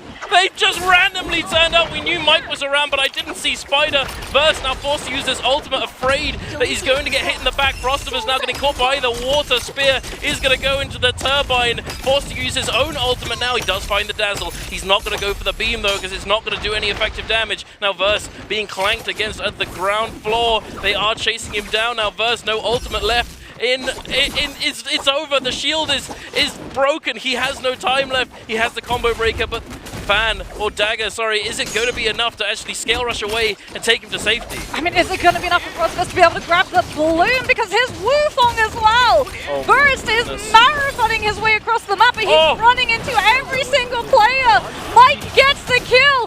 Who got the Soul Bloom? Wufong gets it, I believe. Yeah, I saw his health go Frostivus up. and Star, their portraits are still orange. Frostivus was denied the Soul Bloom, and he's used the Syra V1. And these players, if they're able to track down where Frostivus has gone, they know that the Syra is down that ultimate. They know that she's vulnerable, because normally when you run across the Syra and you run across her for the first time, you don't know whether she's got the ultimate, but Star does indeed find the kill onto 225, which is going to allow him to pick up that Soul Bloom and potentially turn that orange portrait back to neutral.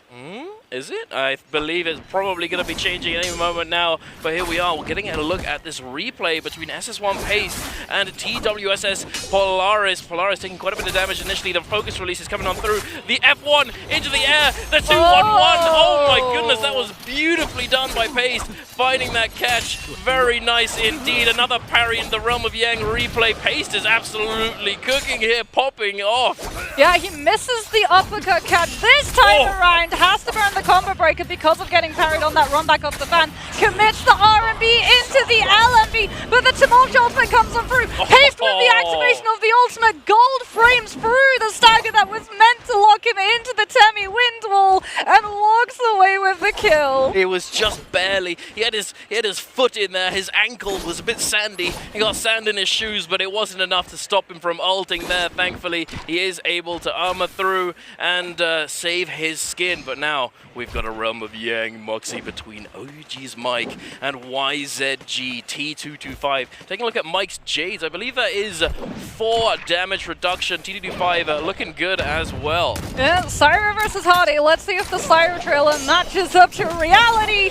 Both of these players trying to find that drop down. Mike with the F1 already burning on through, but he's sitting pretty with that V1 ready to go. If the Hardy tries to break away with that combo breaker, Mike, 225 rather, is looking for the connection with the R&B. The pitter patter comes on out with the LMB, but Mike with the activation of that Hardy ultimate early goes for it when he doesn't actually need to heal and can continue being aggressive as opposed to trying to put himself up into the sky and allowing 225 to look for the chase and opportunity with the movement enabled by the Syra V1. He's chasing him down. He's doing just a little bit of chip damage. Not really able to find too much in the grand scheme of things. Mike dodging around this pillar, sends out the focus, doesn't find it. T225 dodging away, but he finds the enemy catch here. Mike using that F to disengage, trying to get away, finds the focus opening into the second one, catching the dodges around. T225 finds that R&B focus, but the explosive armor is going to save Mike from taking too much damage. He expects the parry, but there was no parry there. T225 breaking down Mike in the Realm of Yang.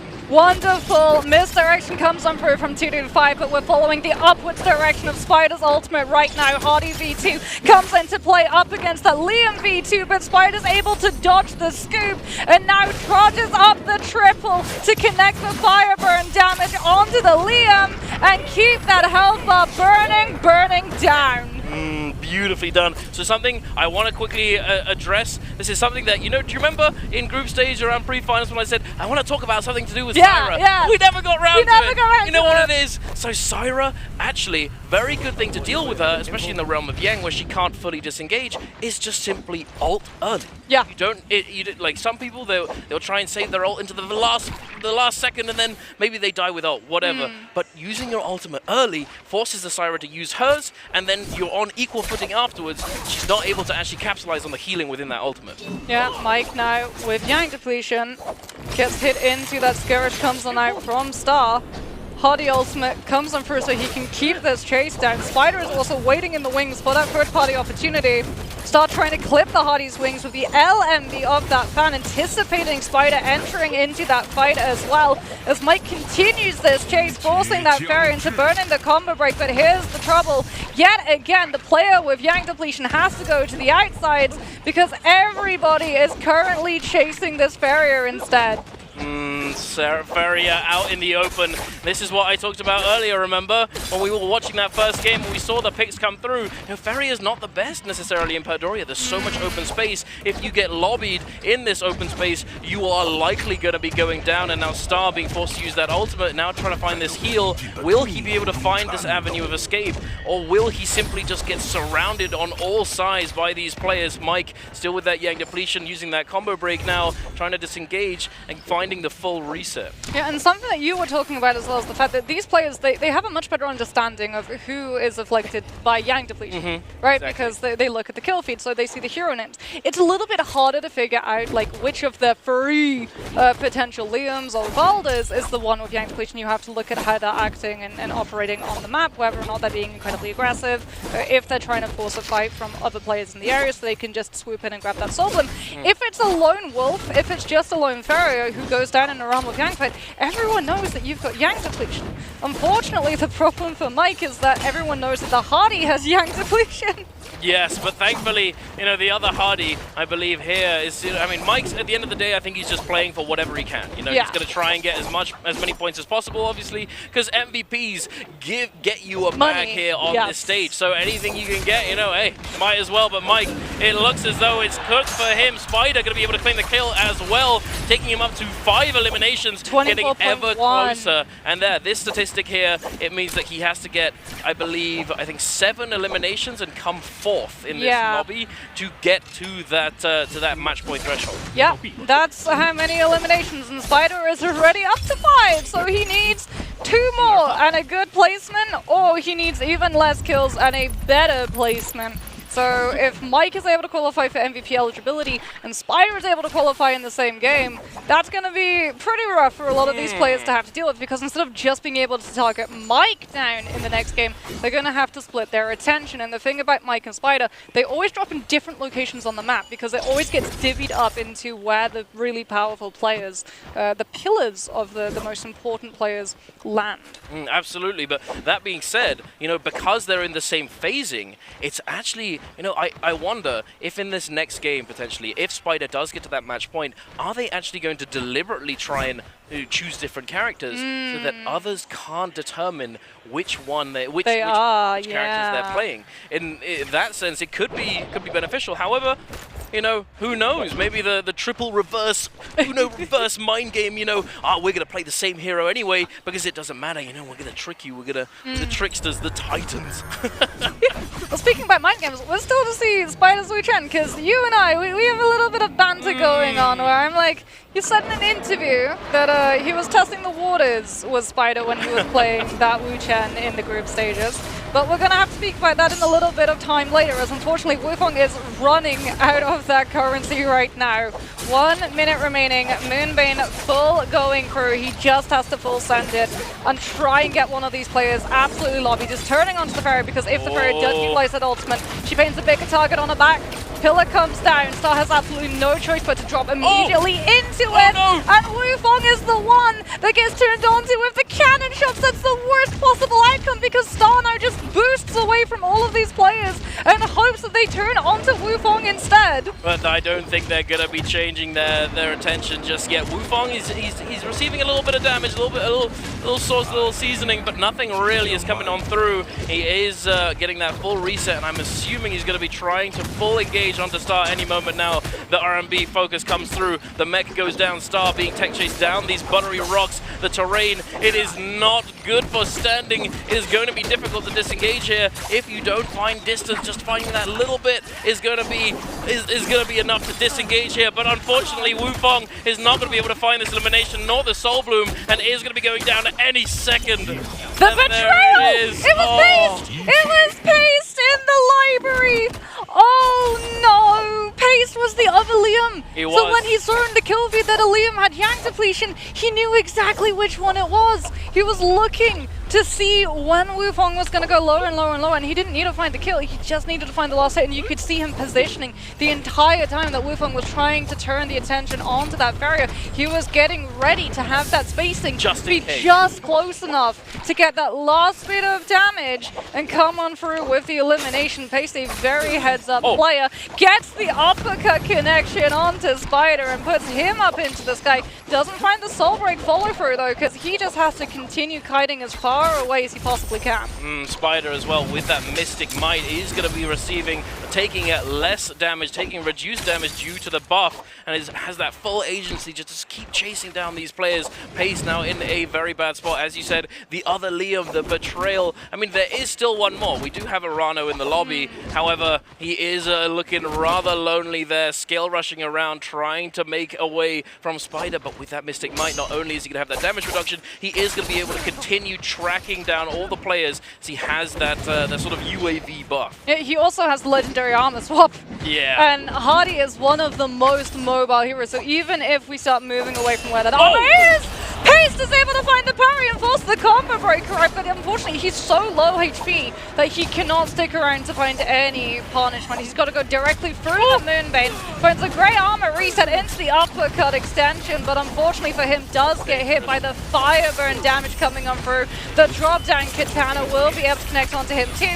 The Auric teleport does come on out, dodging away and turning it onto one of these players, utilizing that second blade as well to just put himself out of the way of the Hardy ultimate, and T225 has been going to the target range because all day today he has, hasn't he? He's been grabbing those kills with the ranged weaponry arsenal. He does not skip his aim training, and no sir, we've seen it time and time again today. Oh look, T225 got another kill, another snipe, and here he is yet again, taking up to 4 eliminations. Looking at the score line, Spider still on those 5 kills, still hasn't managed to get the couple more that is going to push him over that match point threshold. Star is getting a little bit closer. 2 eliminations, not so bad. T225 has now leveled up, picking up 4 eliminations. Is going to do quite a bit for him as he's now managed to reach that 21-point mark. Is going to be getting a little bit closer. Potentially in the next couple games might be able to reach that point. Yeah, but we're in a very interesting final zone because normally Syra would be dictating who would be getting put under pressure, right? Because Syra currently is one of, if not the strongest hero at being able to control all of those situations. Her ultimate lets her heal up while also putting a lot of aggression and attention onto other players around her. So because of this, no one really wants to make the first move against the Syra. They don't want to be the closest because they'll be the ones hit by Stun Dazzle with that R&B, and then everyone is going to turn on to them instead, and the Syra is going to be able to break away. So it's not really worth it to try and challenge the Syra. However, we only have 1 Syra. We don't have 2. And we currently only have 2 of the same heroes, being the Liam. But the thing about the Liam is... Oh, no, wait, it's not Liam. It's not the Liam, it's the Ferrier, yeah. Liam, Ferrier, Syra, Hardy. So a lot of these players are going to be weighing up what they think is going to be the most important, like who's going to have the most power when it comes to that heal-off situation, who's going to be the most vulnerable. And right now the most vulnerable is the Ferrier, which is the reason why Star is currently running around armor swap spamming with that purple armor, so that if he gets pressured by all these other players around him, he can immediately go for that armor reset. He can grab himself a little bit of sustain so that he doesn't have to immediately hop into his pillar, because normally when the Ferrier drops that pillar, she doesn't drop into it immediately. She utilizes it to be able to put either pressure onto another player, or all the way back when we got to see the pillar come on through, she would use it as a combo extension. Yeah, exactly. Combo start as well if you happen to have beneficial terrain. But here, yeah, having those armor swaps is going to be very handy indeed. And it looks as though Arano is very happy to just simply continue spamming this Soul Slash. Star, no interest in stopping Arano or forcing anything onto him, even though Arano does have that ult disadvantage. Here, I believe as well that T225 and Spider, they recognize that because of these other 2 characters, Spider with Hardy with that fire damage is going to be able to get more eliminations in those final zones, but T225 is going to be able to survive. And he's trying. Yeah, Star's bringing him with him. He's packing. Just chuckling away like, oh, can he do it? He's packing. He's getting it past security. One thing that we do have to talk about, though, is another reason why T225 is more than happy to let the Hardy oh no, he's lost it. Star, you're going to have to take the phone damage. Oh, we're still carrying it with us. But no, T225 is more than happy to let the Hardy continue his existence because the Hardy is going to want to utilize his ultimate to knock these players into storm damage, but Syra in the V1 doesn't care about the knockback at all. Yeah, you can sit pretty in the middle and you can take full advantage of everything that the Hardy does, because if the Hardy wants to fly through these players into that storm damage, he's going to start taking corruption tick damage, as opposed to you, where you could just sit in the middle and spam and be a Star! No! What happened? A movement error means that Star loses 4/4 of his health. Will be able to put himself back onto that cliffside and has 2. Yeah, he's got 2. He's got 2 purple armor reset swaps coming on through. Like, this guy, he's making sure he's just covering himself for all potential contingencies. As a Dunk, I really do believe we're going to be going all the way to Stormclaps. Arano is just waiting, like you said, with the Soul Slash on the low ground, so if anyone tries to drop down onto him, he's going to be able to full send that one. We've got Spider bouncing the high ground, wanting the Storm to collapse and have all of these players stuck on the cliffside so he can fly by and just push them all into the zone. And T225 is just charging up the legendary Pulse or Scale Rush so that he can not only baseball bat the players into that Storm damage, he can get the most chunk of damage that he can do for the least amount of time. Indeed, but I mean, to be honest, Star, at this point, I feel like this is kind of redundant, you know. oh, wait, no, it's going to pay off. He's got the, there it is! You can hear, we can hear the crowd just cheer when he picks it up finally. Let's go, he got use out of it. But here we are, the storm is now starting to close closer and closer. Spider now being forced to utilize that ultimate, is flying into the air, heals that health up, able to make sure that he's topped up to the maximum so he doesn't take as much storm damage. Star using that ultimate as well, is trying to stay as central as possible, staying within that safe zone so that he doesn't have to try and heal up at all later on and try and outlive all of these players. Spider trying to disengage. The turret shot comes through, but T225 is going to be able to claim it. And now T225, he's just chilling, he's vibing, and the draw is going to come on through for game number 4 in terms of placement. The MVP, I believe, may have gone to T225, though. Does it come on through for him? Spider had quite a few eliminations, too. Oh, it is indeed. Oh, no, he held the card to the wrong camera. Oh! He did it to both. He did it to both. Yeah. Sorry. I think, like, one was zooming towards him, and he went left instead of swerving right. But T225 able to walk away with that MVP, and this is something that, you know, a lot of these solo players have really had to... There it is, 225. If you're wondering what that hand motion is, that's his name. He goes for 225, and the reason why he's called that is it's actually his birthday. His birthday is the 25th of February. As going back to that point that we were sort of talking about, right? Syra is the strongest hero in terms of solos. Yes, she's shown mortality. Yes, she started losing a couple of those 1v1s inside places like Realm of Yang. But for overall consistency, she's had the most amount of MVPs. She's had the most amounts of overall match wins, aka being the last hero standing, and she also does a mind-bogglingly loud and massive chunk of damage and healing. In fact, we got to see Mike when he MVP'd with Syra, 18,000. 18,000 healing. That's a little bit. And a huge chunk of damage. And like, when you get that Syra, when you get that premier pick, when you're in phase 1, you have to take maximum value from it.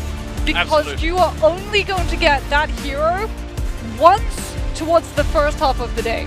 So if you want to be able to hit that MVP eligibility fast and contest that title with all of the other players, you have to make sure that your Syra games have amazing impact. And when we look, you know, at the players that are on that MVP eligibility or just on the brink of being able to hit into it, their Syra games were all amazing pop-off matches. Absolutely. You know, as you said it, you know, you need to have a good Syra game. If you don't, it's not so good, because Syra is always going to be that character, at least within this meta, within this competition, that is going to net you the most amount of value. But yet again, ladies and gentlemen, you know the drill. The answer for treasures has returned. And if you want to get your hands on the Peerless Treasure Choice gift, make sure to get your answer to this question in the chat. Which player got the most kills in this match? Was it A, YZG225? Was it B, SZWBG Spider? Was it C, Alliance Frostivus? Or D, EWG Arano? Make sure to keep an eye on the chat as well, and the Whisper box. If you are that lucky winner, there is only one. Make sure that you claim your prize. Yeah, and I mean, for Spider, there's one question that we have for Spider right now. Like, yeah, Pillar strategy choices, they're important, right, for chat. There's one thing that matters to all of the players currently on that stage, and that's the trophy. Yep. And the question is, Spider needed 7 kills and a 4th place ranking. Was he able to hop over that match point threshold and join Mike? Are we going to have 2 players in the same phase be on that MVP eligibility? And I mean, it would be crazy. The storyline, like everything leading up to this moment for the grand finals from solos has been about the legacy of whether it's Mike and Spider, the old guard, who have had to sort of unite together and protect their crown, their dynasty, now going up against all of the new blood who have been rising through the ranks trying to challenge them. We're gonna see that the players currently excelling match point is going to be Mike, I think. So we had our question answered. Unfortunately not. Spider is not going to be there. He didn't get the kills. Yeah, he didn't get them. He lost a couple of kills to 225 actually. Coming on through in that final zone. Spider was not able to come on through with the last hit, nor was he able to survive all of the other players to manage to confirm into that kill score multiplier, because the way that kill score multiplier works, it used to be in the past that you would be able to just receive it, you know, like everyone who would be within a certain rank would be able to receive a kill score multiplier, depending on the placements. And I mean, if you placed first, you would get a much higher kill score multiplier than if you placed second or third. But now, you only get that kill score multiplier if you are the last team standing. So if there is a draw, if there's 2 players that are the last players standing when Storm fully closes and we time out of our game, nobody gets the kill score multiplier. No, nobody gets it at all. I mean, at the end of the day, you know, the kill score multiplier, it does give you that little bit. It's not a crazy amount. You're not getting, you know, 10 extra points or anything. You're only getting a few more. But as we've seen, you know, just that tiny little bit can make all the difference. Mike was 0.4 off of being match point last game. You know, so having that little bit extra, you know, it could have been MVP here, perhaps, you know. But here we are taking a look at the scoreboard off the back of that game. T225 with 8 game scores, 6 eliminations, 2 ranking points. Spider, unfortunately, 6.5, just shy. Paced with 5, Star with 4, Wufong with 3, Mike with 2.5, Verse with 1.5, along with Arano, Zeldin with 1, Frostivus with 0.5, and unfortunately, Mind and Polaris not getting any points whatsoever. Yes, T225 is going to be very happy about that one, because that is going to push him significantly further up the leaderboard, as he was just behind Spider when we headed into that last game. He's been having some very good moments, as we can have a look at the overall standings and get to see just where everyone is going to be overall. Mines, Zell, and Polaris, unfortunately, like you said, not having the greatest of performances. Frostivus also not really finding his footing so far. He's had a couple of really good fights, but unfortunately he hasn't consistently been able to run that all the way through a single game, as we're going to be having a look to see how close it was. Okay, so not as close as it could have been. Spider has yet to break 25, but Spider 225, even Star, very much realistically all within MVP eligibility as we head into this next game. The question is, are we going to actually see them given that opportunity? Because Mike could just end it all, and something that we should tell you all at home, something that you don't get to see is scrims, right? And when we introduced the MVP eligibility ruling for J-Cup, and these players were sort of getting accustomed to it, when we headed all the way back into MVPL this year, Mike and scrims actually ended the day in 4 games. Yeah, no, I mean, at the end of the day, you know, Mike, he's kind of the GOAT. He's kind of the GOAT right now. He's been popping off, and we're going to be able to see a little bit of that pop off. Unfortunately, not as much considering his performance in this game, but here we are yet again looking at the highlights off the back of that game, sponsored by Thunder Robot. Spider with these beautiful parries early on up against Zeldin, finding them. Beautiful parry, absolutely clean. The Spider coming in as well. Mike, he does find this great sword gaming. Managing to find the skill rushes, the RMB, but unfortunately here, the frustration is showing. You know, he would have wanted a little bit extra, but he's bound to be happy with the fact that he has reached that match point. There's the fan uppercut catch on the follow-up on that Temi. Here's the activation of the Liam ultimate to dodge out of that tumult, knock back into the wind wall. As we can have a look at Star just skill rushing 1 pillar, 2 pillar, finds that confirmation into 225, and full sense commits to that RMB from the long set to be able to claim the kill and hold him into that zone as long as he possibly can. This is when Spider also full sense that long set. It has so much reach, as well as the fact that you can just go for that pivot. These players really do not expect. If they see you send out one RMB in one direction, then you're suddenly going to whip around and send it in theirs instead. Yeah, spacing on longsword is very tricky. You know, it can go any direction, and if you're not ready for it, you could find yourself eating quite a bit of damage. Here we are yet again with another Syra MVP. We had a couple today. T225 with 2 MVPs, F1, B1, as expected, 24.3 thousand damage. Look at that damage at the start as well. 12,000 coming out of there. Not as much with that skills and ultimates. You know, I feel like the laser beam, it can be really, really good for sort of finishing off kills and making it so that you can go uncontested. Yeah. But, you know, in the grand scheme of things, it's more of a sort of CC sort of something to stop somebody doing what they want to do. Stopping the reset in the Valda situation, for example. It becomes really difficult for them to really do anything. And you know, obviously, getting those pickups at the end of the game, a little bit extra, it does make the difference. I mean, it's Fred as well, right? Because if you hold on to your ultimate as Siren, sort of like going back to what we were talking about in the actual game itself, when you run into a Syra for the first time that you end up fighting her, whether it's a Realm of Yang or, well, if it's a Realm of Yang, you're expecting her to have her ultimate, right? Yes. But if you run into her in a third-party situation and you're in the open world, you don't know whether or not she has that ultimate in the back pocket, so you become very wary.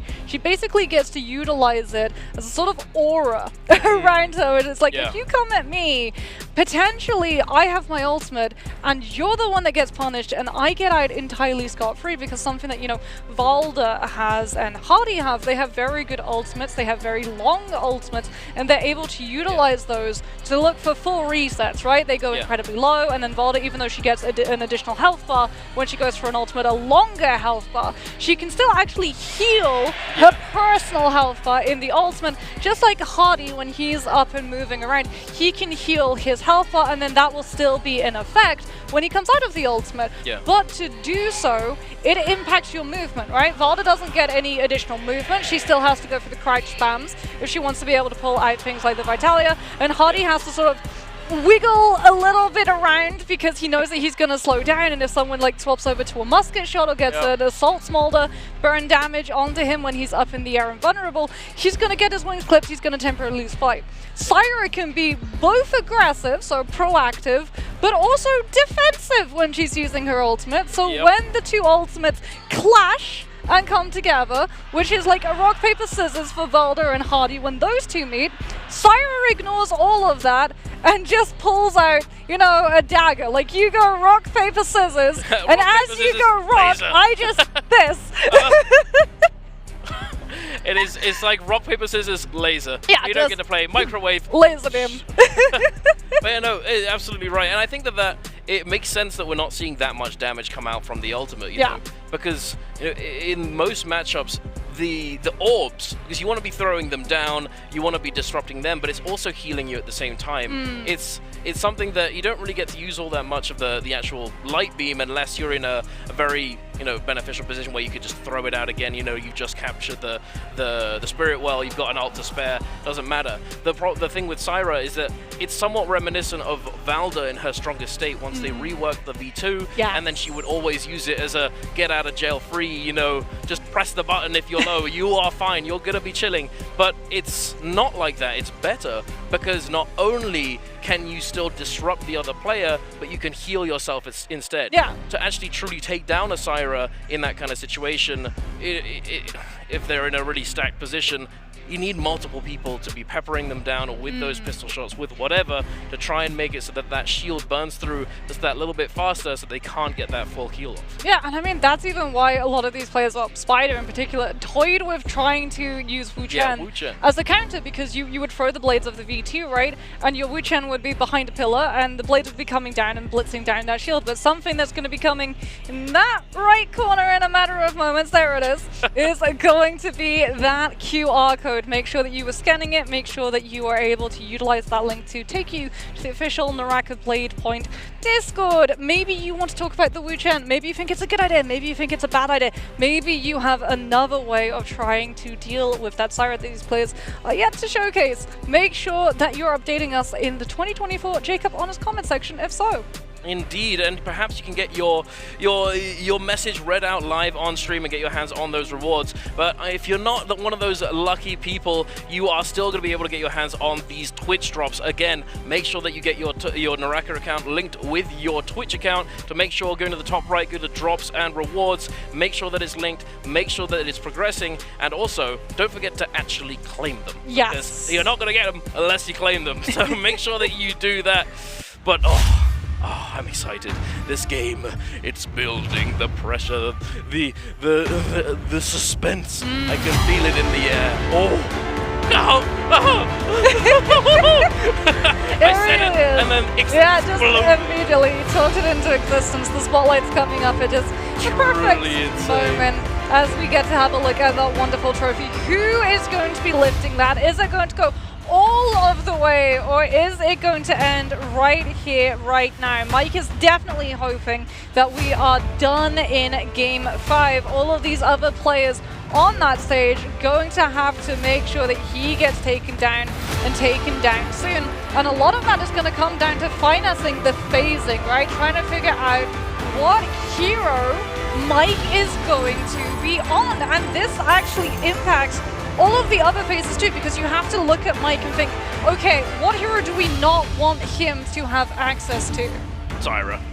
Well, he's not going to get Syra. No, he's not getting Syra, but that's obviously a given. I mean, characters that would allow him to pop off, you know, either early game and make sure that he can get to that end game. You know, all sorts of things come to mind. You know, we can see what he's already chosen to play so far today.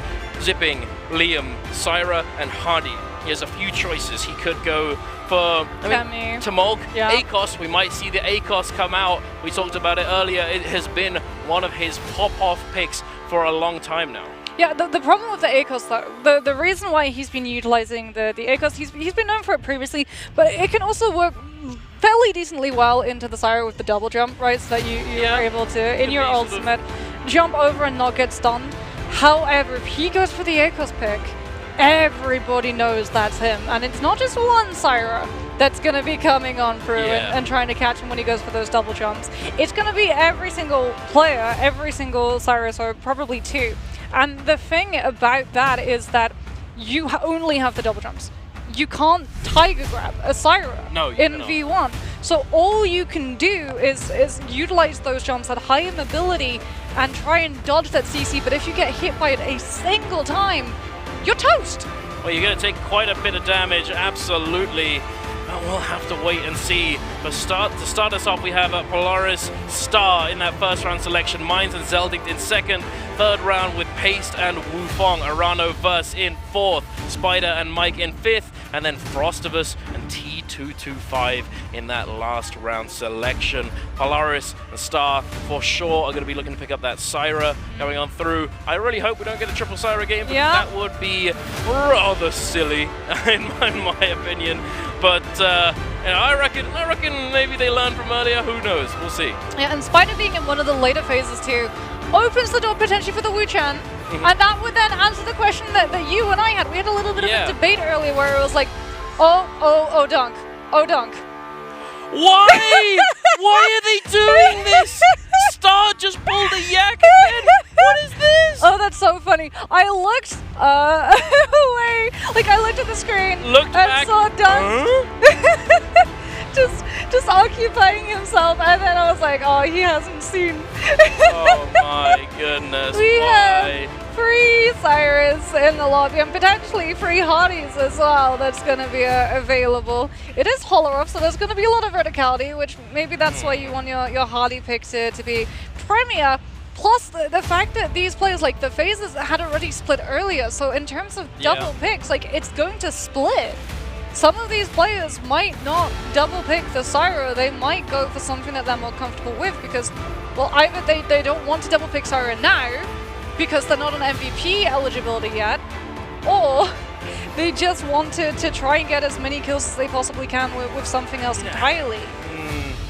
It is a difficult choice regardless, but here we are, the question we've been waiting for, the answer. Matari. What's it going to be? Matari coming out from Spider. What does Mike go? He can go Temmie, he can go Matari, he can go Valda, Temmie! No, I was thinking Holoroff, Temmie. Yeah. Sandy Place. He's MVP'd with it before, He has indeed. I mean, Tomolk is definitely one of those characters that can perform extremely well if you've got a really good game plan, because if you fight in certain areas, it can be really good for you. But here we are, T225 and Frostivus going to be bringing out Valda and Tessa. Yeah. Quite an interesting choice here. So 225 is close to MVP eligibility. He's not on MVP eligibility, so he's not looking to win a round. But Tessa, because unlike some of these other heroes, she can cast her ultimate without needing 100% rage. Right? So early on, she's going to have a lot of impact, plus the third party potential. She's going to be able to find a lot of punishments on these hardy players as well. So 225 might have seen that Syra didn't immediately get banned out, knew that there would be a majority of Hardys in this lobby, and wanted to be able to use the Tessa pick to catch on to them with that CC. The way that we actually saw in the previous J-Cup, Zell, he became known for utilizing Tessa on Holoroff to catch on to those Hardy players. I mean, the Tessa definitely there's a lot of tricks that you can do with Tessa. You know, you force out that Hardy ultimate, you just ult them in the sky, or ult them as they're ulting, and they will be forced to fall down. Hardy's forced to fly as high as possible to try and mitigate that stun. But here we are taking a look at these character ability choices. F2, V2 from Frostivus to be expected. F1, V3 for Verse. Mike going for the same Spider, F2, V2. Nothing out of the ordinary, I believe. I feel like that was pretty much all standard. Yeah, everything all standard. Drop locations as well, we can have a look and see.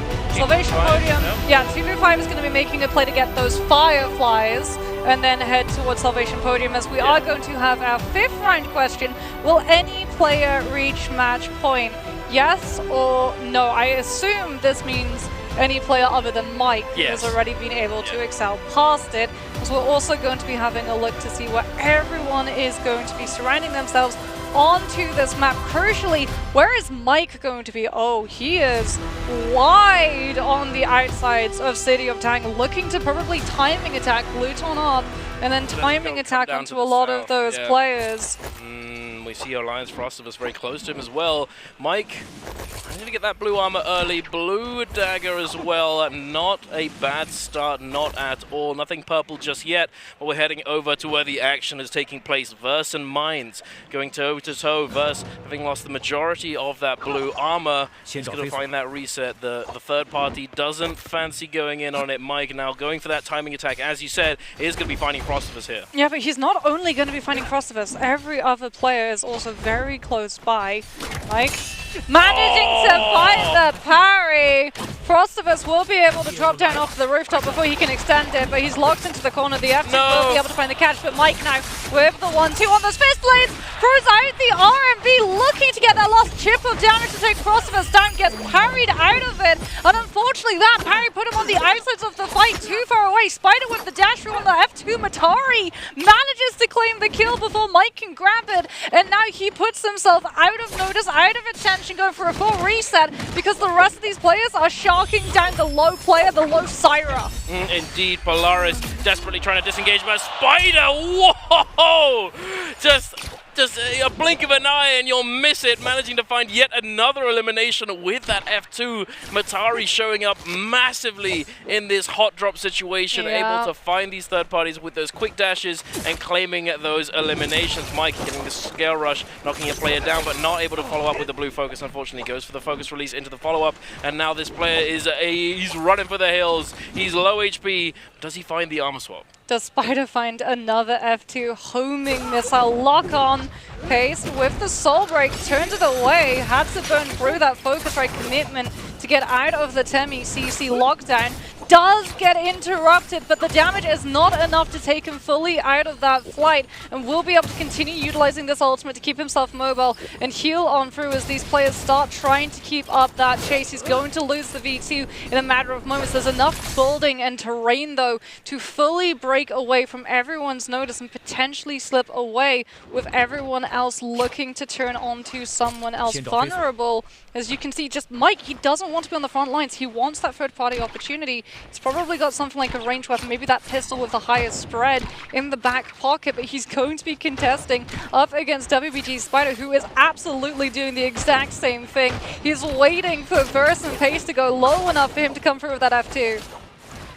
We do see this no ult zone come into play here. Pace with that presence of mind to head on over there immediately. Having no ultimate, he's mitigated that risk, mitigated that disadvantage. Now Spider, looks as though he's taking a bit of damage here. Mind's chasing after him, not able to find the heal, unfortunately. Spider finding the parry, doing the optimal thing as well. Stopping the parry animation and going for that R&B focus hold. Spider now getting caught on the dodges, going for that parry, not able to find it. Mind's now no combo breaker available. Is getting hit by the purple spear, doing quite a bit of damage. Dodges the horizontal catch beautifully. Spider finds the soul blue, but now eating a lot of pressure from Mike. He finds the opening. Spider in a dire situation. Will he be able to get out of this alive? Manages to go for the F2 hold to escape away from Mike. Has the ultimate, has to go for the V2. He utilizes one teleport to get behind him. The Temi utilizes his combo break. Spider goes into the wind, but the terrain grieves. So even though Mike finds the horizontal, there's no follow through. And Spider is able to utilize another teleport. Ultimate comes through, but Spider with the parry looks to try and keep himself alive with the overhold, but does get hit by another form of CC as Mike claims the kill onto WBG Spider and now has to deal with the interloper. Polaris with that third-party opportunity is not going to be able to find the hit onto that Matari and has to try and win this 1v1 against the Temi. Indeed, now having to use that F. Go into the sky, throws down the wisp. Polaris does get counter-grappled. Mike going back on in, trying to apply this pressure. Trying to find something, but not able to do so. Now disengage with that dagger. Considering the fact that Tumult's combo break is one of those combo breakers that has such a low cooldown. He already has it up. Scale rushes away, breaks away, and he's back in business. Fully reset, is going to be coming back to try and find some pressure onto Polaris. As we talked about, he is in that match point threshold, and he finds the beautiful parry. The vertical focus coming through, the R&B to tech chase Polaris. He does, he breaks away. The scale rush, the dazzle is going to give him a moment to get away, but Mike, hot on his heels, getting stuck on the tree, on the buildings. Will he be able to find this? Polaris goes over to an armor, but it doesn't look as though he's able to pick it up, or perhaps it was empty. Mike goes for the scale rush, will be able to put himself into that position to continue applying this chase down onto Polaris, but 2-5, fresh off Salvation Podium, comes on through with that legendary Hong Sword from solving that puzzle. The Tessa wanting to find these kills, put himself up into that match point eligibility threshold. The 1, the 2 finds the chase down. The Tessa ultimate comes on out, but unfortunately it gets dodged. The enchantment entirely nullified by the enchantment coming on through from that Syracast of that V1, and 2-5 loses the window of opportunity, puts himself away from the fight. Polaris spamming the R&B, fully heals on up, and 2-5 now comes through again because he's so close to casting another ultimate, and those Polaris is down his V1. 2-5. The grapple into the jump cancel with this golden hang sword. But the no full damage. He doesn't get the chunk of damage coming out from that third slash, that third stab into the ground. 2-5 going for the cross, but instantly gets caught by this focus. No full true follow-up here, unfortunately, though. for Polaris. T225 forced to get this reset, but he's very happy to do so. He can work with this. He has the time to play with, as he has that ultimate ready to go at a moment's notice. Polaris gets the clank, trying to... Oh! With the jump parry, beautifully done. Goes for that single hit. Polaris now swapping to the slap, forced to do so. Getting overheld here, caught on the dodge. T225 finds him with the... Oh, the ultimate! It's over for Polaris. He finds the armor swap. T225 gonna go for the focus instead of the combo, and oh my goodness, that damage! That's why you want a golden weapon this early on. And that is why T225 is more than happy to take a fight against the Syra. Understands he just has to do enough damage to force out that V1, and then gets to come on through with a second cast of that enchantment window. Knows as well that the Syra did not have the opportunity of utilizing the F1 to dodge out of it, as Mike gets parried and does not get the opportunity to pick up that weapon, puts himself into that realm of Yang to take the fight against Cell, rather than continuing versus Frostivus, who goes into the second realm of Yang and is currently uncontested. We know that we're going to get a matchup between Zell and Mike. Mike needing this MVP to finish this day early, but he's up against the Syra. The RMV comes on through. Mike spacing away, trying to just bait the Syra into full committing the focus strikes, looking for that parry opportunity. Skarish comes on out, finds the connection onto the Syra. The jump horizontal, looking to follow it up. He's got the Syra up against the wall of that pillar, into the grapple bump, into the over the LMV. Syra V1 is now going to come on through. The wave roll starts to come on out from Mike's side. He's still holding on to the V3 from the Temi. Not a single one of these stun downs has connected until just now. Mike's still got the combo breaker though. He's still fully controlling the entire tempo of this 1v1. And now with the Tumultuous Ultimate coming on through, every single thing is going to be within his hands. He has the tempo. Can he find this wisp? Oh, he does! Zeldinx only taking a little bit of damage. Mike opts to go for that heal. Would rather find the reset instead of going for some kind of follow-up. Now, the focus attack is going to come on through. Zeldinx does use that combo breaker. Mike has a couple seconds left on his. Dodges out. Zeldinx doesn't get caught by this tab dodge, unfortunately. Mike with the focus attack yet again. Zeldinx tries to catch the wake up, not able to do so. That tab dodge roll. Mike turning that focus attack around as well. This new spear, horizontal focus, making it so difficult, so tricky to actually find the parry onto. Mike gets caught with that vertical, not able to throw out that wisp. Now getting down, finding the opening, that little bit extra damage, throws down the wisp, finds him on the dodge yet again, goes for that hold, but not able to. Zeldinx with the release. Mike tries to find it, but oh my god, the 1-2-3 is gonna claim the Yang for Zeldinx, taking down OUG's Mike. Mike now gets put under Yang depletion, and if he goes out of this lobby early, he does not have enough kills secured to be able to come on through with that security of the MVP. If he does not manage to cleanse this dunk, we're guaranteed to go another game, and the likes of Spider, 2-5 and Star, the door is left fully open for them to come on through. Wufong comes on out with that Vermilion Bird. Smite has to burn the combo breaker out early, looks for the drop down with the dual blades. Will not be able to find the uppercut extension, with Arano able to come on through with the ultimate activation to dodge away from it. Wufong now comes on out with his own V2, goes a little bit too low, but the Matari able to chase him down with those dashes, gets into a position to throw out the RMB from that fan and catch the connection. And Wufong look to go to the sky, but Arano is able to keep pace and clips the wings. Vermilion Birds might denied the F2, that Matari proving that just like Icarus, that Hardy flew a little bit too close to Aquila's crest. He did indeed, but thankfully he does have that Vermilion Birdseye. He is going to be back in action very soon. Frostivus and Mike Star, however, they're in a bit of a sticky situation. We have this Yang depletion coming on through. Frostivus with that blue armor. He does have the purple weapon, but will he actually be able to find any of these eliminations and that Soul Bloom? Because it looks as though there's a pretty high concentration of players in Plumed Castle, and as you all well know at home, Plume Castle, pretty hard to find eliminations, pretty hard to actually catch somebody, because that terrain, the verticality, allows for so much kiting, especially if they've had their hands on a fan or a dagger.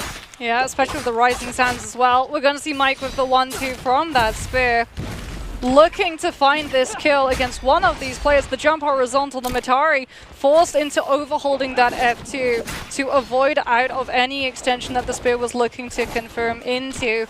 And you can see that one player has Yang depletion, one player has that buff. Both of them trying to find this kill onto that Matari, who is going to be vulnerable in these over multi-wave fights coming on out, especially if Mike is not fighting the other player and Arano does not get the opportunity to blitz a low health player down and claim that kill with the F2 connection.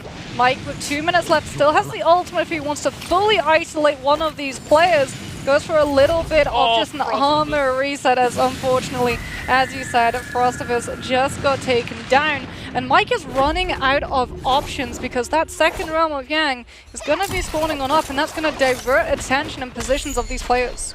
He may actually allow him to potentially find a player who's looking to go into the realm of Yang, but oh my goodness, that Spider with his dash, that F2 coming in yet again is going to claim an elimination just with, you know, low effort.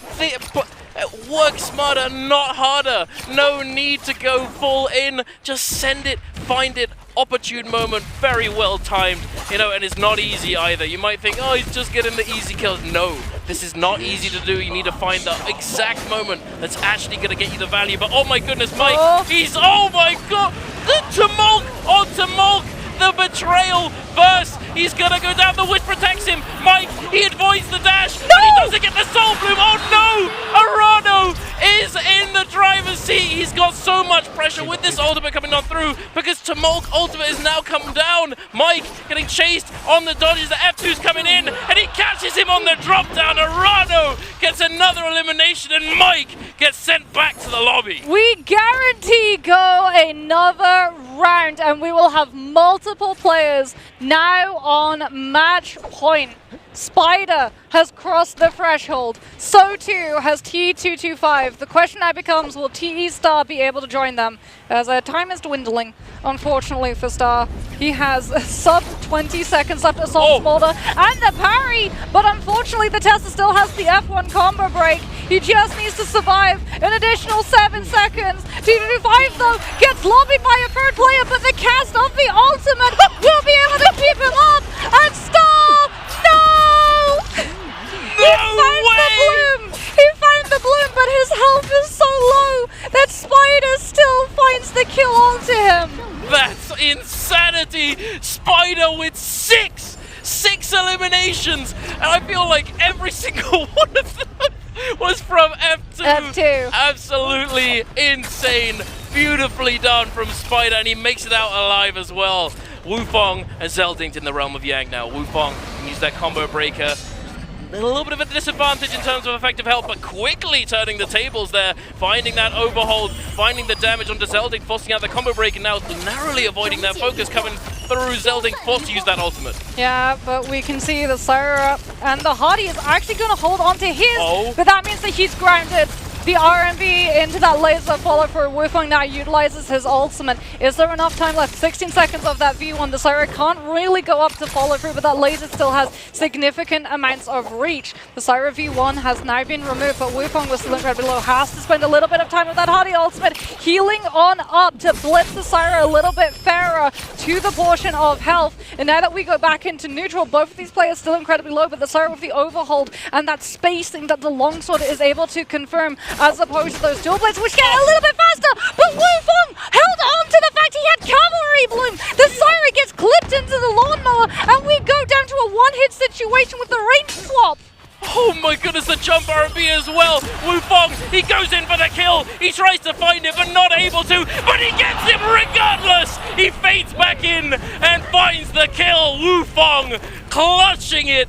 Oh my goodness, what a performance. It was looking scary there for a second. The amount of risk that is attached to holding on to an impactful Soul Jade like Cavalry Bloom. Did he not show it? He didn't show it. Didn't show it? He didn't show it until that very last moment. He was doing everything in his power to burn that Syra down low enough that the ultimate would be forced while he was still holding on to his own V2, but he never showcased Cavalry Bloom. I thought I saw him, I mean the R&B animation, it's so big. Yeah, he went for base R&B. He only ever stood still. That's crazy. Hey, I mean, You've activated my trap. You know, well, it was also up against longsword spacing, because that's the thing. The Syra banked on the longsword spacing, winning him the distance fight, so he did not expect that cavalry bloom to suddenly allow the Hardy to transcend that distance and close up, because if you expect cavalry bloom, you jump parry. Yeah, I mean, he was playing around the longsword space. What on earth just happened there? Arano, he fell off the building, but we're heading on over to the POV of Zeldict, who unfortunately has had his ultimate forced out now. He is going to be able to come away with full HP, I imagine, considering that he spent most of that ultimate just healing, but will he get chased down? As I say it, no. He's in plumed. he kites so He's got plenty of time to get his ult back. I think he'll be alright. He goes all the way up to the top. Unfortunately, though, he might not be fine, because the Hardy actually chases him. Wu Fong saw that the Syra is down that ultimate, and Wu Fong was the Hardy that was fighting that Syra. So he understands that this is a Syra with Yank depletion. And the Hardy has that mobility plus the ultimate to try and keep pace with him. So I don't think he's going to go for the full commitment, but he was basically ticking off that space to be like, is the Syra going to be up here, looking for a potential drop-down kill onto a low player.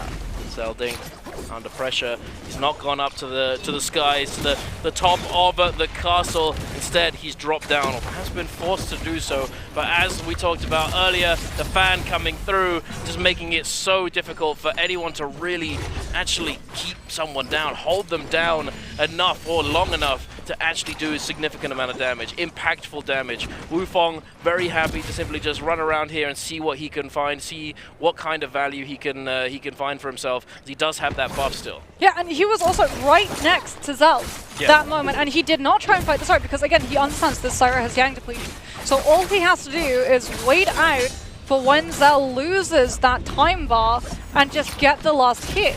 In the meantime, he can actually play around the aggression that the Syra is forced into utilizing to look for that third party, look for that parry. Zell with the F1 will be able to take himself from the low ground to the high ground and escape fairly unscathed into the other side of Plumed and potentially look for a full armor reset from those shield powders.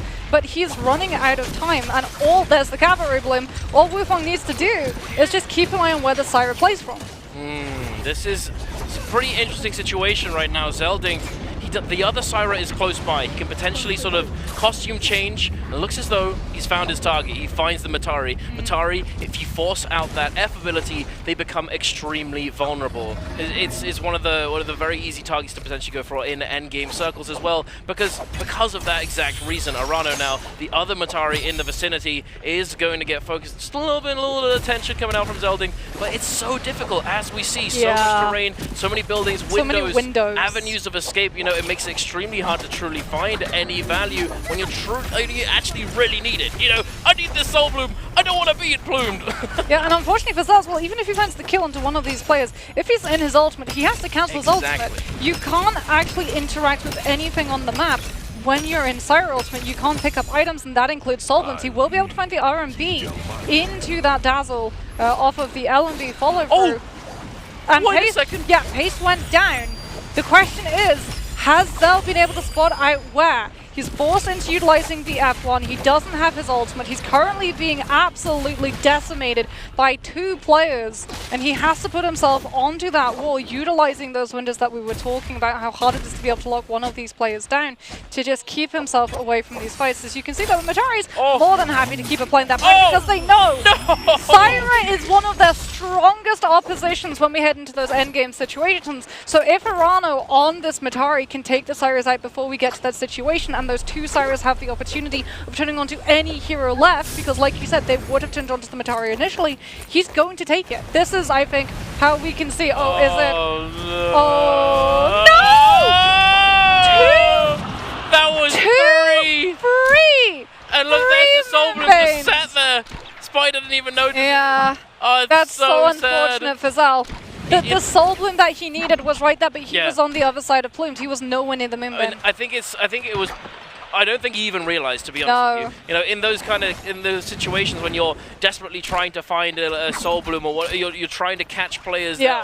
People coming in and out of windows, whatever. It's very hard to be mindful and see everything on the screen and actually catch something pop up in that kill feed and like recognize that it's somebody gone down to a Moonbane and knowing where that Moonbane is. So unfortunately, yes, he was not aware of this situation. Otherwise, I believe he certainly would have gone looking for that one.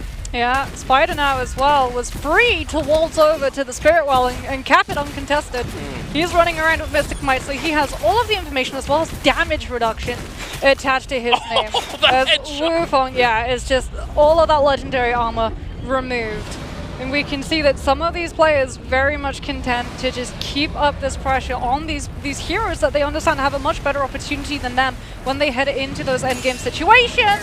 Spider looking to come on through with that focus hit from the nunchucks will not be able to keep them in his pocket. He will not be able to turn it in time to avoid being parried. Does still have that Mystic Might though, so he is still going to be able to keep himself alive. Had to burn out that F2, as we can see that he knows he's going to be vulnerable. He does not want to have to part with the V2 before he wants to make a play, and he is just going to find a very good just sky exit with that F2 from that skybox, from that building.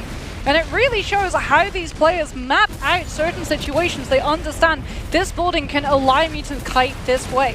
Absolutely. I mean, once you've spent a certain amount of time playing the game and playing all these maps and knowing every nook and cranny on the map, you're able to just immediately, without even thinking at times, second nature, just know exactly where you got to go. But that being said, you still have to have the presence of mind to know where these other players have been.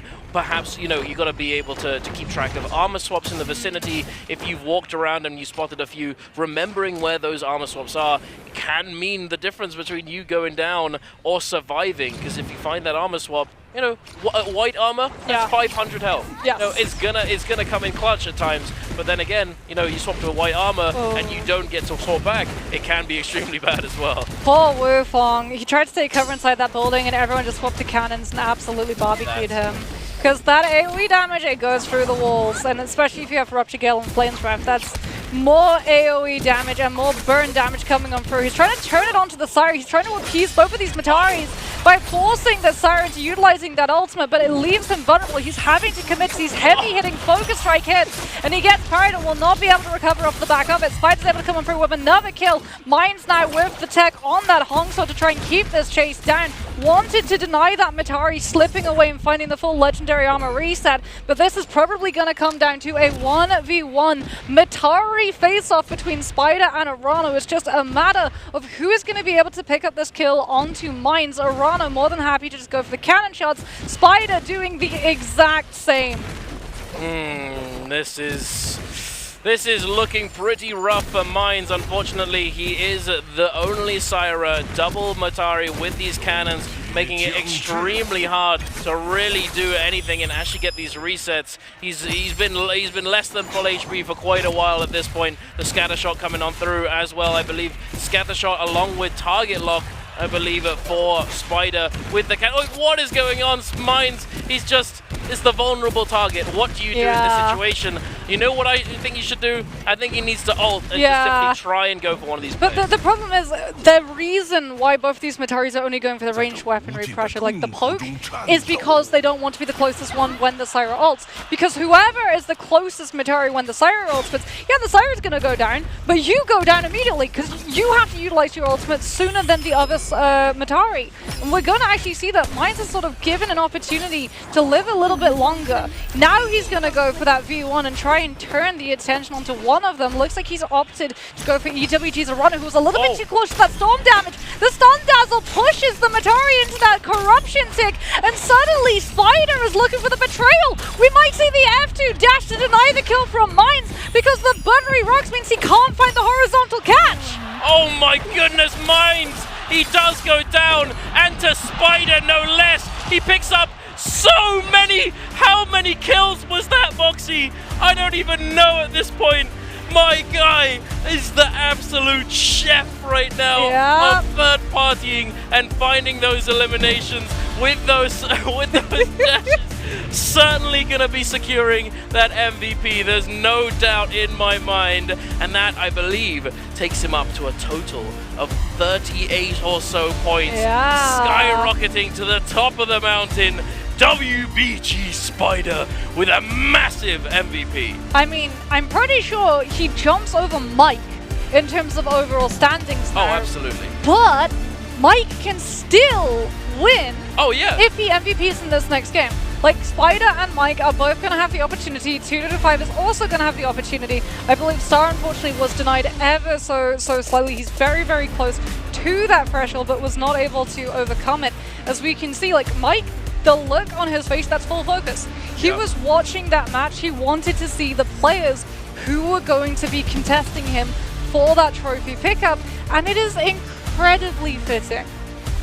For MVPL, for Jacob, for every single bit of history that is attached to NARAKA, BLADEPOINT's esports, the solo scene at least, that it comes down to essentially Mike and Spider and 2-5, because in China, there's 4 Emperors in solos, right? One has already fallen, Feng was not able to qualify, so that opens up the spot. However, the other 3 players, the ones that everyone sort of looks to with the most respect, who believes are the strongest 1v1ers, who have the highest statistics when it comes to places like the Realm of Yang, Spider, Mike, 2-5. Yeah, no, absolutely. You know who else is either definitely looking to try and take that title for themselves? All of these other players. We talked about this before. We've talked about this as we've been here in China. You know, the game has changed. So much has changed since last year. You know, we've got so much new blood, so many, you know, just newcomers coming in and making these Titans bleed. Yes. But here we are on the big day, and the Titans are still dominating the competition. Will they fall is the question. Will one of these players down below them actually be able to ladder up in time before it gets too late in the day? Well, it also shows, like, the experience that they have. Like, you can be the most dominant player in the regular season. However, if you can't have that consistency in the grand finals, you're not the strongest player, you're not the best player. So Spider, Mike, and 2-5, like, you can see the experience that they've had. So we're going to be asking you whether or not you can see which player has the most points right now. Do you think it's going to be 2-5? Do you think it's Spider? Do you think it's Siwoo Feng? Or do you think it's DOUG's Mike?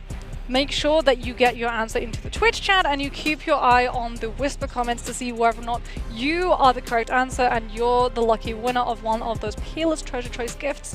Because potentially, Dunk, potentially we don't have a lot of opportunities to offer that to our lovely Twitch chat any longer after this next game, because we have it right there. Spider, Mike, and 2-5. All of them are now eligible to end this day early. We could go to 8 games, a maximum of 8 games, but it might also be shorter. It could very well be over off the back of this next game, this upcoming game, but we'll have to see, you know.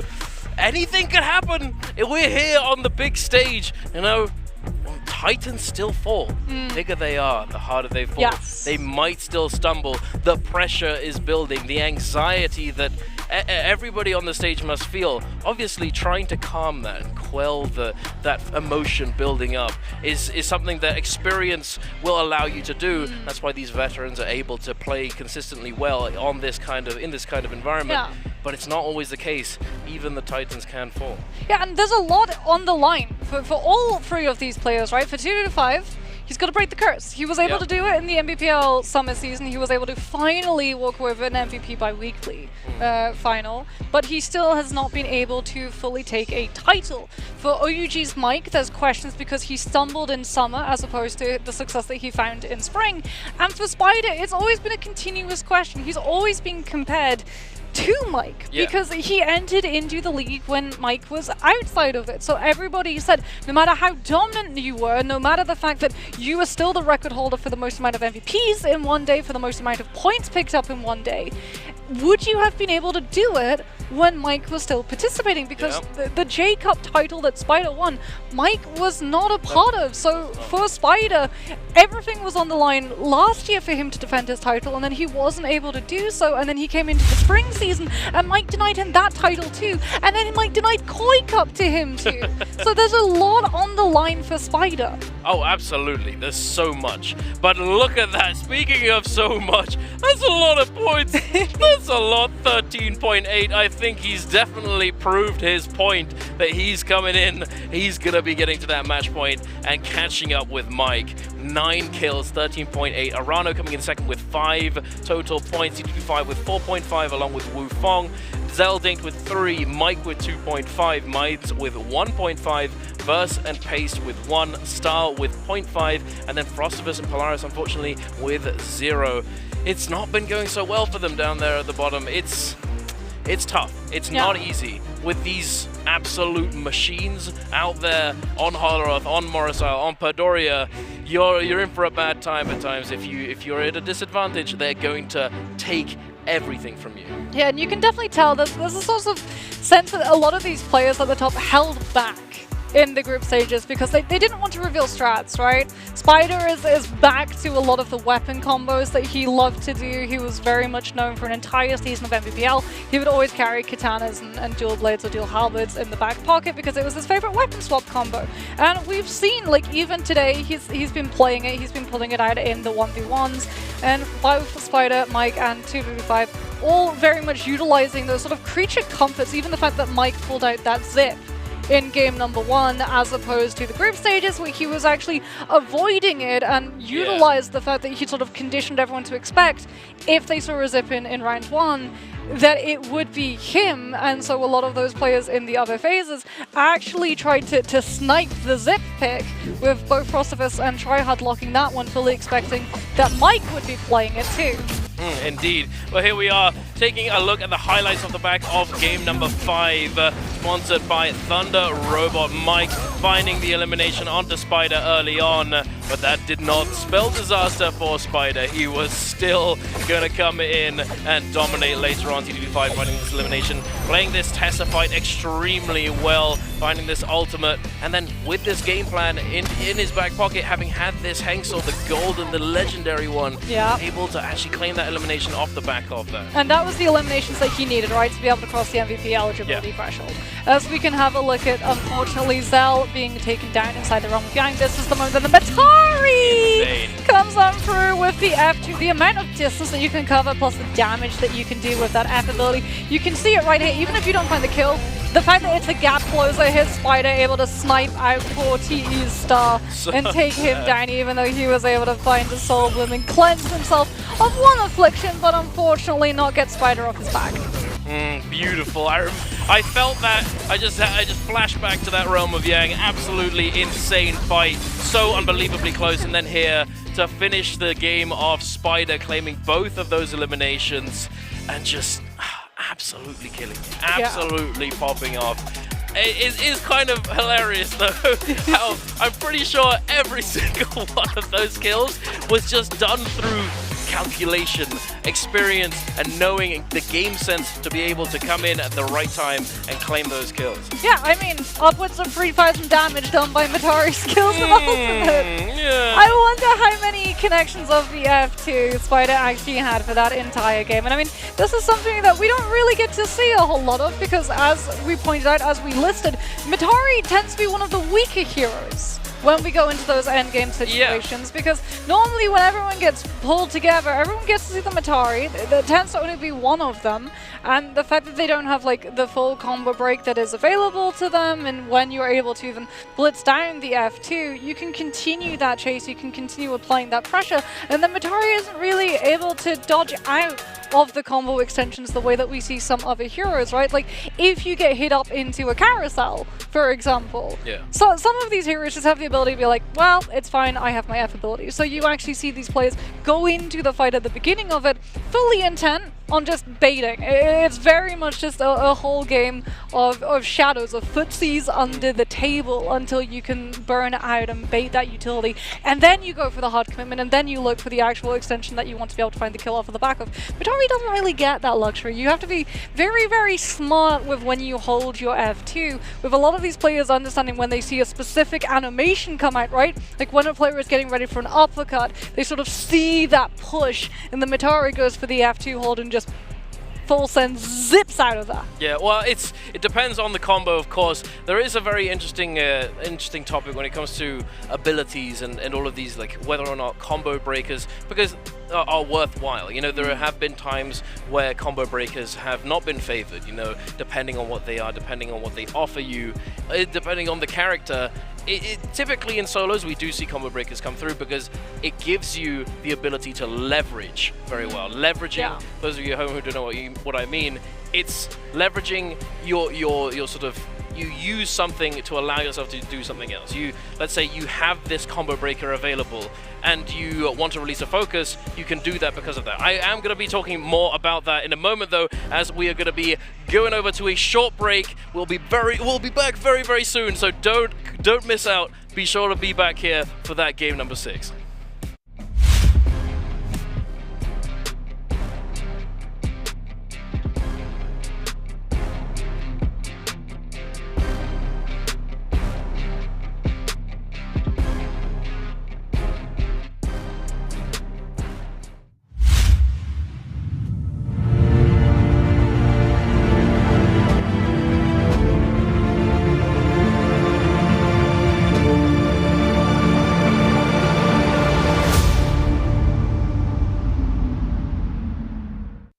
With an updated rule set, the 2024 J-Cup kicks off on November 26th.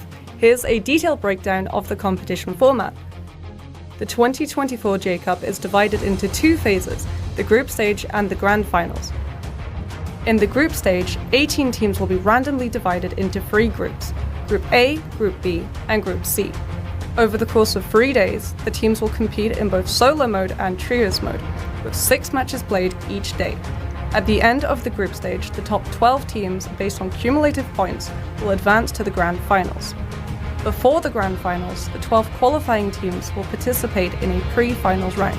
During this round, teams will compete in 6 matches in both solo mode and trios mode. 20% of the points earned in the pre-finals will then be carried forward to the grand finals. We have introduced a match point rule for this year's grand finals. The teams reaching match point in up to 8 matches enter match point eligibility. If they score first in any subsequent match, they win the overall championship. The ranking of teams that do not win the championship will be based on their total points earned throughout the matches. If a champion is not determined by the end of the 8th match, the champion and other rankings will be decided based on the total points earned after 8 matches have been played. To get more details about the 2024 NARAKA BLADEPOINT World Championship, please visit the official NARAKA BLADEPOINT Event Center website. Additionally, you can follow our official channels on TikTok, Weeaboo, and Bilibili with the username @NARAKA Esports to stay updated with the latest news.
Hello everybody and welcome back to what could potentially be the final game of the NARAKA BLADEPOINT 2024 World Championship Solo Grand Final. We have not one, not two, but 3 players on MVP eligibility with the potential of lifting that trophy. I'm Got Moxie, I am joined by the wonderful, the radiant Dunkin' Donuts, who is looking absolutely decked out I mean, you're in a bit the gold. sparkly than I am, I think. But let's agree to, we both look nice, and so does everyone here. You know, all of these people who've come out to support all those players, and all of you at home. I imagine that some of you are probably in pajamas, but comfort, you know, is priority when you're sat there and you're locked in and you're waiting for these games to get underway. We've already gone through 5 of these games. Yes. We have game number 6 about to start, and it's. As you said, 3 players at match point eligibility. They're past that threshold. If any one of them claims that MVP, it is over. Yeah, it is heating up in the stadium as we can hear all of the crowd. We get to see a lot of the pressure on the players as well, because like they're facing out at the crowd, so they get to see their fans. They get to see the disappointment if they don't do so well, and they get to see the jubilation and joy if they're able to walk away with the MVPs as well. So they hear like all of the cheers, and I mean some players handle that pressure better than others, and again it makes sense that a lot of these teams are able to handle that who have the experience. But speaking about experience, we're pretty experienced at being able to chuck you over to the official NARAKA BLADEPOINT Discord server. Make sure that you are scanning that QR code in the bottom right of your screen, and you will be able to access all of the wonderful things that the Discord community provides. Absolutely. You can go and make new friends, hang out with the ones you've already got, get in there, get involved in those events, and of course stay up to date with what's happening. Of course, J-Cup is coming to a close. Speaking of, we are going to be starting our 6th game momentarily, and then of course after today, you know, there still could go a couple games potentially. However, once today it does indeed wrap up, we have of course the trios coming in tomorrow, and oh my goodness, I'm excited for that as well. But here we are, we're talking solos. T225 slouched in his chair, he's relaxed. That's a good sign. Being relaxed is good at times. I looked at that and I did not see relaxed. You didn't see relaxed? No.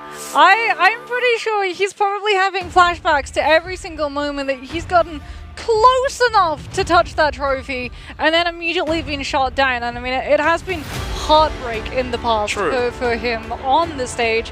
Every single time, he's always been within just ever so slight touching distance. And he's second. He's finished two J-Cups in a row in second position, being denied by. Last year it was a single kill. Yeah, last year was really heartbreaking. Last year was close on all fronts as well. It was an absolute nail biter, and I'm sure that this game is going to follow along with that trend as we have those multiple players coming in vying for that MVP. Oh, I can't wait to see what's about to unfold. What characters are actually going to come on out? What phasing do we have on our hands? Are we going to be able to see that Syra come in for some of these players looking to get that MVP? And also because we're headed into the second half of the day already, we're straight back to back Fireflies. Every single one of these maps that we play is always going to have increased Firefly spawns. It's either going to be a nighttime map or a dusk time map, and you're already seeing a lot of these players utilizing. He's smiling. He's definitely trying to hide a lot of the nerves that he's going to be feeling, because like I said, there's a lot on the line for these players, right? For Spider and Mike, it's the redemption arc. Spider less so than Mike, because like for Spider he has to continue, like he has to show that it wasn't a fluke that he was able to win Summer. For Mike, it's his redemption arc. It's proving like, hey, I'm still the GOAT. I can be one of, in fact, the only solos player to win back-to-back J-Cups. For 225, he's never had a title. So it's about proving that he deserves to be held in this same like level of respect and distinguishment as Spider and Mike. As we're going to be having a look at the phasing, and something that's definitely going to be throwing a little bit of a spanner into the works of the plans for Spider, Mike, and T225 they're all in either the second to last phases or the last phases. Yep. So in terms of hero picks, it's going to be table scraps. It is indeed. They're going to be, I mean, I reckon we're going to see the ACOS. I reckon it's going to come out. It could be the double ACOS because Spider, like the last time Mike picked ACOS, Spider picked ACOS too, even when they weren't in the same phasing. Yeah, well, we'll have to wait and see. For the moment, we've got that first round selection coming on through, and as expected, the double Syra is going to be picked up by Arano and Verse. Now, Paste going to be hovering the Justina, locking it in. Wu Fong, will he do the same? He is indeed. Interesting. Yeah. Double Justina in second round is rather interesting. Yeah, no Valda, no Hardy, no Liam. None of those traditional counters to the Syra have since been locked in. Zal's going to be picking up the Liam. We'll see if Mines is going to be thinking similar. There it is. Liam is now taken off of the table. So Syra, Justina, Liam, all removed out of play. Temi still available. Aiko still available. Valda still available. Mitari also still going to be available. That's now going to be removed. So the options for these heroes are dwindling further and further and further. It's going to be ACOS, I reckon, Moxie. I think it has to be, no? But is it going to be free ACOS? Is TW5 going to read into the fact that Mike and Spider are both likely to pick ACOS, and he goes ACOS and swerves away from Frostivus' Temi pick? 2, 1. What are we getting, T225? The Temi! Okay! We just heard the crowd erupt. They were all left in suspense, as just like us and you at home, Mike and Spider. Were we right, Moxie? Did we predict it correctly? We did indeed! What? But Spider? Tessa? Oh! The fox and the tiger. Do you know what's really interesting? Spider almost lost MVPL Summer to a Tessa pick from EWG's Arano. Because they both tied in terms of overall game score, but the Tessa did less damage because Tessa is a third-party character, right? You're not going to be looking for a 100-0. Like you don't get as many combo extensions, and Spider was on a much higher damaging hero, so he was able to do much more damage and managed to, off of the back of that ruling, walk away with the title. So is he going to either try and grief Mike's pick with the ACOS and timing attack, land on Mike, grab a Firefly, have the cast of that Tessa ultimate, and wait in the wings for Mike to potentially get close enough to a kill that he then comes on through and either denies the elimination from Mike or eliminates Mike himself? Because he in the past has opted for the ACOS. I feel like it's impossible to say what's about to unfold. Oh yeah. We are pure chaos. We're in for an absolute treat though. F2. Frostivus, F1 V3, Mike F2 V2. It's interesting. He's swapped back and forth in the past. However, I think if I remember correctly, in the group stage and the pre-finals, when he did play ACOS, he opted to go for that F2. But here we are, ladies and gentlemen, the drops are on screen for the players, but also the question, will the champion be determined in the 6th round? A, yes, or B, no? What do you think at home? Make sure to get your prediction answer in on the official World Championship website for the J-Cup, or which you can access also through the client. Spider is going to be racing, I believe it's EWG's Arano, to pick up those Fireflies on the outskirts of Celestra. Mike is also going to be opting to try and timing attack into that particular spacing. We'll have to wait and see, because Tessa traditionally does not fare well at the beginning of a 1v1 if she's the one that instigates the fight, as opposed to being able to kite into one that's already been going on. So we can see that Spider is definitely going to be a little bit reluctant, but he's already got both casts of his ultimate ready and raring to go. So Firefly is successfully acquired for the test. So step 1 of Spider's plan is fully in motion. Can he achieve step 2 all the way through to getting that trophy into his hands? Indeed. And you know what I like to see? Spider, my boy. That's one of my favorite drops right there. It's a very nice drop, because not only does it have 2 Fireflies, it has 3. And then a little bit further away, it has even more. But here we are in the desert, out on these rocks. T225 and Verse going head to head. T225 has been hit by the Dazzle. No combo break available for Verse just yet, but T225 getting hit on the cross. Finds the overhold though, beautifully done. Is going to be able to equalize this engagement now, going back on in, unable to prevent that heal from going through. Unfortunately, both players with that combo breaker available. Verse does, have a little bit less HP, but now equalizing the combo breaker cooldown. T225 forced to step back. He has to be careful though, this fight's been going on a while, which means that Lazara is going to be getting close to the first hit of that V1, especially with Mines waiting in the wings for that third-party opportunity. And it looks like 225 actually knowing that he's not going to have his ultimate online as fast as Lazara decides to back on off and preserve his own life. The Spider finds Mike!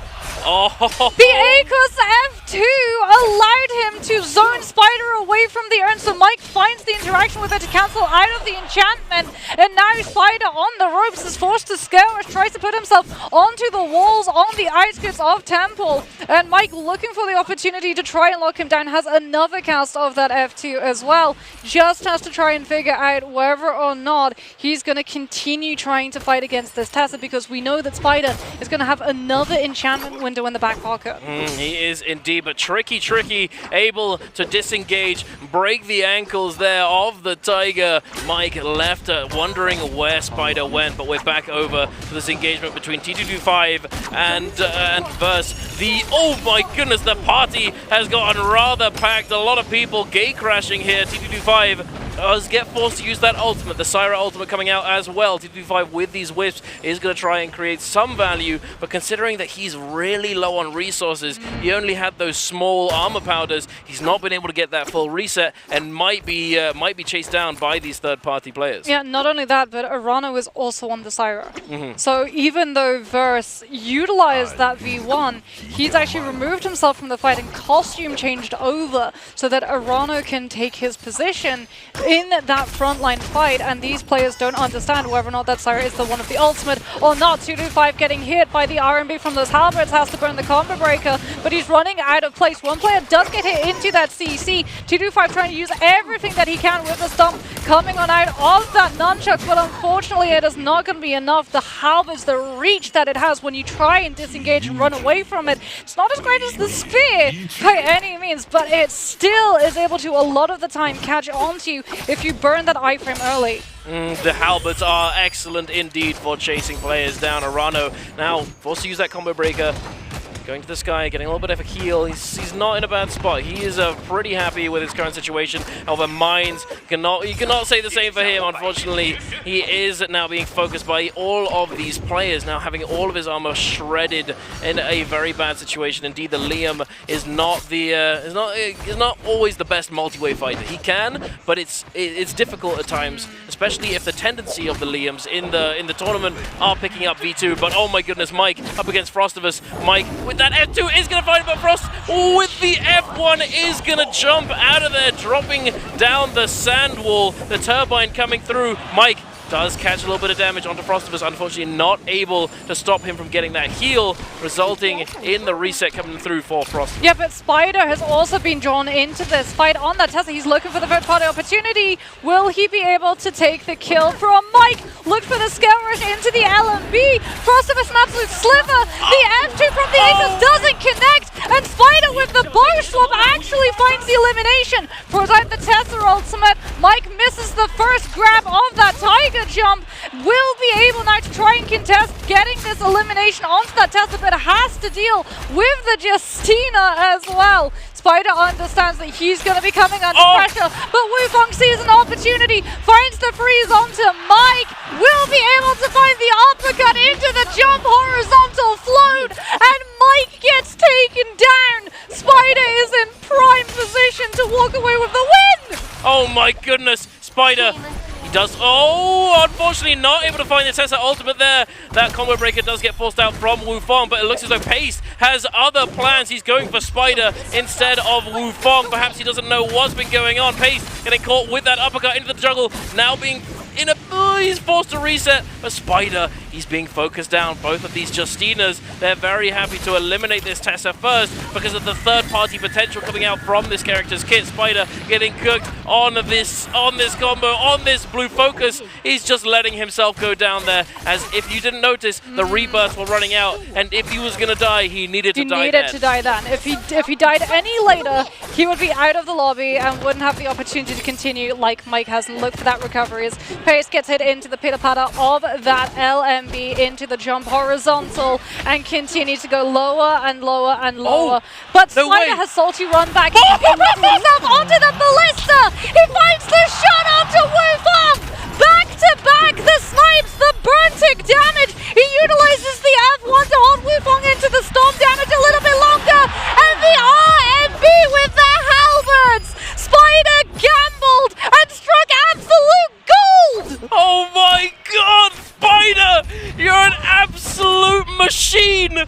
He's just... oh, what on earth? He has the ultimate up. He's going back to the body. He's claiming all of these weapons back that he so rightly deserved early on. He's put the work in, but Arano, he sees a weakened Spider, a limping Spider. Will he be able to close the distance and actually find this elimination, or will Spider break away? He's in the perfect terrain situation to do so. However, if he gets caught up to, if he gets caught lacking, he might go down, gets knocked down, forced to use that ultimate. He does have another one in the books. He's gonna be able to get it back up if he gets that time to reset, if he's able to burn that few seconds, that will allow him to start regaining that rage. But heading on over to the realm of Yang, we've got Mike up against, who is that? I can't read it. He's juggling around on the screen. Verse is getting slammed into the corner from the Tiger Grab. Yeah, Tiger Grab comes on through before the Syra V1 comes on out, so he is still susceptible. Mike now going to be out of that ultimate, loses the opportunity to double jump. The RMB stun has to burn through the wave roll instead to dodge out of the CC. He's playing the pillar perfectly. He's negating the full 16 seconds, and he does! He manages to live the entire duration of the Syra ultimate, and we go right back into neutral. The F2 doesn't find the uppercut extension confirmation that Mike was looking for, but he's overholding with the nunchucks, finds the connection, forces the F1 from the Syra. Verse looking to keep up this pressure, gets hit into with the focus hit, but he finds the grapple extension into the focus strike release, and Mike without a combo break goes down, and is hit with Yang depletion as Spider on the open world continues to run absolute rampant. The only question is, can T225 confirm a second line of security with that Vermilion Bird Smite to join Spider in a better advantageous position to take MVP? Or like Mike, is he going to be saddled with having to play aggressive? He gets hit into the uppercut off of that pillar hold. Now burns through the combo break, puts himself up into the drop down, will be able to find the jump horizontal. But Pace is able to find one better, the grapple bump into the focus release. And T225 and Mike are both on Yang depletion. That is not what you want at all when you're in contention for match point. Mike and T225 are going to have to fight tooth and nail to get that Soul Bloom and come back into this game, because Spider, he's having a good game. He's having a great time. 2 kills under his belt. He is leading the charge right now, along with a couple other players. Pace and Mines did have 2 eliminations. However, as we've just now been informed from that kill feed from the leaderboard on the left-hand side, Mines goes down and is fully eliminated. Spider looking to find a way into this engagement, into this skirmish between all of these players, is now actually being focused by Verse. Verse, with that Vermilion Bird's Might, is very happy to just engage onto the potentially weaker player. You know, the potentially weaker character. Of course, Spider is not necessarily a weak player by any means. However, Tessa, if focused down, can be very susceptible to getting lobbied. T225, he's not having a good time. The buttery rocks make it extremely hard to move around, but he answers in kind with that ultimate, making it hard for them to see sand in their eyes. But does he get this reset? Does he find this Soul Bloom? Yeah, Moxie? he turned the attention onto another. The Tessa ultimate is about to catch so many of these players. Smolch ultimate now invested from Frostivus, looking to just give himself a little bit of sense of security, knowing that the enchantment window was about to break open and he would be left vulnerable within it. 225 now looking for that betrayal. Both of these players are on Smolch, but T225 has absolutely no option. He needs to find the kill. He needs to find the Soul Blimp. He's going to go for the kill no matter what hero it is. He's not going to be able to find the elimination, nor is he going to be able to claim the bloom. Verse steals it out directly in front of him, and now without an ultimate with blue armor, he has to take the fight against Verse, who's got Phantom Step and a legendary Katana, as well as that Syra F1, putting the pressure onto this Temmie and forcing him into the zone more and more and more. And 2-2-5 gets denied the opportunity for yet another trophy lift, as both Mike and he are forced to wait and watch to see if Spider closes it all right now. Mike as well being eliminated in the meantime. T225 and Mike are out. It's all up to Spider. Will he end it here, as you said, or will we go another round, ladies and gentlemen? It's now. The time is now, ladies and gentlemen, for Spider to claim what he's dreamed of ever since he claimed that first J-Cup victory. He's going to say no to all those players who doubted him. Will he attain it? We'll have to wait and see. He finds the opening onto Polaris. The juggle. Will we see it? No! He drops it. Unfortunately, not able to continue. Polaris makes it back to the wall, back to the tower. He's on the run, and Spider has to give it up. Yeah, and Spider is on a hero that traditionally does not fare well into Realm of Yang. So he's going to be denied one avenue of potentially looking to secure these kills and those loot upgrades. The only way that he's going to be able to do so is by eliminating players and absorbing the loot that they had instead. He's going to throw out that Tessa ultimate, trying to just catch onto Polaris and hold him in that zone for as long as he possibly can, so that Spider has the opportunity of maybe making a play for either a reposition to grab a Firefly or potentially getting a Yang Pass to put himself into that Realm of Yang fight. As we can see how Mike was eliminated, and it was off the back of a parry. Arano does get caught into the Tiger Grab coming on through from that Akos V2, but the Syra ultimate came out late, and Mike again is going to be denied the opportunity for the double jump. In fact, he doesn't even find the first one to get away from that RMB, and like we said, like we talked about before, the Akos into the Syra as a counter is high risk, high reward. If you miss that double jump, you have no way of surviving the follow-through damage. It is rough. You need to get out of there. You do have heightened mobility, but it's certainly not easy after the buffs Syra received in the previous patch that is now no longer live. She is very, very mobile on that version of the game. We're heading into the Realm of Yang. Pace and Arano scrapping it out. Beautiful half charge there coming out from Pace, able to catch him on that dodge, delaying it ever so slightly, able to find it, and yet again finding the opening into the... Oh my god! The infinite! Does he find it? The combo! Does he get the second freeze? The 2-1-1 into the redash! Into the bow shot! And he takes him down! Beautifully done by SS1's Pace! Pace, known for his combo extensions of Hivalda, able to find the full touch of death on that Justina. Now is Frostvus going to be able to find a win, or is Verse with this Phantom Step going to be too hard to take down with the amount of iframes that are granted to this hero? The wave roll from Frostvus, trying to find any opening that he can, forces the F1, goes for the overhold, looks to try and find that charge up of the meter dump before turning it before it can get countered.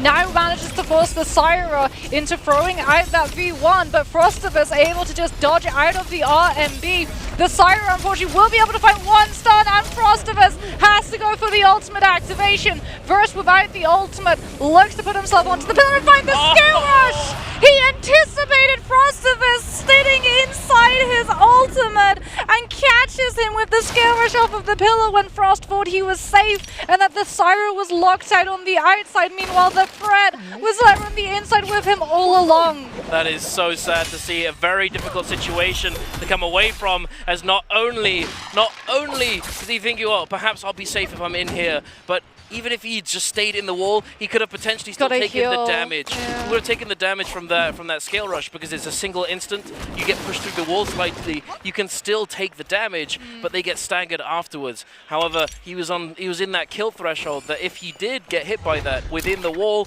he still would have been taken down. A very difficult situation to come away from, unfortunately. It's just not very many options, and he does go down, but this Yang Depletion, the changes to Immortal War, the changes to Yang Depletion in Immortal War for second realm of Yang does give him quite a lot of time. However, considering that there aren't all that many players left alive, he may just have to find an isolated fight and try and claim that Soul Bloom earlier on. Yeah, all eyes are currently going to be on this Tessa.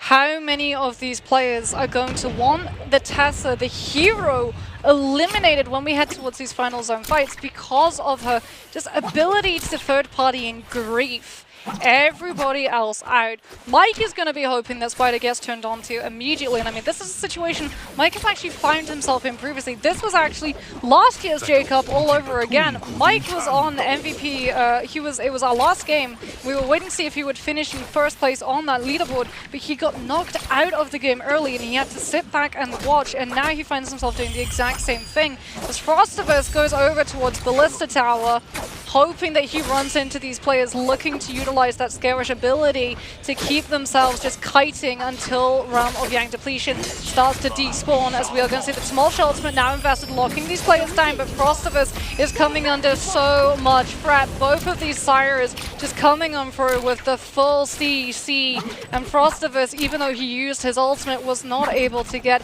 a single bit of reset, not even a armor powder or Vitalia off of any opportunity, and it looks like he's just decided to try to go into that zone and deny any kill because he doesn't know if he's going to be fighting one of these players who is on that MVP eligibility. It's much safer for him to try and make that play, or he might just utilize the threat of the storm damage and the fact that we are much later in the game, and the heal tick and the cut that comes on through if you stay in this zone a little bit too long, which is dangerous for Osira, given she does have support utility to try and outlive, to stop these players from chasing onto him and find a full rotation unnoticed so that he can look for a reset and rebuild that ultimate. But no, he is just being full chased down. EWG's Arano, who is under Yang Depletion. This is why the Syra was so stubborn, refused to give up that kill that was in front of him, because off of the back of Frostiverse falling, Arano has now been given the opportunity, the leg up, to get that Soul Bloom. The question is, has he gotten himself back into this game, or is he about to be held to the zone by Paste, who's waiting to catch on to him the second he shows up? This could be dangerous. Arano doesn't have all that much HP. He's not too bad of a situation though. Quickly turning it around. The other Syra coming in, recognizing that if the other Syra goes down, his chances of MVP are very, very slim. The 2-1-1 on the Hengsword, not able to find it, unfortunately. The terrain not beneficial, makes it impossible to do. He goes for it, but oh my god! Out of nowhere, the Ballista coming in! And Arano's going to be able to claim the kill though. Oh my goodness! Polaris was the one on the Ballista. Arano claims the kill. Spider was close by, but unfortunately not able to claim it for himself. Oh! But oh my goodness, the Moonbane hits, the Tessa ultimate coming on through. He does find him, but no! Not able to get that slam, that bonk from the spear. And it looks as though the other player's coming in. He's going to peel. He's going to make it difficult for Spider to continue chasing this down. Yeah, Spider denied the follow-through, even though the player did get hit by that enchantment window, the 3 seconds of CC, but they dropped off of the face of the tower. So Spider wasn't able to come on through with that confirmation of the R&B from that space. He puts himself onto that Ballista Tower though. He understands, he's revealed his hand. That Tessa ultimate is a signal flare to every single player in this lobby that this hero is currently in play, and if they take a fight against each other, they open themselves up to that potential ultimate coming on through and connecting onto every single player embroiled in a fight, and they cannot allow that to occur. So Spider, understanding that he's probably going to be targeted down, utilizes that Ballista as a sort of shield to deter these players from catching on to him. Arano can afford to go for that Spirit Well because the dome blocks range damage, so even though Ballista is still in play, he will be able to dodge away from that 100-meter radius, picking him up when the dome spawns on through. Spider wants to get this ultimate, wants the double ultimate cycle, knows as well that there's going to be a contested fight for this particular objective. All he needs to do is instigate some of these players fighting against each other so he can throw party, but he's being turned on to. FBX's verse is wise to his tricks. The Tessa, unfortunately, not as sly as she thinks, and Spider now is on the entire back foot. Has to swap over to that dagger and scale rush all the way back to that ballista tower and hope that he's able to survive.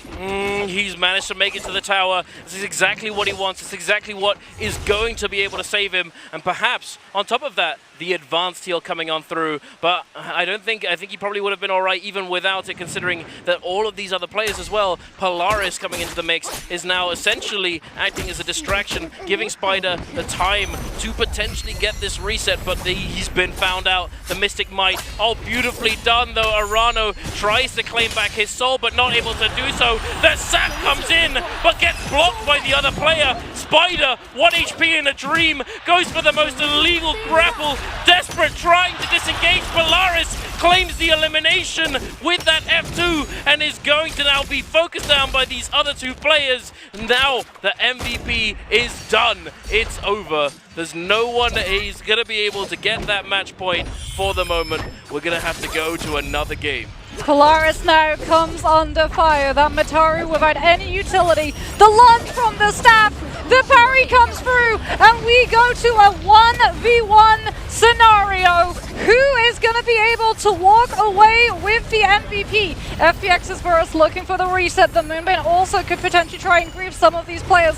Both of them repositioning so that it doesn't come into play as Verse puts themselves fully into that field to be able to claim a control of that high ground stake. And Arano with the full stacked legendary weapon loadout plus the assault smolder attached to that grappling hook, decides to commit through the Moonbane and chase him down. Both of these players taking their chances up against the RNG. The splash damage connects. Verse is still holding on to the Syra V1, commits the RMB from that Hum Sword, finds the horizontal, doesn't find the follow through with the investment of the Syra F1, and we go back into another horizontal catch, but the overhold of the focus strike arms through that stagger that he was looking to set on up. Combo chain denied, extension denied, MVP denied. EWG's Arano walks away with it instead. Oh my goodness, what on earth? These fights, the movement as well from that through the Moonbane, good lord, it was insane. He did it, it was just moving, absolute legendary performance coming out there. Oh my goodness, woo, crazy. Absolutely insanity. We're gonna be going to the next game, ladies and gentlemen. Game number 7 is around the corner. We go again. We had 3 players and not a single one of them was able to take the MVP. And you know what that means as well, Dunk? What? Hero picks. True. Some of those players came on for, like, Spider was holding onto that Tessa. That's the first time in the entirety of this J-Cup that Spider has played Tessa. He was keeping it in the pocket, not wanting to reveal strategies. We theorized that some of these players were holding on to specific strategies so that they wouldn't be targeted, because it makes sense, right? Zell is known for his Tessa. Yeah. So if you see a Tessa, you probably think, oh, that's Zell. Could be. There's no way that's Spider. Spider's not known for his Tessa. Tessa isn't the best hero to be able to MVP. In fact, Spider took an MVP away from a Tessa to win the summer title. So why would Spider be the one on that Tessa pick? And you even saw it, like, when those players identified that there was a Tessa in the lobby, they didn't think it was Spider. If they thought it was Spider, if they knew that it was Spider, who was close enough to that MVP eligibility with the kills that he'd been able to pick up because they saw it in the kill feed, right? Tessa gets an elimination, Tessa gets an elimination, Tessa gets an elimination. They had to have known that the Tessa was close to getting an MVP. If they knew it was Spider, if they had concrete evidence that that Tessa was Spider, every single one of those players would have been after Spider. It wouldn't have been an opportunity of, like, oh, the Tessa is low, let's all try and find the elimination. Yeah. It would have been right from the get-go, kill the Tessa, get Spider out of this lobby. Yeah, I do have more thoughts on that, but again, you know the drill, ladies and gentlemen. It is question time once again. Gonna be popping up right here, right now. If you want to get your hands on a Peerless Treasure Choice gift, make sure to answer the question on screen in the chat. How many games have been played so far? A, 4, B, 5, C, 6, or D, 7? This is definitely a little bit of an easy one. We're in for the long haul now. It could potentially go all the way, Moxie. Who knows? We thought, quite a few people thought that it was going to be over after game number 6. 3 people in match point. Yeah. Not one of them was able to take it for themselves. But yeah, make sure to get your answer in the chat and to keep an eye on that whisper box on the chat itself to not miss out on the prize if you are the winner of that question. Yeah, and Arano, this is actually very typical Arano fashion. This always happens. It happened in our summer season for every single bi-weekly final. Arano would have one pop-off game where all of a sudden you would blink and he would be eligible for a title, and he's done it again. We now have 4 players eligible for that MVP. Arano being able to secure that kill score multiplier, was able to bypass some of the other players that were a little bit closer than he was to 26 at the beginning of that round. And suddenly, Arano is one of the players that could walk away with that title. He did it in summer, where so all of a sudden it was a case of it's Arano versus Spider, and now he's done it all over again. And I mean, Arano, right from the get-go, when we got to see him first enter into MVPL, and he was able to hold his own against Mike, and we had him in spring season come through, and he looked absolutely incredible with the pole sword. He was one of the best at being able to utilize the spacing of Blistering Edge to connect onto players around like corners and bait them into trying to just chase him down, and he would be lying in wait with a little smile on his face and the Blistering Edge just poised and ready to swing right as you cross that corner, and he would win. He would win against the strongest players. Like, Wufong is known for being incredibly aggressive. He doesn't care who he fights. He always goes into realm of Yang. But Arano, his 1v1s, he's been able to take down Mike. He's been able to take down Spider. Where he struggles traditionally is the multi-weight fight. And that was reflected in the damage that he did all the way back in the summer season, where even though he was on a third-party character, the damage that he was doing, like he was being very particular with when he would come into those third-party situations. It would always be at the tail end, as opposed to all the way throughout. Indeed. But actually, surprisingly, I was under the impression as well that Spider may have gotten a few more than 2 kills. But he did actually only get 2 kills. Yeah. It felt like more. That sort of that crazy like early game. He was gaming, absolutely. But Arano coming in. 9 game score. First on 8, paced 4, 3.5 for both Polaris and Spider, 2.5 for Mines, 2 for Wufong, Frostivus, T225, Mike, both with 0.5. Yeah. That's crazy. Yeah, and I mean, actually, returning to your point, right, about where it felt like more from Spider. Spider did everything the opposite of what you would expect from Spider, and I'm sure we'll see it in the replay where we get to see the run back, right, onto that ballista. Spider never does that. If he goes down early, he takes a long time to recover. He's very methodical.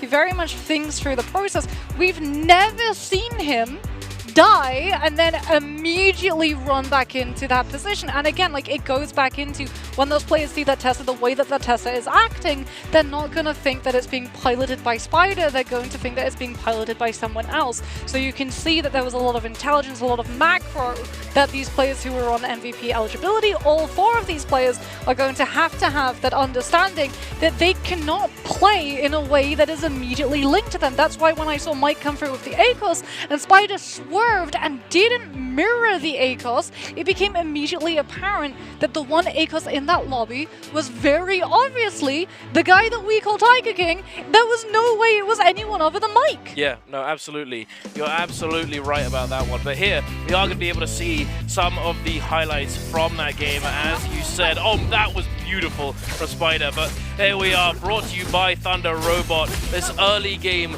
this massive skirmish pace coming in, and Spider here essentially letting himself go down. Yes. He knew that rebirth was about to time out, but then again with that run back, boom, boom, boom. He does get knocked off, but he does claim the elimination for himself here. Beautifully done by creeping the parry and then coming in with the 1-2. Lovely stuff from Spider. You can really see he wants to get that last hit situation. As we can see these Realm of Yang fights coming tonight. This is paced. with his Justina play, as we get to see the moment that Burst was able to come through with the R&B drop down on that Hong Sword. Now we get to see, this is the TOD, the absolute infinite that Paste was able to find with that Justina. All of the juggles into the flop state, into the dash follow through, into the bow weapon swap. That is one for the highlight reel for absolute certainty. Absolutely, and then here as well, we saw the moves coming in from these players dancing through the Moonbane like ballerinas, gymnasts. Sort of dancing through it like Syra, like her MVP animation. Oh, insane, but yes, the MVP is yet again going to be a Syra. You know, not all that surprising. We knew it going into today. It was likely going to be the case. Yes. It was nice, like you said, to be able to see the LNB commitment with the follow-through from the hangset that we don't always get to see, because traditionally everyone utilizes other weapons for movement tech, but we can see that a lot of that damage did indeed come through from a variety of weapons. And that's another thing that Arana was very good at. He understood that there was going to be a lot of pressure onto him because he is a Syra. These players don't want to let that hero get all the way to endgame, so he always makes sure to split a lot of the damage that he does with all of these different weapons, so that you can't immediately be like, oh well, that was the Syra that I was fighting, I forced the Syra into burning through that V1, I knew that previously she was utilizing something like a staff, so when I next run into a Syra who's a little bit lower in terms of the health pool and is running around with a staff, yeah, it's probably the Syra that I was fighting previously. Like, Arana was very, very good at being able to utilize that fact.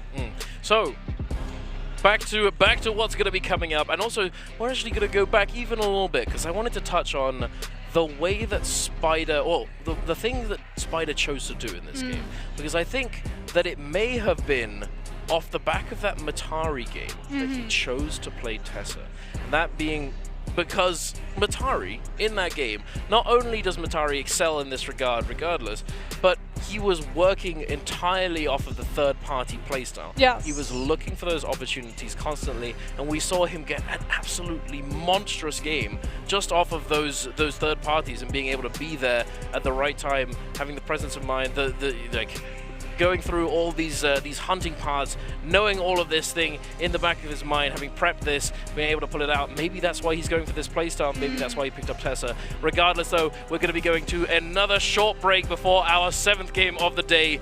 Be sure to be back in time. We'll be here.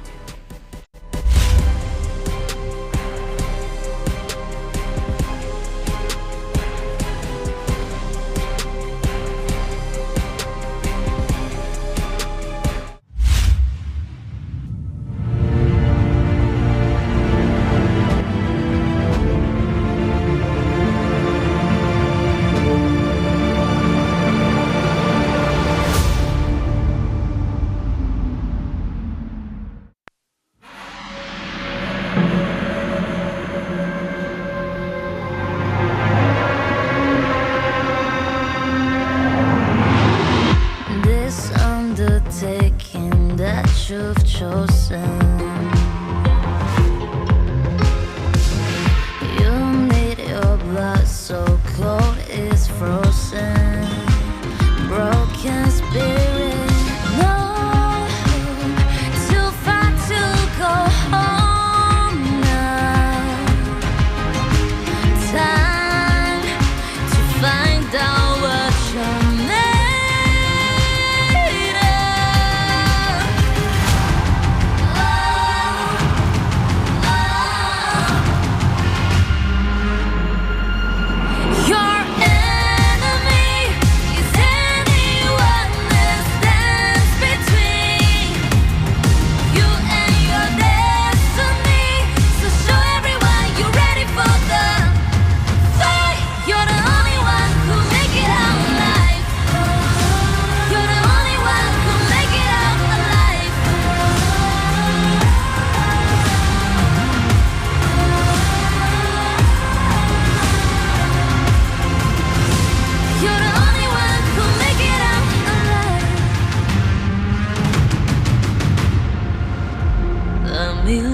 Suns fading away.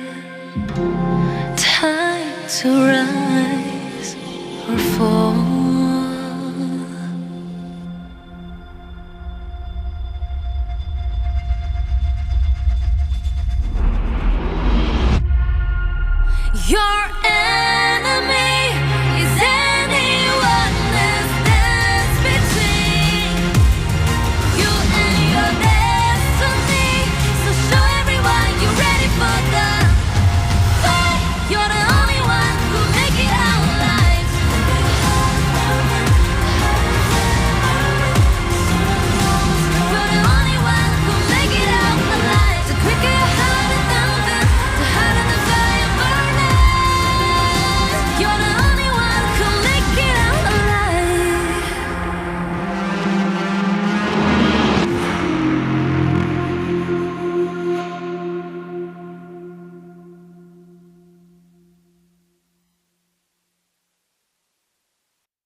Hello again and welcome back to Changsha, ladies and gentlemen at home.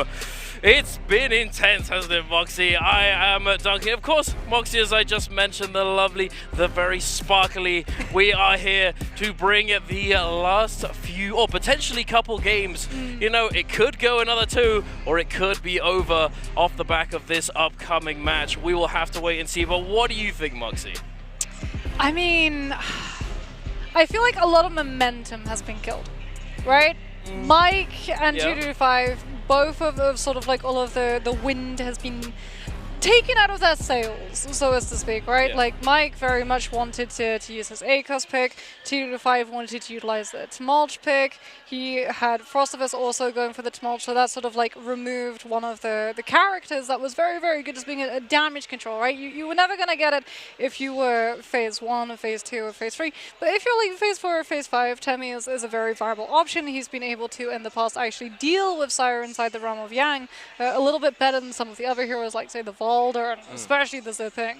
Like Zipping has been absolutely cooked by Syra coming on through. Yeah. For Spider, it's sort of like a little bit of a question too, because even though he did as good as he did in terms of the survival that he was able to come on through with, he was always on the back foot ever since we saw that second realm of Yang timing come on through. Like he had a lot of very good momentum early on in the round. He did a couple of things that were very un-Spider-like, which I think, again, all very much strategy, because now you're going to be second-guessing, like, what is Spider's game plan going to be? If he has multiple, how are you going to be able to anticipate what these players on MVP eligibility are going to see? Because you have to remember, it's sort of a two-horse race now, right? The players on MVP eligibility, they have to manage to get enough kills and manage to get enough ranking to be able to come on through with that win, but you will be winning if you scan the QR code. You might not be able to lift that trophy, but I mean, I will give you a well done, I'm very proud of you. As if you scan that QR code, you will be taken to the official NARAKA BLADEPOINT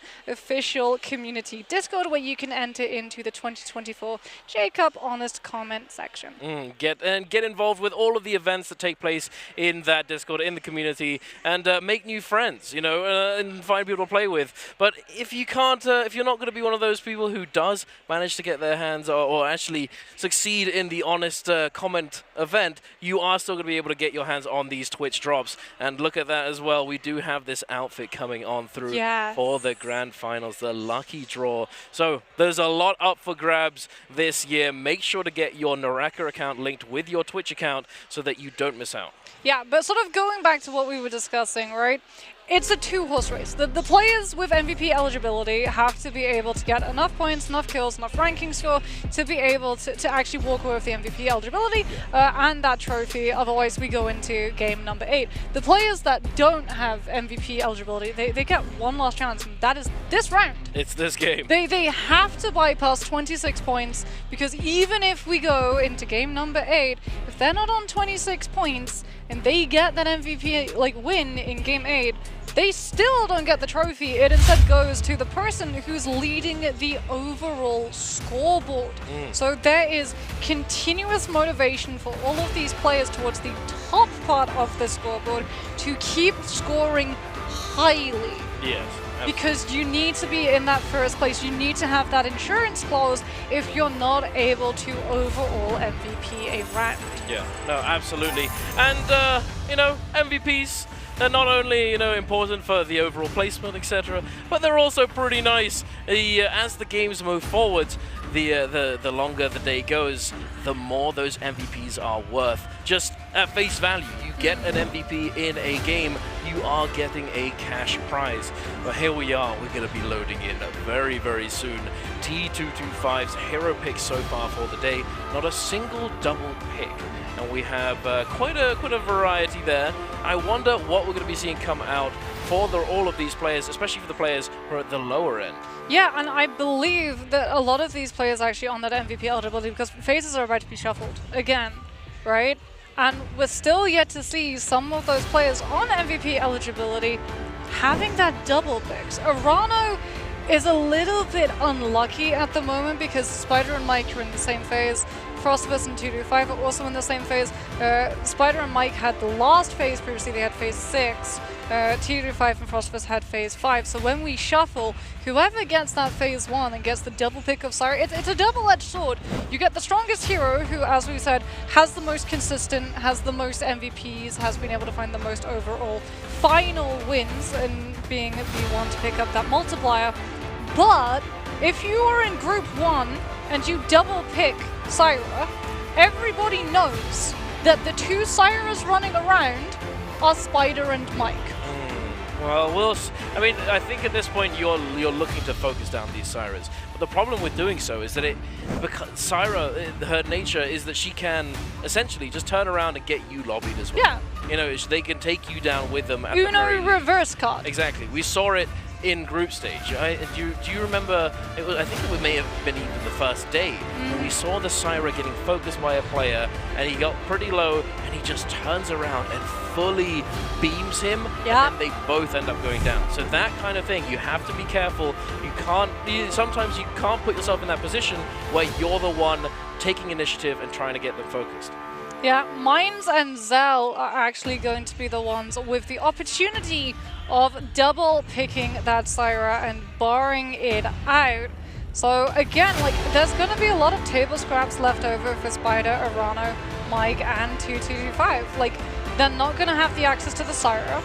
They're not going to have access to the Valda, which is another very good hero to guarantee that you get that kill score multiple, or you put yourself into the best possible position to obtain it.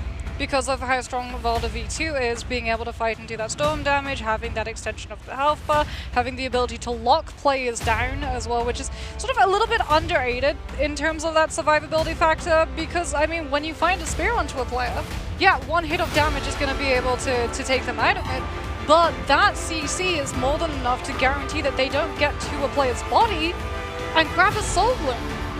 Indeed, but we'll have to wait and see. It looks as though first round selection is not going to include Syra whatsoever. Oh, we're going to have 3. Oh, we're going to have 3 of them running around. We are indeed, and it looks as though you know what I think may have happened as well? I think Zeldink had actually double picked Liam already.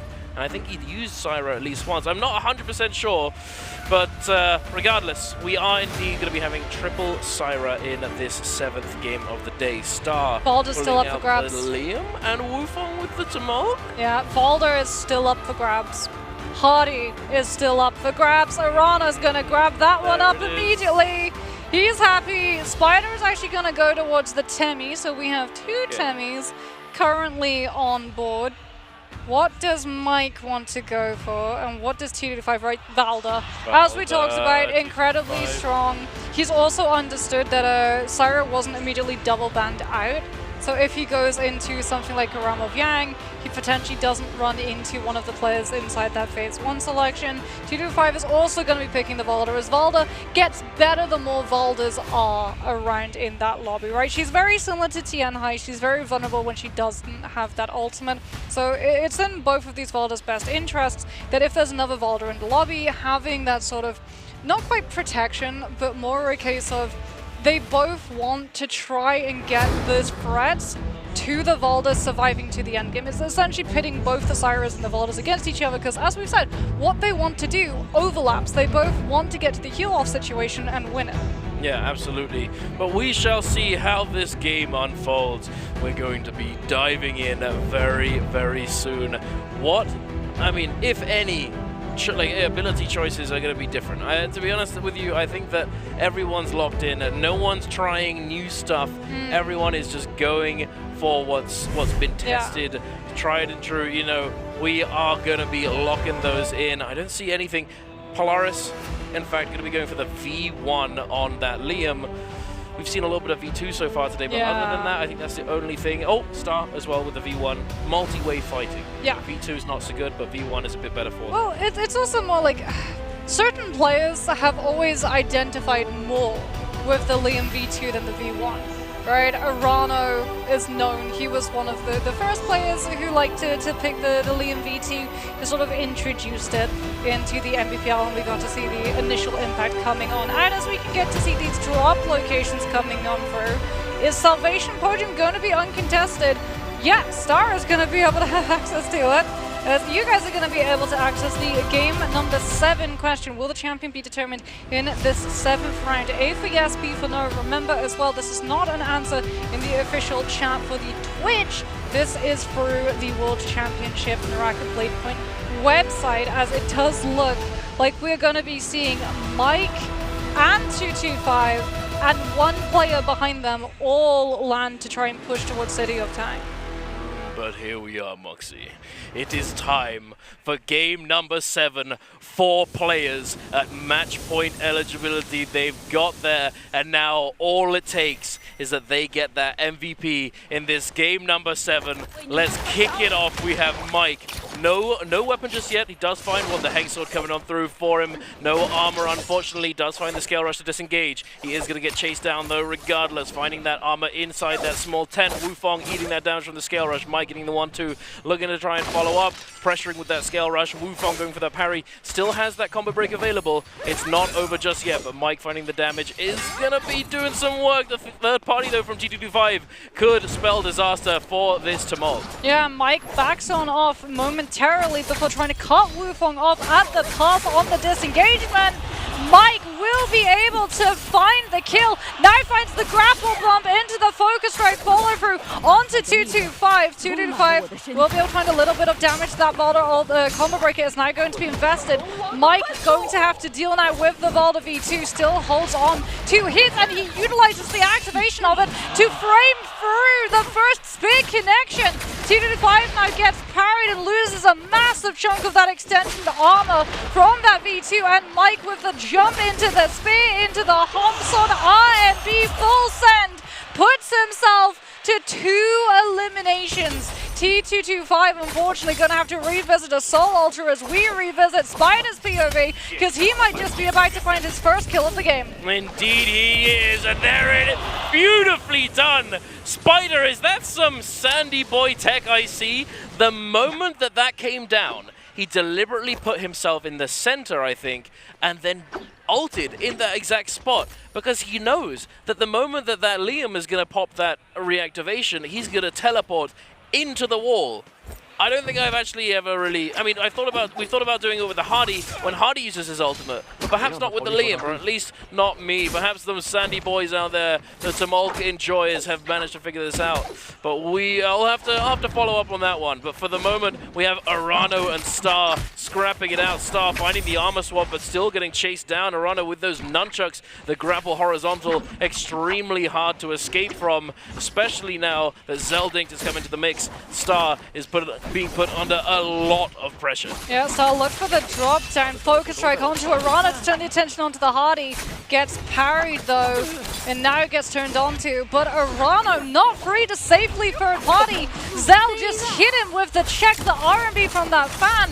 Forced the Hardy off of that spacing to claim the kill, and Arana now coming under a lot of pressure, forced into using that ultimate, just trying to space away from where this Matari could be. Looks for any form of reset that he can potentially find. Azal with the grapples is going to be able to try and keep up this chase the moment that Arano is out of ultimate, but here comes FPX's first potentially showing up to the scene to play third party. As WBG's Spider, we can see this is where he's ended up, goes for another Tumult ultimate, and finds the spacing yet again. The Syra with the F1 dodges away from the lockdown Spider was searching for, and Frostabus is able to find the R&B, but now he doesn't have the combo break. Spider's going to be able to find the 1-2 into the grapple, into the wisp, and Frostabus goes down. Spider and Mike tied up 2 eliminations apiece. That's insane. Beautiful from Spider. It doesn't just work with Longsword, ladies and gentlemen. Arano now in a scrap 3-way fight. Zeldinkt fighting for his life. 1 HP in a dream, but unfortunately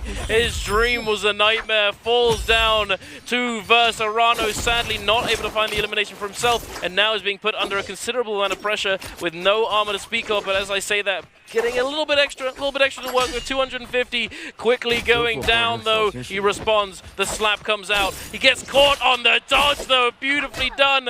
Gets first. gets caught slipping a little bit, and now he's getting serious. Okay, no more messing around. I'm not gonna let you go. He pulls out the laser beam and takes him down. Arano and T25 both on their last live. 0 eliminations picked up for the two of them. Spider and Mike 2-2-2. Incredibly close, however, Spider ahead in terms of overall standing. So Mike has to either utilize this round to catch up or MVP and end the day before Spider can head into game number 8 and continue holding on to that first place finish. T25 now revived up, has no choice but to look for any form of loot recovery that he can. OUG's Mike in the meantime, purple Hong Sword. He's going to be incredibly happy about that weapon. It is so good to find those combos off of, especially on the Vault. If you can space them, if you can utilize that F2 to catch them into that form of CC and then dodge through to find that horizontal into the uppercut, into the grapple bump follow through, into the RMB release, or even just something like a Valda spear catch, it's going to be immensely strong. But Mike has to be very wary that he doesn't enter into a Realm of Yang fight against Syra. And to be honest, I think that the play simply may be to just not go Realm of Yang.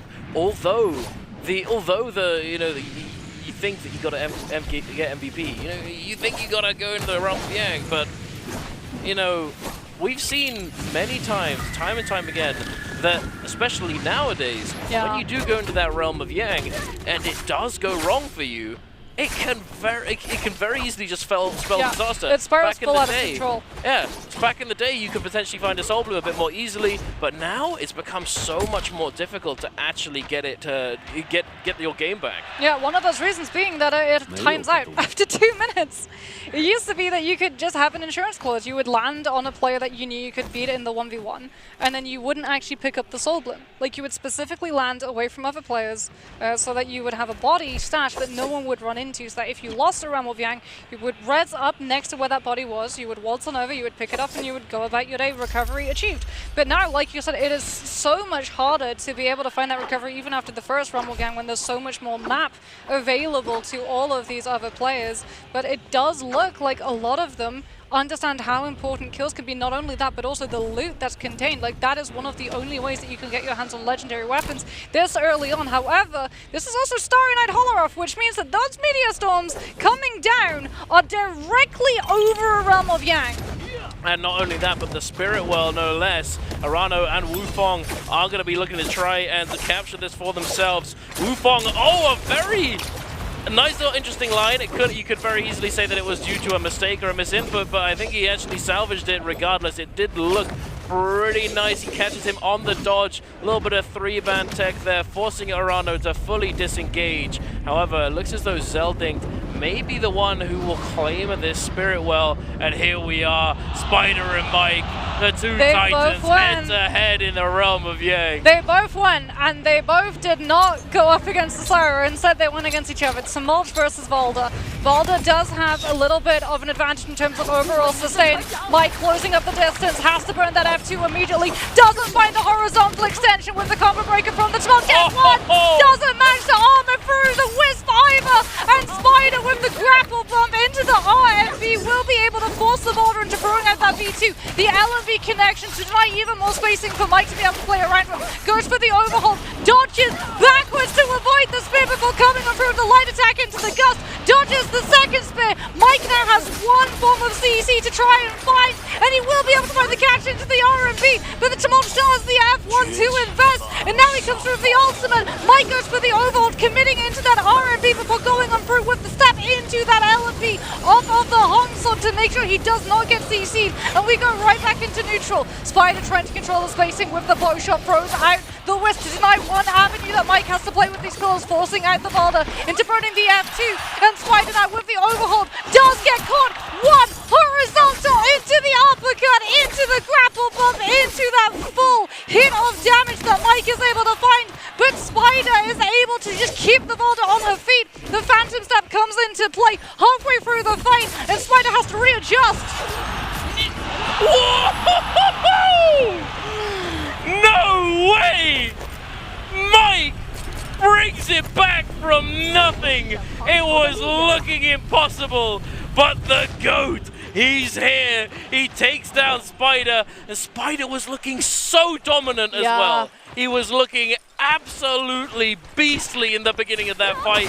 Mike being read like a book, but Mike, he turns it around. He saves his Yang, and now running straight out of it, fully engaging onto TE Star, finding him in the cave, trying to get this loot. Mike, he's not gonna let him get away. He needs as many kills as he can get, as much value out of this buff as he can find. TE Star getting caught on the wall. Mike catching him yet again. That Liam ultimate now coming out, avoiding that Oryx sword follow-up. Mike finding him with the RMB. The scale rush off of just a tiny bit of that wall, using the ultimate now, armoring through, using the ult spear into the follow-up. He's gonna find it. He's gonna get this elimination as Star goes down.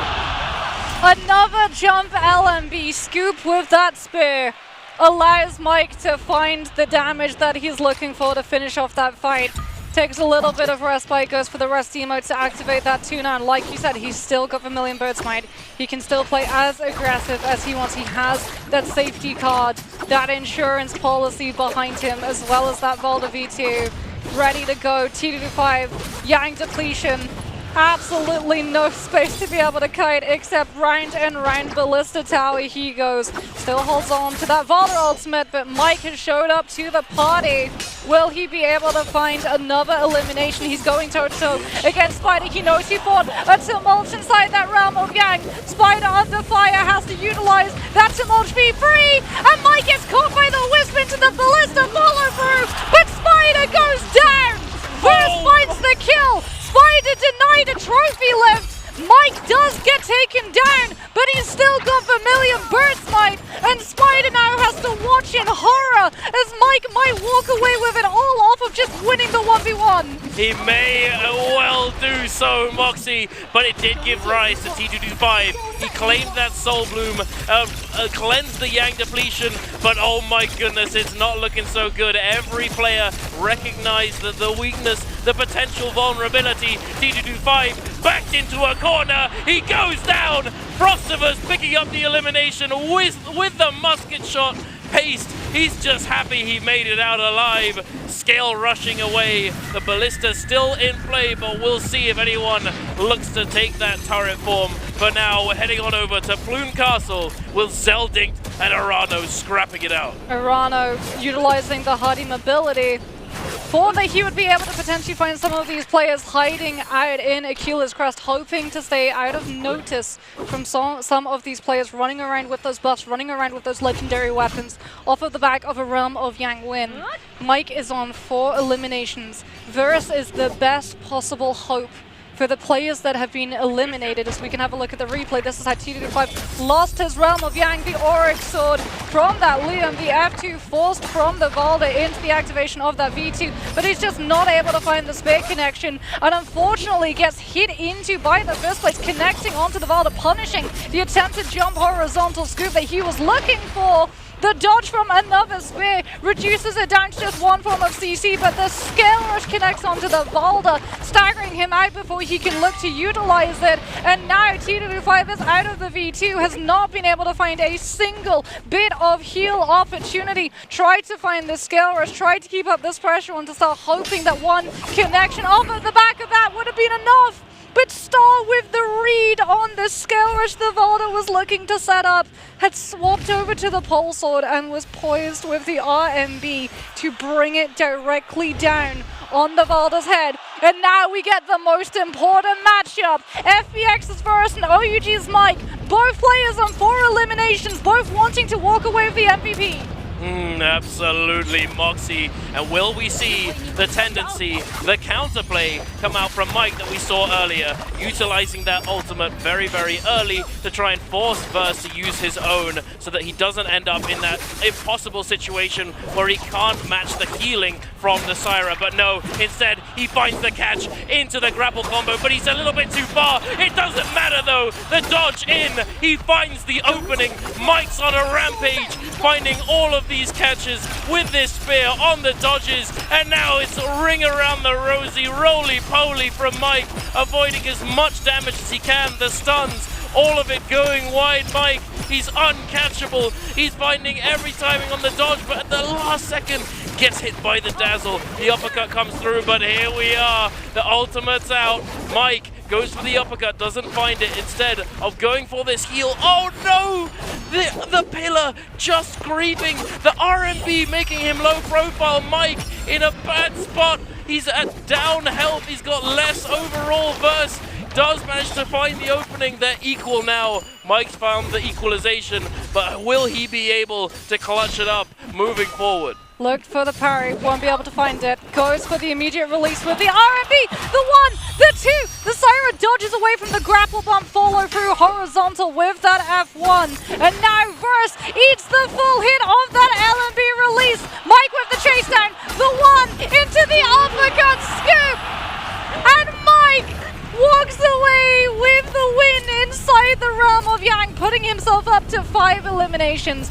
What buff does he take? Surely it's going to be White Tiger's prowess. There it is. Mike, everything is coming together for him. The Volda, he's got the heal of situation. He's got all of the eliminations. If he can get that kill score multiply, he's been able to put the Syra in the lobby onto Yang depletion. And that's going to force Verse into being much more aggressive, much more proactive with this V1 than he desires. As we can see, however, though, SS1's Pace, who is also on that Syra, was able to walk away with a Realm of Yang win, and will have seen that a Syra lost a Realm of Yang, and is now going to be looking to try and make sure that if these Syras have to commit their ultimates, if they get lobbied down by this Volda, one of them might be in position to try and turn on to Mike instead. Cell on that Matari going to be a very vulnerable target for Mike to try and take advantage of. The F2 burning a lot of spacing that the Matari had available. Great armor reset has to come through. Mike with the drop down, the jump LMB in that air will be able to find the connection onto this Matari and keep up that pressure as Frostbus has shown up to the third party, the Syra, with that F1. Mike needs to eliminate one of these players to put himself into a better position of winning that heal of situation. Frostbus with the fist blade throws out the LMB, doesn't have the combo break, and Mike sends the 1, 2, 3. The Syra comes in through with the V1 just in time. The RMB spam because Frostbus has no choice but to go for a full heal, and Mike is just waiting, biding his time. He knows he's forced the Syra to ultimate while he's still holding onto the V2. He is indeed. He's waiting. He's watching like a hawk. Frostbus walking on over to where these other players are, recognizing that in a group, in this crowd of people, he may be able to break away momentarily, heading over to this encampment, to these walls, the buildings, the camps, is going to allow him to potentially kite away from OUG's Mike, who is just absolutely relentless with the chase down. He has that spear. It's not the dual halberds, it's not the dual blades, but it's still doing so much work. However, it appears as though Frostbus may have broken away and gotten that full reset with all of these other players standing in the way of Mike's chase down, making it very hard to break through. Yeah, here's the problem for Verse though. He needs a fight. He needs a kill. He's got Yang depletion. If he doesn't find it within the next 3 minutes, he's taken out of the lobby, and Mike gets the best opportunity to walk over that MVP. So he either has to turn onto this Volda, or he has to try and turn onto this Hardy. Question is, who's he going to go for? Or is he going to try and force a fight and hope that the other Syras join in and then look for that betrayal? He's been able to find TE's star. Now he's going to be able to instigate this fight, but he's unfortunately done so at the cost of losing all of his armor. Has that great armor reset, will be able to pick it up, sees he's not being chased down, swaps back to that purple armor to get a full armor powder off, as Frostbus has stepped up to the plate to try and keep up this pressure onto that Liam, because it's in the Syra's best interests to keep as many of these heroes alive as they possibly can, since every other hero has to try and lobby them out. Absolutely. You want to stick together. It's as goofy as it may be at times. It is simply just giving yourself the best chance possible here, as you will be fiended. You will be hunted down. And it looks as though Zeldinkt is on the hunt right now, trying to find an opening perhaps onto Verse, but Verse in kind is doing the same. He has that Yang depletion. He needs to claim a Soul Bloom, and Zeldinkt is looking like a very tasty snack right now in the group of people. The lonely Matari. OUG's Mike finds him. He sees him. He sees the weak target. Every single one of them. Look at this screen. The vultures, the hyenas, the pack formed around the lonely deer left to the wolves. Verse didn't get it. Verse did not get the Soul Bloom. A player goes down, but Verse was not able to be there in time to double-click that E and get the immediate pickup. He still got his ultimate, so he's not in a worse position of being lobbied out. But Frostivus takes the next Soul Bloom! Star went down, and Frostivus in front of Verse takes the Soul Bloom, and Verse now, frustration turns to panic. He's got 50 seconds left. He has to come through with this V1. He's spotted out the Hardy. He goes for the R&B. He tries to find the stun, but Arano is able to break away with the triple charge before the Syra can find the stun connection that she was looking for. Now Verse has got to try and find this chase down, but the problem is that the terrain provides so many avenues of this Hardy to try and drop away from. But Arano, with that ceiling, gives away his position. Verse with the parry. The skirmish off of the ceiling interaction allows him to keep up the chase, but here's Arano yet again swapping over to that pole sword, looking to put the pressure onto Verse, and Verse goes down. The one player that could have contested Mike with the amount of kills is removed from this lobby. Frostivus now tries to find the elimination onto EWG's Arano, who is just an absolute sliver of health, finds the grey armor reset, but has to go into that storm damage, and he hasn't been able to find a Vitalia. And that goes directly through to his health pool, and he goes down. And OUG is Mike. He's biding his time. He's waiting inside the invisibility bush so he doesn't get spotted out in the lobby by everyone. He's going to win the heal-off situation. He's got the kills. The kill skill multiplier is going to mean that he walks with MVP. Indeed he is. He knows what he needs to do. He's already done all the work. He managed to get all of these eliminations earlier on, and now recognizing that he is the kill leader, he just needs to wait. Although you can't tell which player, if you're not the kill leader, you can't look who the kill leader is in Immortal War. You can still tell if you're the kill leader. But Polaris, it looks as though he's in a pretty bad spot. He can tell he might be dead here. Frostivus chasing him down, trying to find the elimination. Polaris, oh my god, the Moonbane! Oh no, what's going on? Frostivus, he's 1 HP in a dream. Wufong claims the kill. Polaris goes down. Frostivus in a very bad spot, just barely making it out of that Tumult ultimate. The Wisp comes through. No, Wufong, he's gonna take him down. Frostivus gets eliminated. Oh my goodness, Wufong wants to try and contest here, but can he even do it? No, sir, I don't think so. Oh my goodness, I think it might be over, ladies and gentlemen, because Mike, he's got quite the score under his belt so far. Yeah, Mike untouchable currently with the amount of kills. He just needs the cherry on top to come through with the kill score multiplier to make it extra sweet. Needs to win the 1v1, goes for the overhold, gets caught into that Wisp, into the fan, RMB with that Phantom Step, but can continue pursuing relentlessly. The jump horizontal to close up the distance into the F2, but Schmaltz breaks away from the fight with the activation of that V3. Mike going for the overhold on the RMB, just holding that space as much as he possibly can, making sure that the Schmaltz cannot try those Wisps. Eats a little bit of damage coming out from the RMB now. Looks for the jump parry, has that V2, will not be able to find the first spin connection, but does burn the stamina. Will be able to come through with the 1-2 into horizontal jump. And Mike is your 2024 solo NARAKA BLADEPOINT champion. What a performance! Mike, the GOAT, the man himself, is going to lift the trophy once more and claim his rightful place atop the pinnacle of NARAKA BLADEPOINT in China, Changsha. He is your solo Grand Finals champion. He is the first player, the first solos player to win back-to-back titles on the World Championship stage. Absolutely massive congratulations! 现场所有的街坊们，让我们一起恭喜2024永劫无界世界冠军赛单排冠军 OUG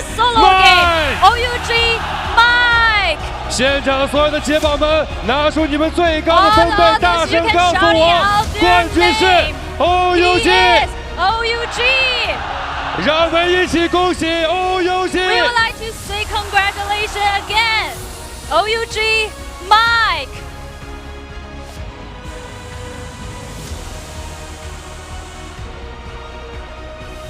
好的，来，我们先暂时把奖杯放到底座这儿，有请我们的教练以及我们的冠军选手 Mike 来到我们的台前，有请。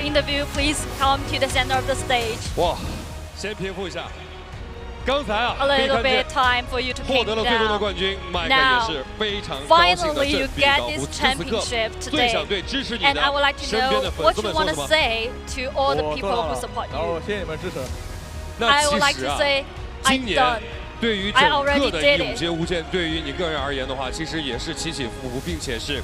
I know, like 2024 for Mike is really a hard time. It's like you have the low status and also have really good status. But finally now, you have the chance to have the cup and get the championship. What you want to say to other people? 感谢所有支持 OUG Mike 一路前行，最终捧杯的所有的粉丝。我们也要问一下我们的教练，来问一下我们的孙教练，拿下了这个奖杯，此时此刻有什么话想对 Mike 说？ 主要是来源于信任吧，我觉得。 I think it's according to the confidence. Like we have a lot of communication between me and our player. But today, his success is depend on himself and also like he believes in me. Like every time when I tell him anything, and he's like he just believes me, and that's why he can have the championship today. 单纯是出于信任，是没有，是没有，就是在之前看过这些类似的比赛啊，或者是数据什么可以。 佐证的，单纯是因为我们两个互相相信。我觉得此时此刻也把掌声送给我们的教练。那确实啊，也是通过了互相之间的信任啊，一路走来，一步一个脚印，最终捧得我们这一次的冠军奖杯。哇，二位台上也拥抱一下吧。我觉得此时此刻最好的信任，那就是拥抱。我们也掌声送给他们。我觉得这也是属于整个2024永劫无间世界冠军赛单排舞台上的。 至高荣耀。那么同样的话，为你们见证荣耀的嘉宾也已经准备就绪了。接下来我们掌声请出的就是王集团高级副总裁胡志鹏先生为我们的冠军颁发属于他的冠军荣耀，有请胡志鹏。同样，我们的麦克先把我们的这个战队外套先暂时脱一下给我。 Mike, you can. 没事，来，我们教练，此时此刻就是体现你信任的时刻。 It's your honor time. 永远把最信任的一面给到教练。那同样的话，接下来我们也将会为你去颁发更高的荣耀。有请我们的胡鹏先生为我们的冠军颁发属于这次最高荣耀的象征香袖冠军战袍。同样的话，请麦克将我们的这个香袖战袍的整个纽扣系上，一步一个脚印，就如同今天的比赛一样。 一步一个脚印，扎实的获得了这个冠军。来，最终还是要完美的把这个领扣给系上。我觉得十全十美。2024属于你，属于教练，属于每一个支持 OUG、支持 Mike 的姐宝们。好的，来，教练也站过去，我们一起看一下前面，让我们用镜头记录下这值得纪念的时刻。现场所有的姐宝们，再次拿出你们的呐喊声，让我们恭喜2024永劫无间单排冠军属于 OUG Mike。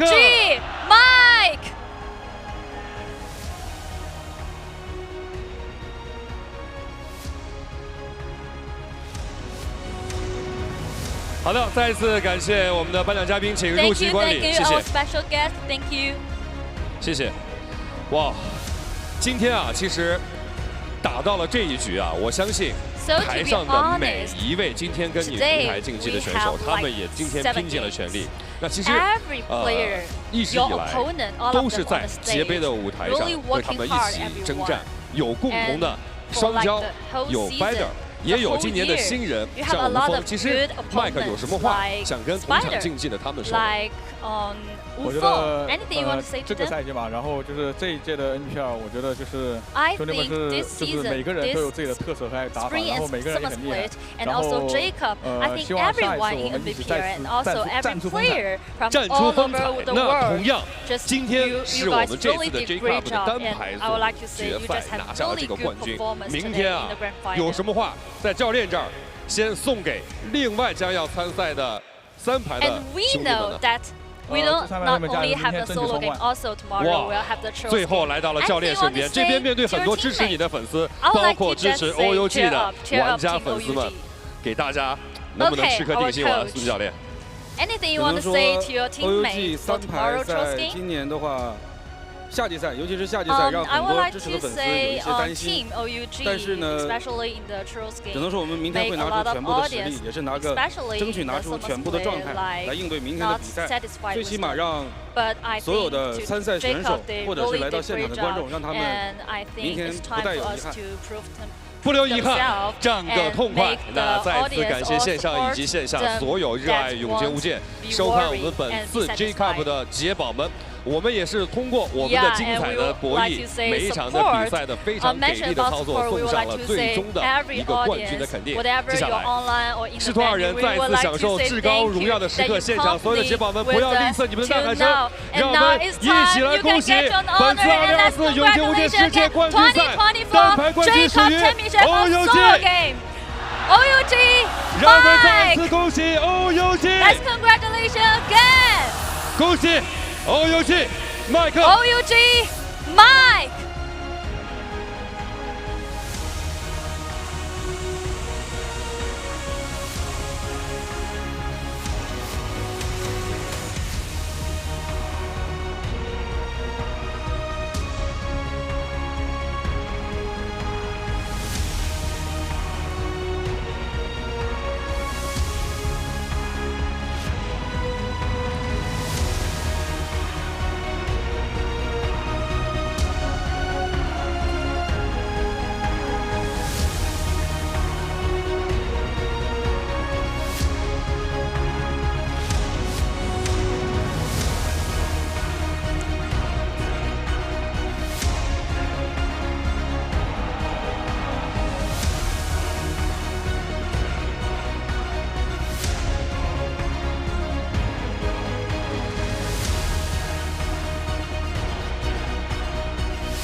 And we're back. Oh my goodness. Really? Oh my goodness. What a day. What an ending ceremony as well. That was I don't have words. Just bravo and excellent, and I don't know how to comment on this day. How you wanna say, Moxie, for the whole day?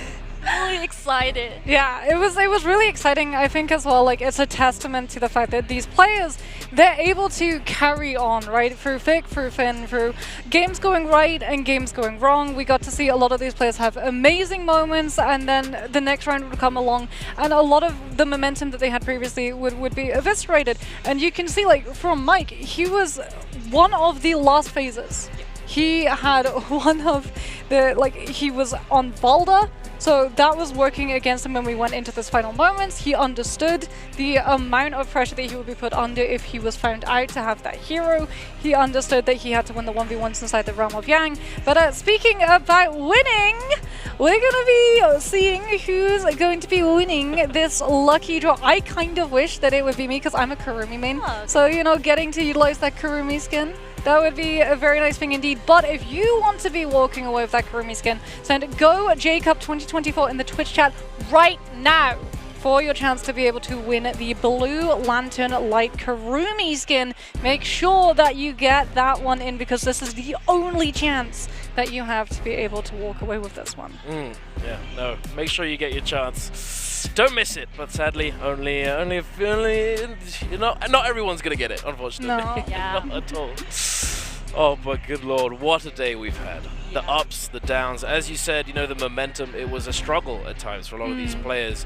Spider off the back of his absolutely, like, just game-breaking game. Like, what was that? The F2 Matari coming in like crazy, third-partying everything, being everywhere at once.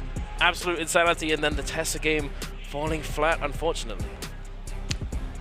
I mean, it was really unfortunate. You could see as well when they went to the players' face cams how much emotion there was. But speaking about emotion, we'd be really happy if you could scan the QR code in the bottom right corner, because that means that you can join us at the official NARAKA BLADEPOINT Discord community. And if you want to, talk about the fact that you're super happy, maybe you were cheering for OUG's Mike. I know he has a lot of fans in our Discord community. Share your thoughts, share your love for all of our players over in both the normal chats and also the honest comment section.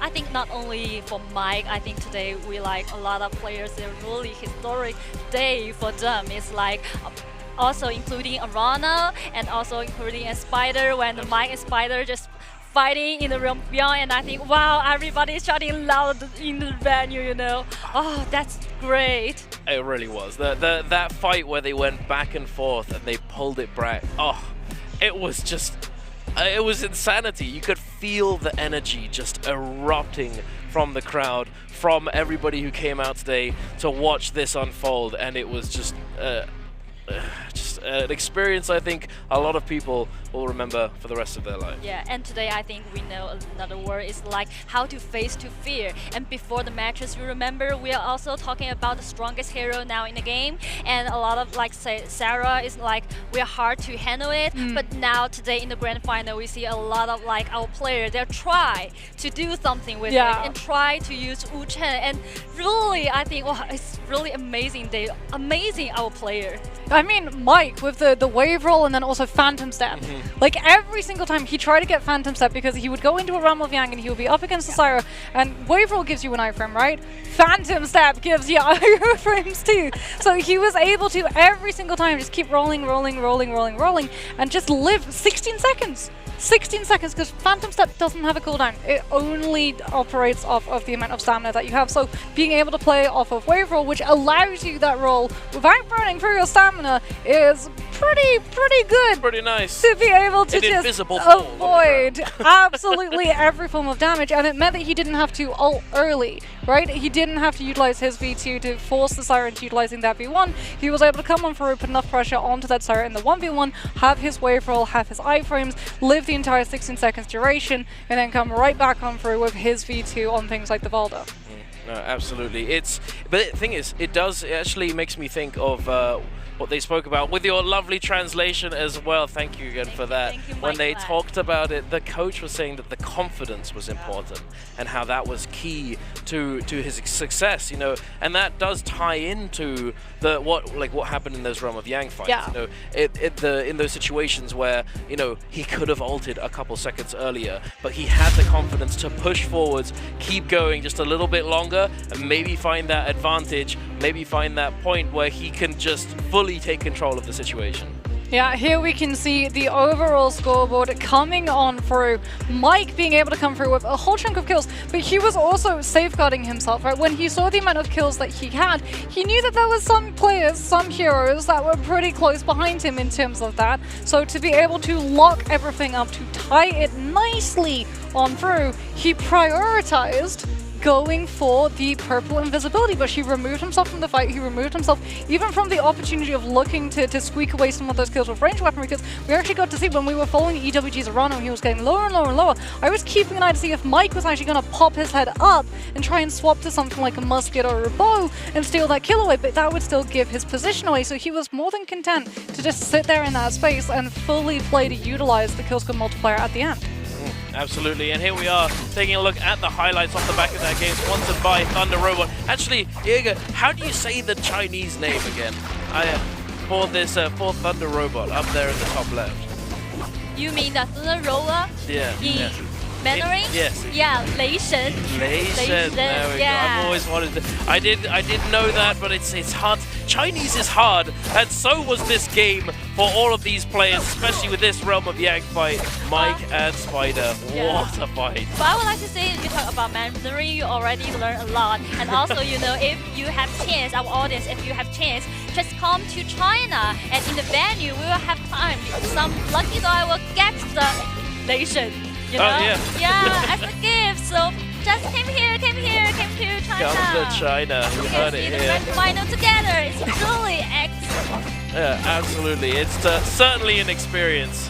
as this series was, wasn't it, Moxie? Yes. Oh my goodness. He was so happy. You can see as well, this is staple Mike tech. He's the goat inside the game and outside of it. He loves the heat pads every single time. He always has like 2 or 3 or 4. Yeah. And it's really funny because the players, when they're waiting for that walkout and they're all like in the halls, they actually put their heads against Mike's jacket so that they can feel the warmth of all of the heat pads coming on through. But you saw in the replays as well, the amount of times that Mike went into that Realm of Yang, and we were talking about it a little bit, right? Going into Realm of Yang, it's a risk. It showed the confidence that he had in being able to win his 1v1s, but he also knew that he would have an advantage with Phantom Step being able to kick on through and change up the tempo entirely. As we can have a look at the overall standings for the day, Mike being able to actually not quite overtake Spider, but still close up with that overall MVP in game number 7, guaranteeing that we unfortunately did not go into game number 8.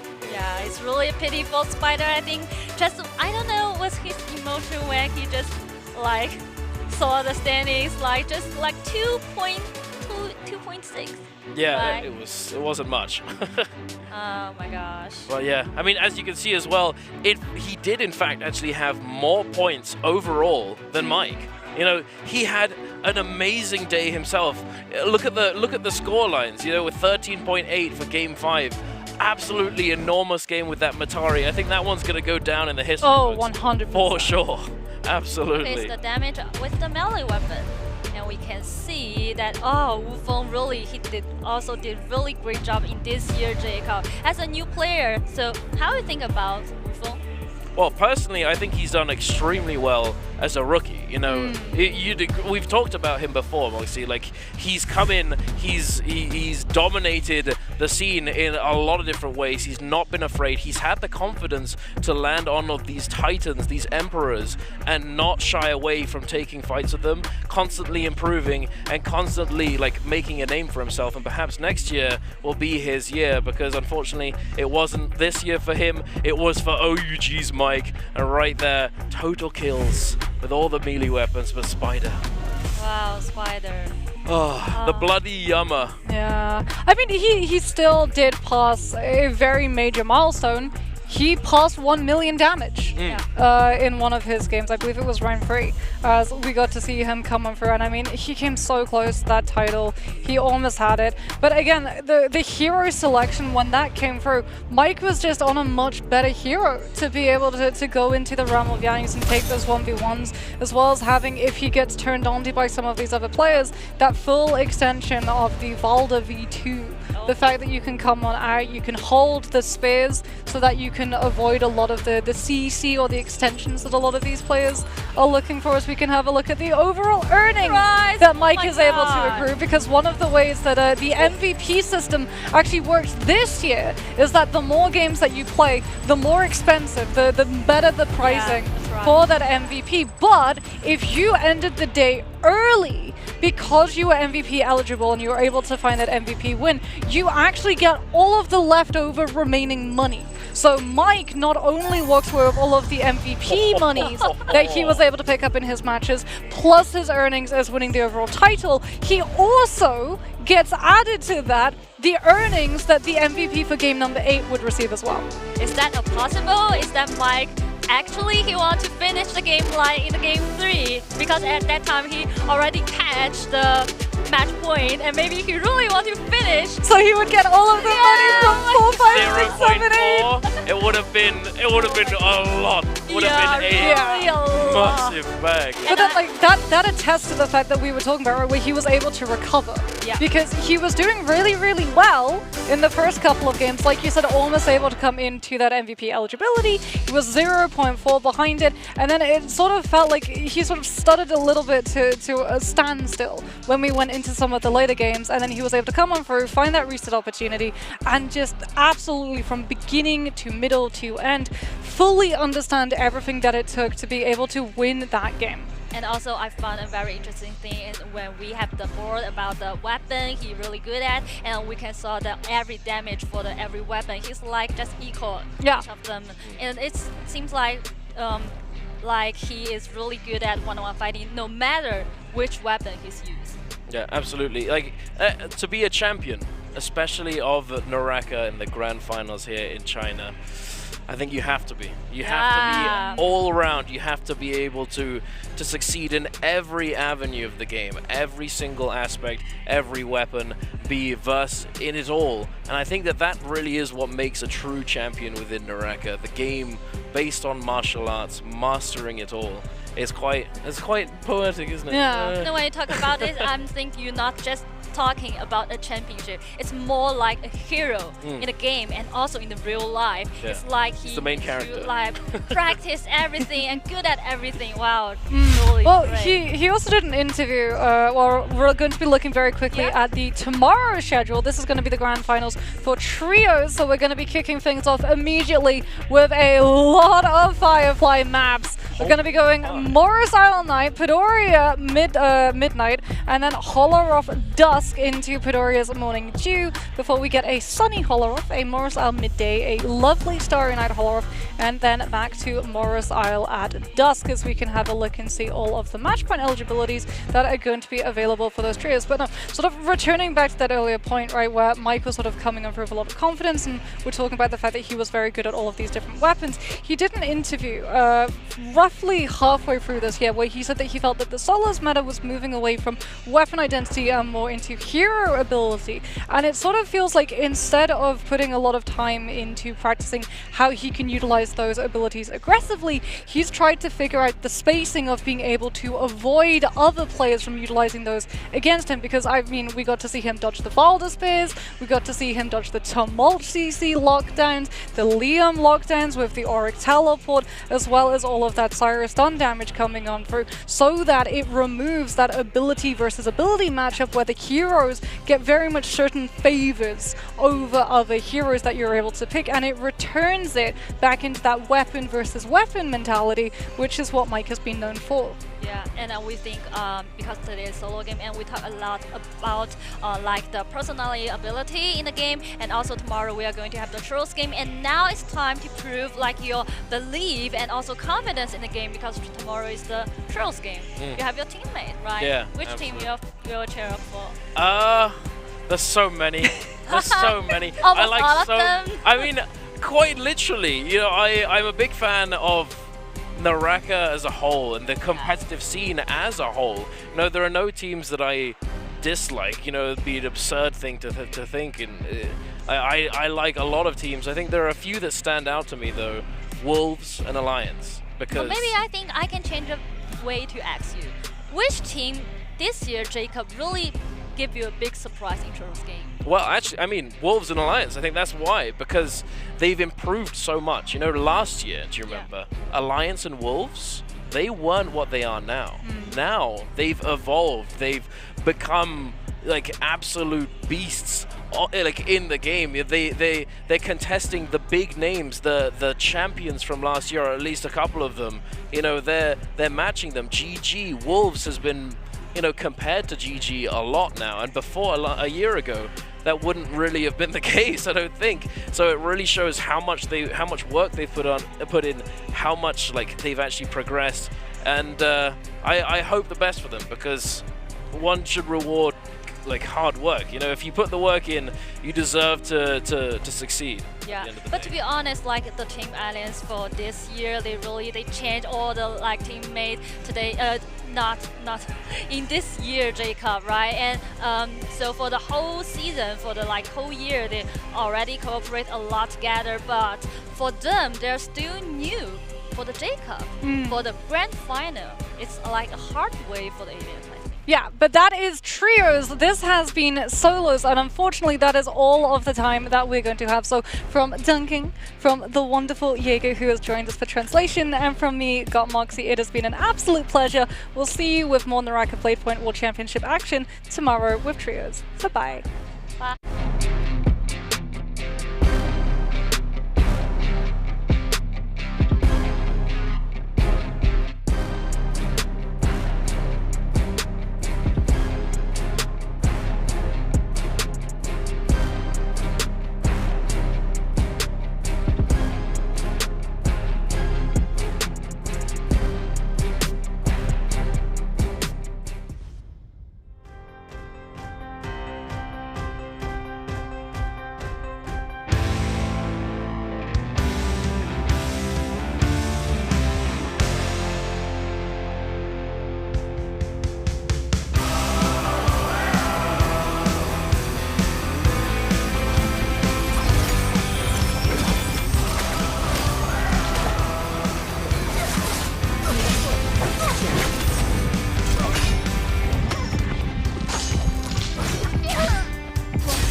心而发。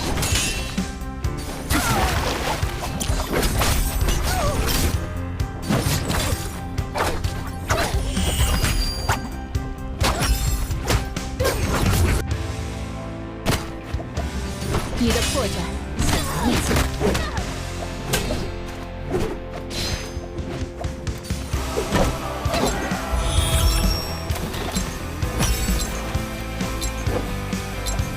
没有信仰的人格。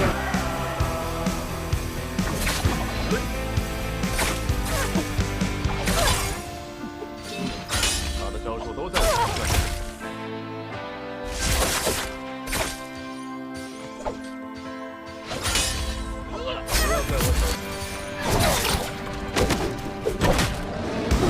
无论你有罪与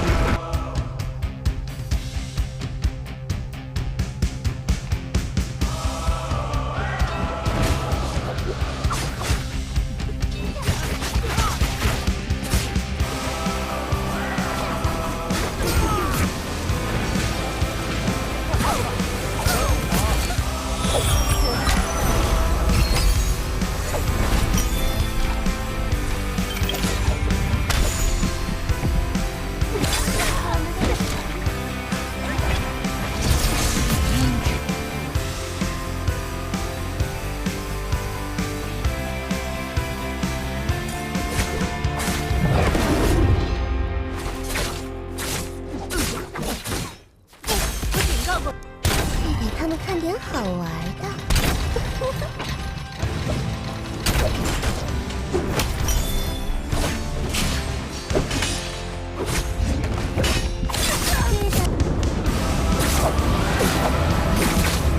寒冰，做一切。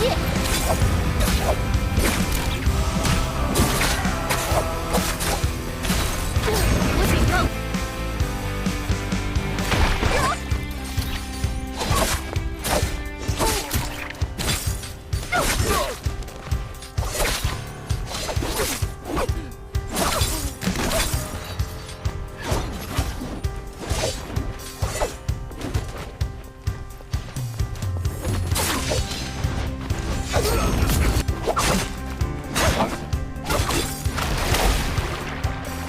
正义的就是正义的。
This undertaking that you've chosen, you need your blood so cold it's frozen. Broken spirit, no hope, too far to go home now. Time to find out what you're made of.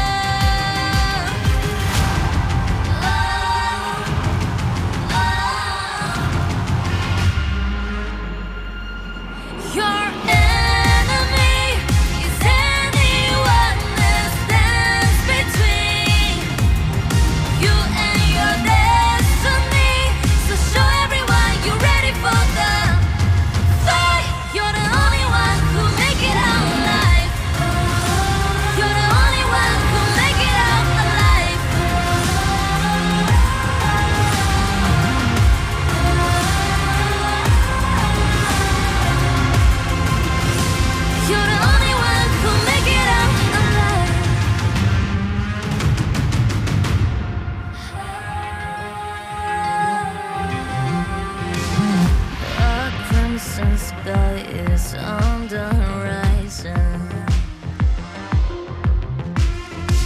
and the quicker your heart is thumping, the harder the fire burns.